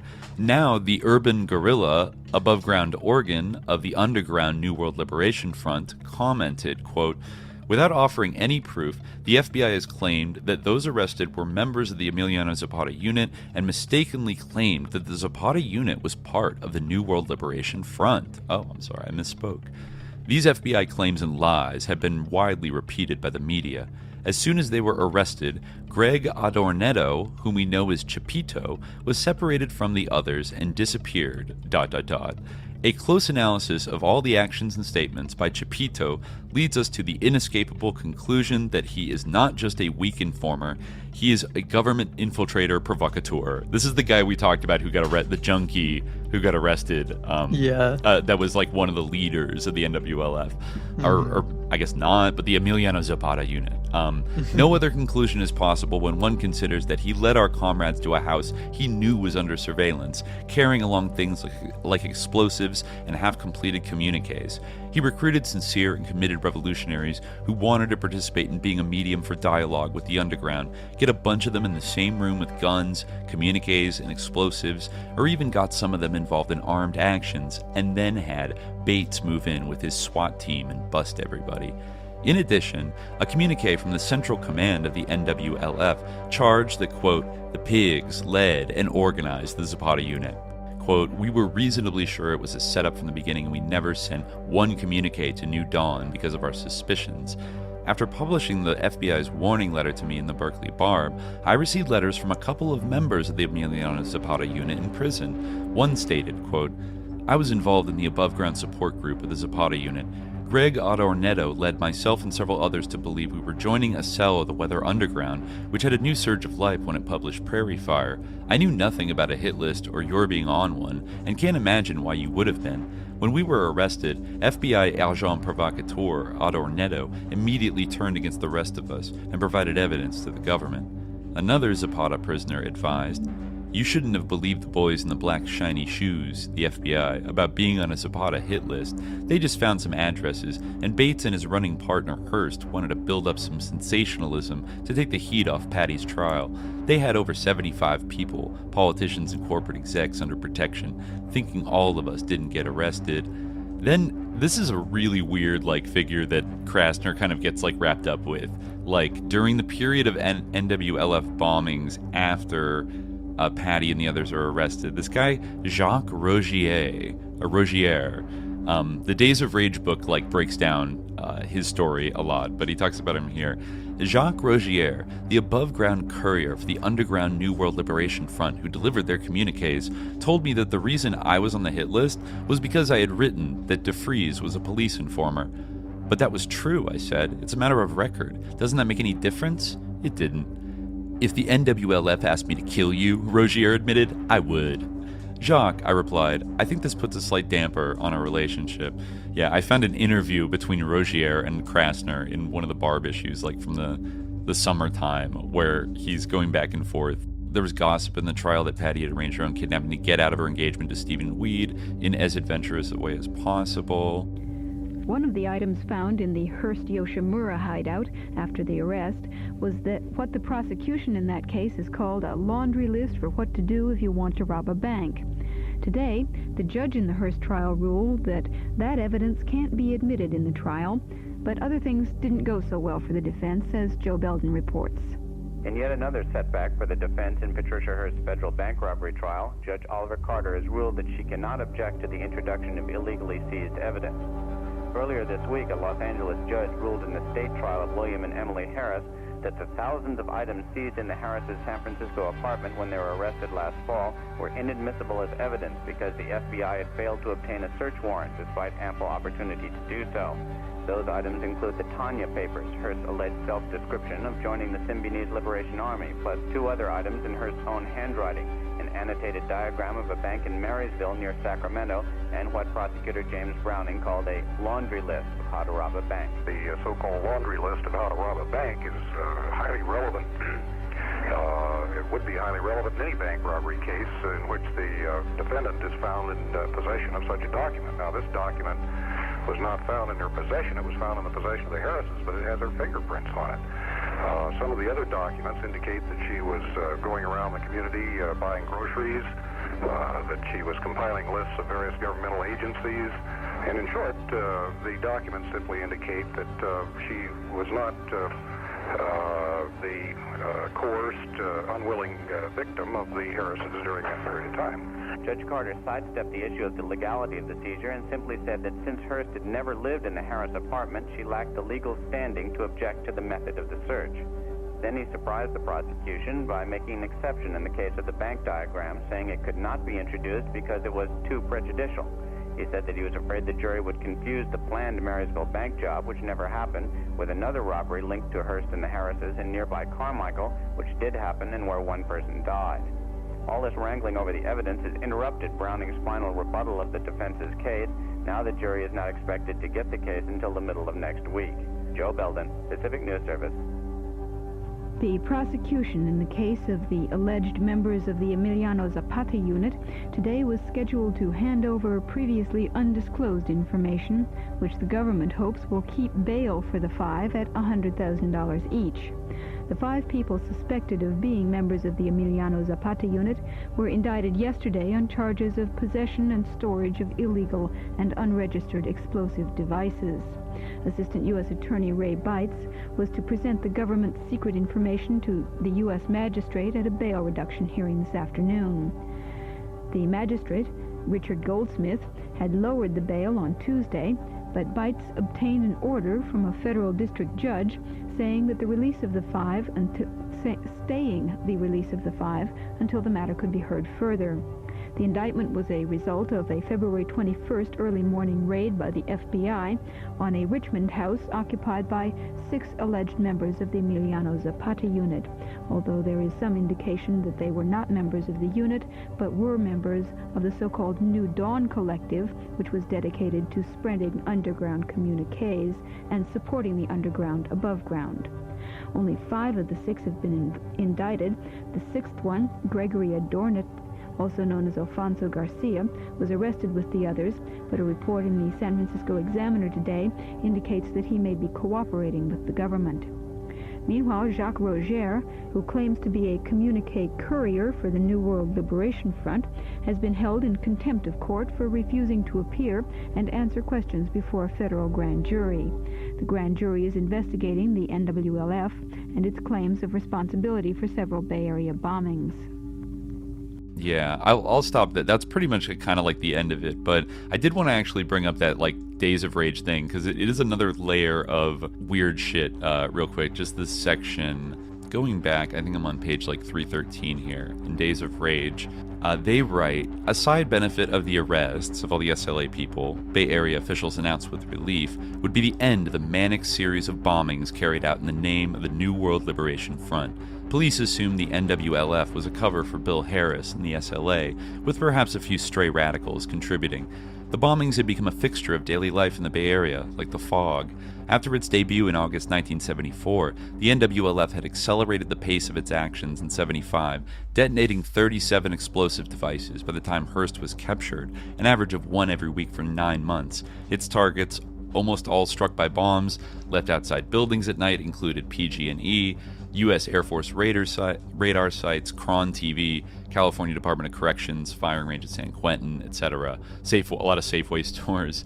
Almost all of NWLF's communiques complained about some aspect of Bay Area life, typically railing against the conditions at area jails, slumlords, and labor disputes.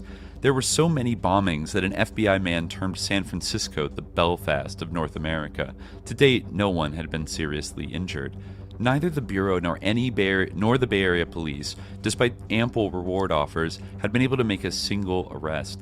The NWLF communiques were mailed fast and furiously, some with unidentifiable fingerprints, each in the name of another NWLF combat unit, People's Force No. 1, which preferred bombing General Motors facilities, People's Force No. 2, which hit Air Force sites, People's Force No. 4, which struck PG&E transformers, the Lucio Cabanas unit, named after a Mexican guerrilla leader, which bombed everything, the Nat Turner John Brown unit, which bombed the Corrections Department. At the FBI's San Francisco office, the working assumption was that all these units were essentially just the SLA, the profusion of names in effort to make the NWLF appear larger than it was. Within days of Hearst's capture, however, that assumption was being challenged. When a bomb damaged a PG&E substation in San Carlos on October 13th, a communique arrived in the NWLF's name. 2 more NWLF bombs exploded by Halloween, one outside the Army's Fort Ord in Monterey. Things took an unexpected turn in November.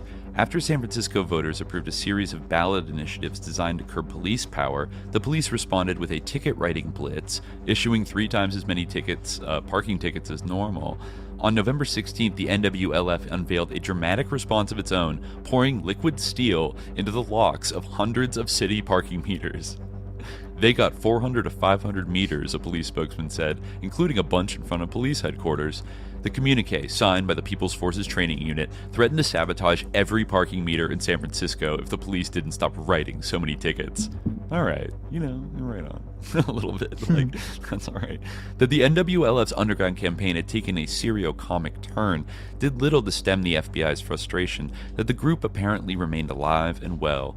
It was then, just as San Franciscans were beginning to accept the idea that the bombings might continue, things got strange.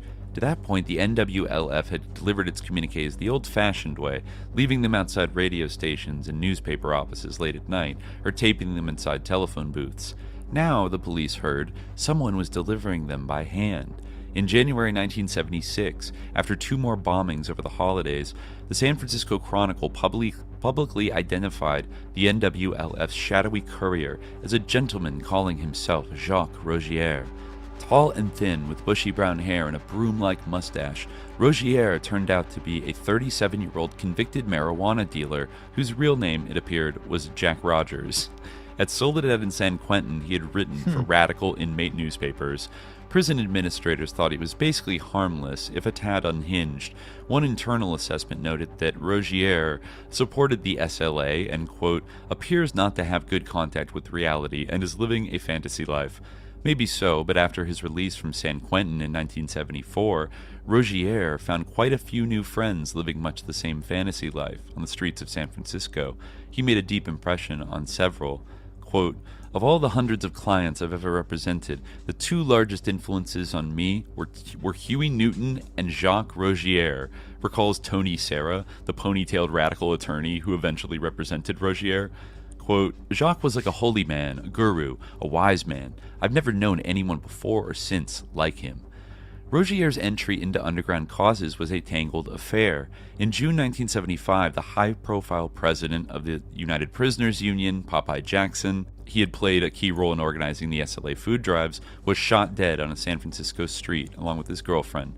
Jackson had been publicly critical of the NWLF, saying it should be bombing buildings filled with people instead of empty ones. Interesting. A letter to the Chronicle claimed credit for Jackson's murder on behalf of the NWLF. That was a big deal, yeah. Like a letter came and claimed it. But the NWLF hadn't done it. Bill Harris had fired off a letter saying so, which at the time had contributed to the notion that the NWLF and the SLA were actually the same group.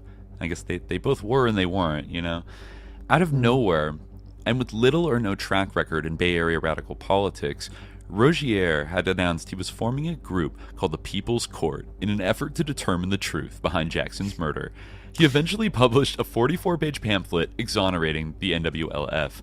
The NWLF apparently liked what it read. Within weeks, Rogier had taken up his courier duties, and after his unmasking in the Chronicle, effectively emerged as the public face of the NWLF. With the help of several young assistants, Rogier worked out of a cluttered flat on Valencia Street. He called his little operation People's Information Relay 1. Under police questioning, Rogier insisted he wasn't a member of the NWLF and didn't know anyone who was. He claimed he simply took delivery of communiques and relayed them to the press. It was far from clear whether any of this actually broke any laws. For the moment, the police were powerless to do anything but keep him under watch. On the eve of Patty Hearst's trial in mid-January, things took an abrupt and ominous turn. Until then, despite having detonated 45 bombs in the previous 16 months, the NWLF had largely been dismissed as another harmless Bay Area oddity. Its bombs hadn't hurt anyone, and most went off in the dead of night, at remote locations. Then, on Saturday, January 10th, 1976, the day after an NWLF communique reiterated demands for improved health care in city jails, a package arrived at the home of a San Francisco supervisor, basically a city councilman, named John Barbagalata. His daughters, Marina and Elena, picked up the mail and while walking back inside began pitching the package back and forth. "Hey," one joked, "this could be a bomb." Their mother, noting the strange typed address identifying her husband as the People's Choice, decided to take no chances. She placed the package on a rear patio. A half hour later, the president of the Board of Supervisors, Quentin Kopp, brought his mail from home and dropped it in his City Hall office. The largest piece was a package wrapped in plain brown paper. When his assistant began opening it, she noticed an inner wrapping of aluminum foil. Suspicious, she said they should call the police. Detectives came. Inside the package, they found a box of See's hard candy. Inside the candy box, they found a bomb. After Kopp phoned the Barbagalata home, police raced there and found an identical bomb in the package left on the patio. Mayor George Moscone angrily denounced the bombing attempts, which were widely assumed to be the work of the NWLF. On Monday, an anonymous caller to media outfits confirmed as much, insisting the NWLF wasn't actually trying to hurt anyone. "Listen carefully," a young woman's voice told a Chronicle reporter. "A half stick of dynamite and a 6-second delay fuse constructed with great care demonstrates that this was not an attempt to kill." Pressed by reporters, Rogier said City Hall had only itself to blame for ignoring the NWLF's communiques. "They keep stepping up their actions," he said. "When are the supervisors going to take them seriously? They've gone right up to the edge. Next time they're liable to say, they won't take us seriously. Now let's kill one of them."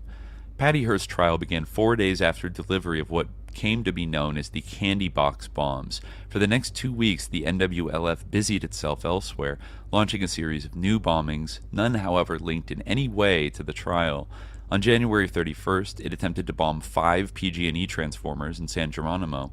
The next night, it blew up another landlord's car and bombed the home of a landlord who owned an apartment building that had burned, killing several poor residents. The next night, a bomb went off outside the home of the Bank of California's chairman.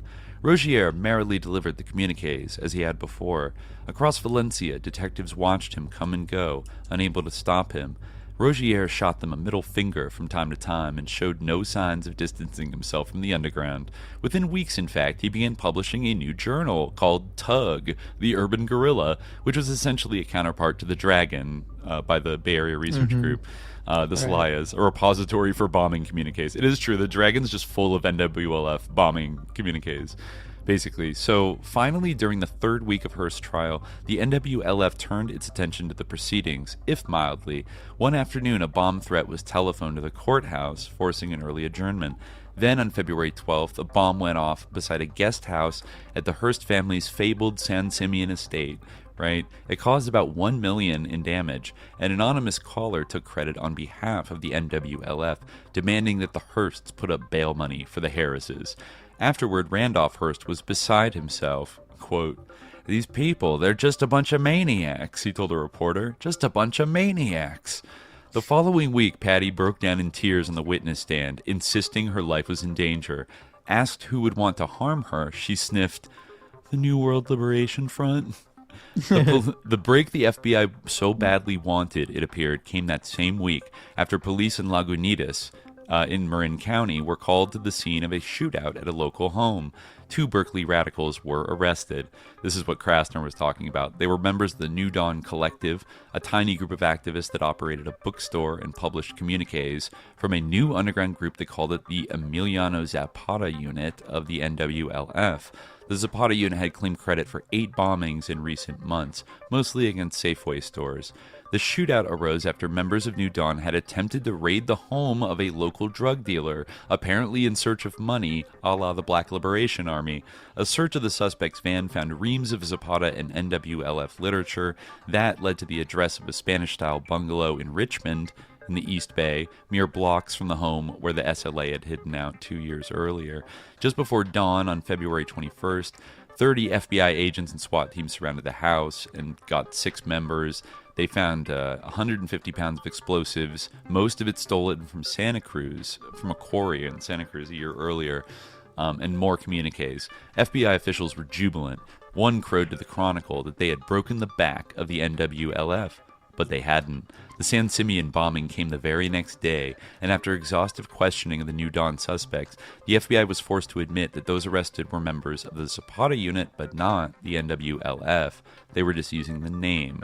The Hearst trial went on, undisturbed for the next month.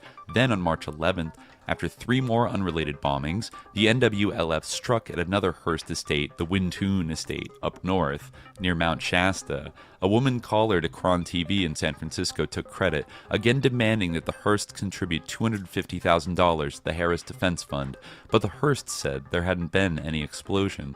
It took almost 5 hours to find the bomb, partially exploded, in the basement of the remote mansion, which was roughly 6 miles from the nearest road. A few floorboards were splintered, but the FBI was left to marvel at the persistence of a group that had climbed a perimeter fence, trudged through miles of forest, and found a way to break into the mansion and plant the bomb, all without being detected by caretakers. It is weird. It's like very high effort. 9 days later, Patty Hearst's trial came to an end with a guilty verdict. The judge gave her 35 years, later reduced to 7. She would serve only 22 months. Jimmy Carter would commute it, etc. But Bill and Emily Harris, eventually, they would get prosecuted. They pled guilty to charges of kidnapping and served 8 years. The rest of the SLA had vanished. Now, this is a final word just on the New World Liberation Front. Like, what the hell was this? Mm-hmm. Some aspect of it just keeps going. So if the Patty Hearst saga was finally at an end, the mystery of the New World Liberation Front still had several colorful chapters remaining. A grand jury had begun hearing testimony against Jacques Rogier. The investigation dragged on for months. Through it all, the NWLF kept up its bombing campaign, albeit at a slower pace. Only 7 attacks between March and December 1976. The most significant was a bomb planted in a window box attached to Supervisor Dianne Feinstein's home in Pacific Heights. This is before she was mayor or senator. On December 14th, a maid noticed a fruit punch can among the flowers. Feinstein's daughter, a Berkeley sophomore, glanced through the window and saw some liquid and the letters EXPL. The police arrived and found a pocket watch timing device lying on the sidewalk. The bomb had misfired at 2:14 a.m. Feinstein was apoplectic. The time has come, she told reporters, when the fear and intimidation that everyone feels has got to stop. I don't think that going around putting bombs on people's houses accomplishes a thing. Later that day, an NWLF communique delivered to media outlets demanded improvements in health conditions at the city jails. A month later, January 23, 1977, Jacques Rogier was finally arrested on charges of threatening public officials and conspiracy. After a press conference, he took a vow of silence, refusing to say a word to anyone.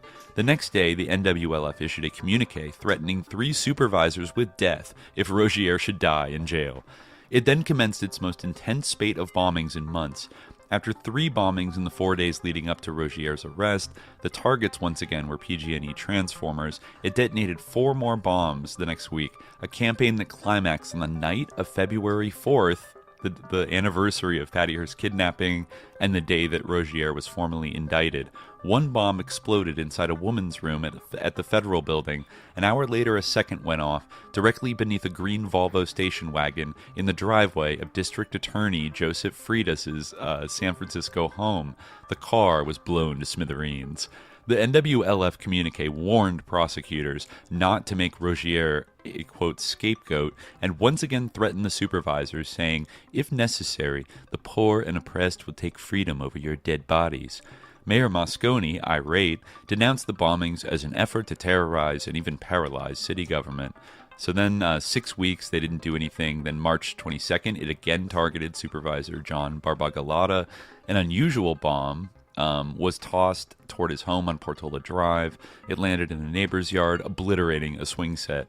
The family fell to the floor in panic. Nobody was hurt. Then the trial was going on. The NWLF returned to bombing, kind of random targets. And then threw another bomb toward a home owned by a PG&E board member. There were a lot of people trying to tie, Rogier to this, but it was hard to. Let me see. Rogier and his attorney, Tony Serra, spent much of the proceedings smoking marijuana in the courthouse. It was an unorthodox but ultimately successful strategy. Once the judge ruled that Rogier had been acting as a journalist, the defense grew confident. On June 7th, the jury announced its verdict, not guilty. Afterward, there was a big party scheduled to celebrate the victory. Jacques was a hero. This is a lawyer talking. Jacques was a hero in his world for his righteous character and demeanor. I remember all of us waiting at this party, waiting and waiting. He never showed up, and no one ever saw him again. No one. I never saw or spoke to him again, and I don't know anyone who did. He disappeared. I was told he went to the mountains and became a monk and never again ventured into society. He was just gone. It was almost Christ-like.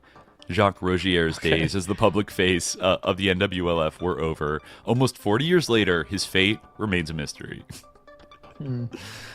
That is crazy. But actually, even when he leaves, the bombs do keep coming. There were 10 more that summer, and then I guess there was a new strategy unveiled in 1977 targeting the rich. The bomb was planted outside the Pacific Union Club. It didn't explode, and the Olympic Country Club, which did explode. Then a bomb exploded at the San Francisco Opera House, destroying the limousine entrance. The communique said, as long as poor people are forced to live in unsafe, unhealthy housing, ruling class functions will be threatened. Yeah, so the police had no idea, basically, but there was a civic uproar after these, targeting the silk toppers, basically. The San Francisco elites could no longer ignore, blowing up the opera, whatever.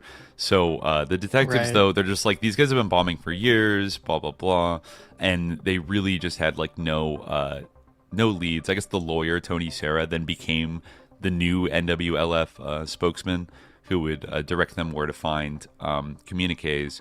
Then I guess he stopped being contacted by them. There were 2 more bombings at oil refineries, and then the NWLF went silent for 5 months. They don't know. And then 1 more bomb went off in 1978 in Concord, and that would be the final action. March 14th, 1978. A PG&E substation in Concord was bombed. A communique expressed support for a coal miners' strike. After 4 years and 100 or so bombings, the precise number remains in dispute. This would be the final NWLF action and the final communique. And they just stopped. Not a full 5 years, a full 5 years would pass before the truth about the New World Liberation Front would emerge. And this is just the last part here. This is who really was behind it all. The full story of the NWLF will never be known. The fact is, other than a handful of county prosecutors and FBI agents, no one, aside from the author of a 1978 master's thesis, written long before the group was revealed, tried very hard to learn it. Not a single pamphlet, magazine article, or book has ever been published analyzing the NWLF, which detonated more explosive devices than any other radical underground group, nearly twice as many as the Weather Underground. What's clear is that there were at least 3 separate combat units of it, none of which appeared to know the first thing about the others. All were responding to the Bay Area Research Collective's 1974 call for radical groups to unite under one banner. The first group was Bill Harris and the Rump SLA, responsible for 2 bombings in August 1975. The second was the Emiliano Zapata unit, which detonated 8 bombs later that year. The vast majority, though, probably 70 or more, were carried out by a third group, which can be viewed as the actual NWLF. This one centered on a deeply troubled man named Ronald Huffman. Remarkably little is known about him. He was born in Oregon. His parents worked at a mental hospital. He had a difficult upbringing. He was arrested at 16 for burglary. He was smuggling heroin across the Mexican border in the 60s.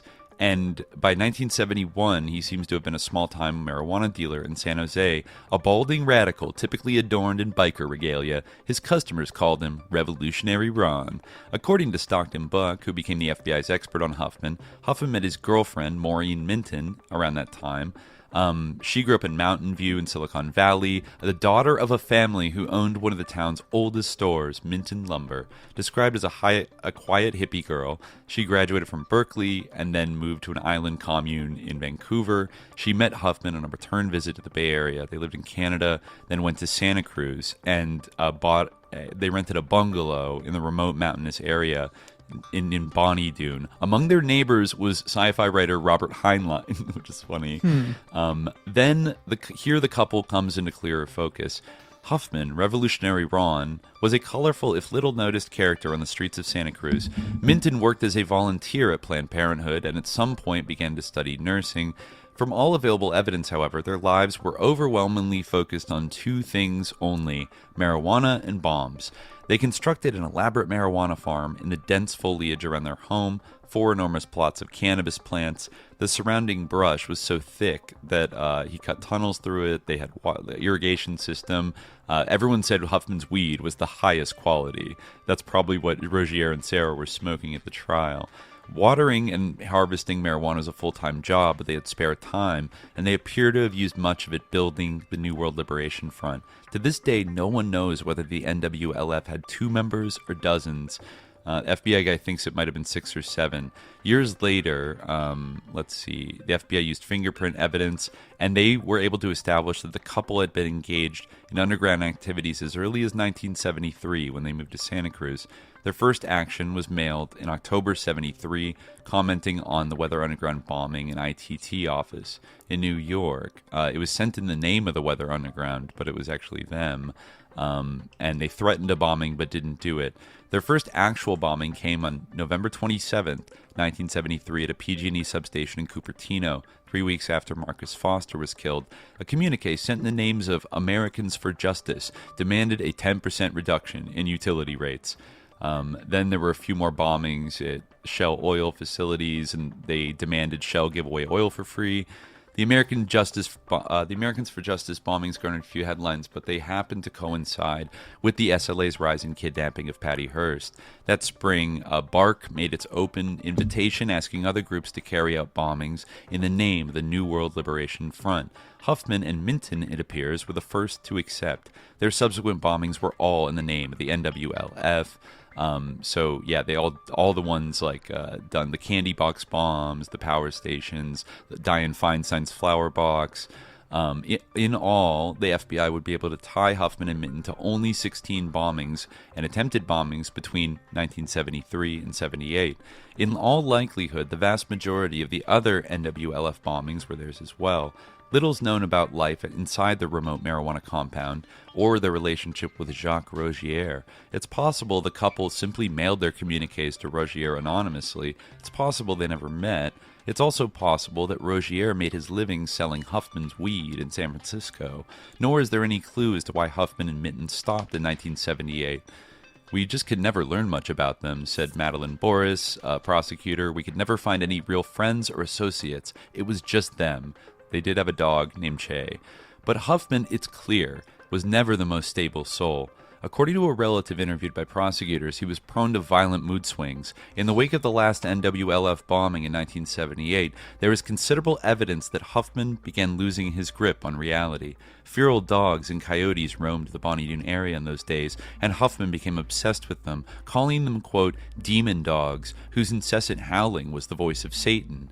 Psychiatrists would later debate whether Huffman was schizophrenic, drug-addled, or just a weird guy, but what's unavoidable is the sense that, as 1979 wore on, the focus of his anger became Maureen Minton. The couple had a worker named Dennis Morgan who helped tend the farm. He told prosecutors he became increasingly frightened by Huffman. Huffman developed a long list of complaints about Minton. She hadn't watered the weed enough, or she'd watered it too much. She'd neglected to give Che his heartworm medicine. She didn't respect Huffman's grandfather. Huffman's lawyer would later claim that his client believed that Minton herself was possessed by demons. That September, Minton told an aunt that, all demons aside, Huffman was incensed that she had had an abortion against his wishes. Morgan later swore that Huffman told him he was, quote, getting rid of Minton and finding himself a new lady, one who could bear him children. Whatever the reason, there's little doubt as to what happened on the bright Sunday morning of September 23, 1979. Standing in their yard, Huffman ordered Minton to kneel before him. For some reason, he slid a draftsman's knife into her mouth, then, lifting a long-handled axe, he swung it viciously down on her skull, all but splitting her head in two. She died instantly. Huffman then took a 2x4 and beat her body, hoping, his attorney would later claim, to knock the demons out of her corpse. Apparently unsatisfied, he then took out a scalpel and cut out a part of her brain. His attorney would insist that Huffman believed Minton's brain matter had magical powers. A few hours later, he packed a suitcase, threw it in his car, along with $32,000 in cash, 10 bags of marijuana, a book, The Greatest Story Ever Told, and a paper sack containing a portion of Minton's brain. He drove to the PCH and turned north toward San Francisco.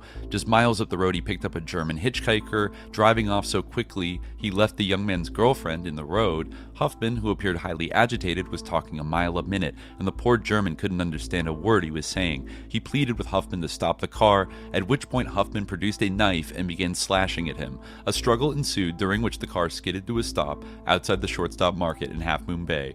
The hitchhiker leapt from the car and raced toward a young man named Corey Baker, who was in the parking lot. Huffman emerged and began yelling something unintelligible. Baker approached him, noticing a strange whitish-gray substance on his hands. He thought it was fish guts. It wasn't. I think it was brains. He told Huffman to calm down and go wash his hands. Huffman responded by punching him, grabbing a fountain pen, and attempting to poke out his eyes. Baker ran. Huffman drove off. An hour later, a police car managed to force him off the road near the town of Pacifica. Huffman got out of the car, swearing and spitting, his eyes rolling back in his head. When an officer pulled his gun, Huffman held up his book and bag of brains as if to shield himself. Officers wrestled him to the ground. Later, when they visited the cottage, they found Milton's body. Huffman was tossed into jail. Huffman telephoned Tony Serra, who agreed to represent him, and the police had no idea, basically, that he was a bomber, that he'd done this murder. He tried to hang himself in jail, but they cut him down at the last minute, and his life was saved, but there was, lingering brain damage after that from, lack of oxygen. His speech became slurred, and, yeah, he would call Tony Serra Dunny after that.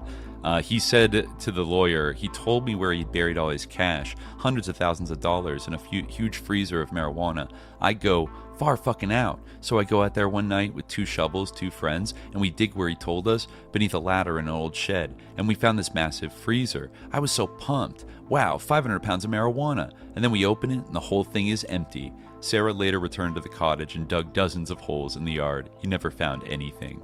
Then the FBI eventually was able to sort of link him, but it took 4 years before it was actually let out to the public. There was insanity kind of debates in his trial. He was ruled fit in 1983. He pled not guilty by reason of insanity. And he, the only sound he made during the proceedings was an occasional dog-like growl. He was absolutely mad. The jury found him guilty of second-degree murder, and then, only then, he was charged with conspiracy to, make bombs. And then it ends here saying, in the end, Ronald Huffman pled guilty and went to prison. No one connected with this case, including his attorneys, has a clue what happened to him after that. An administrator in the Santa Cruz County DA's office, however, confirms that Huffman died in a California state prison in 1999. Where he is buried, or whether anyone cared, remains a mystery. So, yeah. And that was kind of it for the most part in terms of the heavy action of the heavy era. It ended with a guy thinking his girlfriend was possessed by demon dogs, and he had had to axe murder her. Hellhounds. Hellhounds, that's right. Yeah. Well, so that is kind of at the end of the road. We're kind of out of time here. I almost feel like the Where Are They Now? We could come back and do a Where Are They Now? Now that we went through the whole story, and try to for the last time find out what really happened here. Because I have to admit, I think there was something sinister, but I don't know if anyone, one book, they got it. They totally, and I don't know if there's any more clues out there that maybe could be pieced together. Yeah, I guess, not even the people, I feel who were involved, really know the full picture of what happened. Seriously. Yeah, and some people are still alive. I mean, like you said, Bill Harris talked to Yeah, guy. he's alive. He's out there. Yeah, what in 2024. was he doing right before he got arrested in 2006? He was like, he's doing something that like you wouldn't expect, right? I think he was working as a paralegal for a while. Actually, was that what it was? Yeah. No, I think it was. Emily Harris's career path was she actually had like she a worked really in Hollywood, right? She worked in Hollywood for like Disney and for other companies. I think doing some kind of like computer. She was like a computer consultant for the movie industry after she got out in the 80s, and actually made like a pretty good living doing it. But then eventually the remaining SLA members would get roped back in, I think with like DNA evidence in the Myrna Opsal killing at the Crocker Bank robbery in Sacramento. They would finally prove that, have like DNA evidence that Emily Harris had fired that, so they all had to go back. I think that Patty Hearst like low-key cooperated with the authorities, and in exchange for not being prosecuted for that. She had already gotten a pardon, so I don't know if it was a blanket pardon, it was just for whatever. But so they had to go, Emily and Bill Harris, and eventually I think Jim Kilgore fled to South Africa, and then Kathy Salaya changed her name, moved to Minnesota, and then became like a suburban soccer mom and lived under the name Sarah Jane Olsen.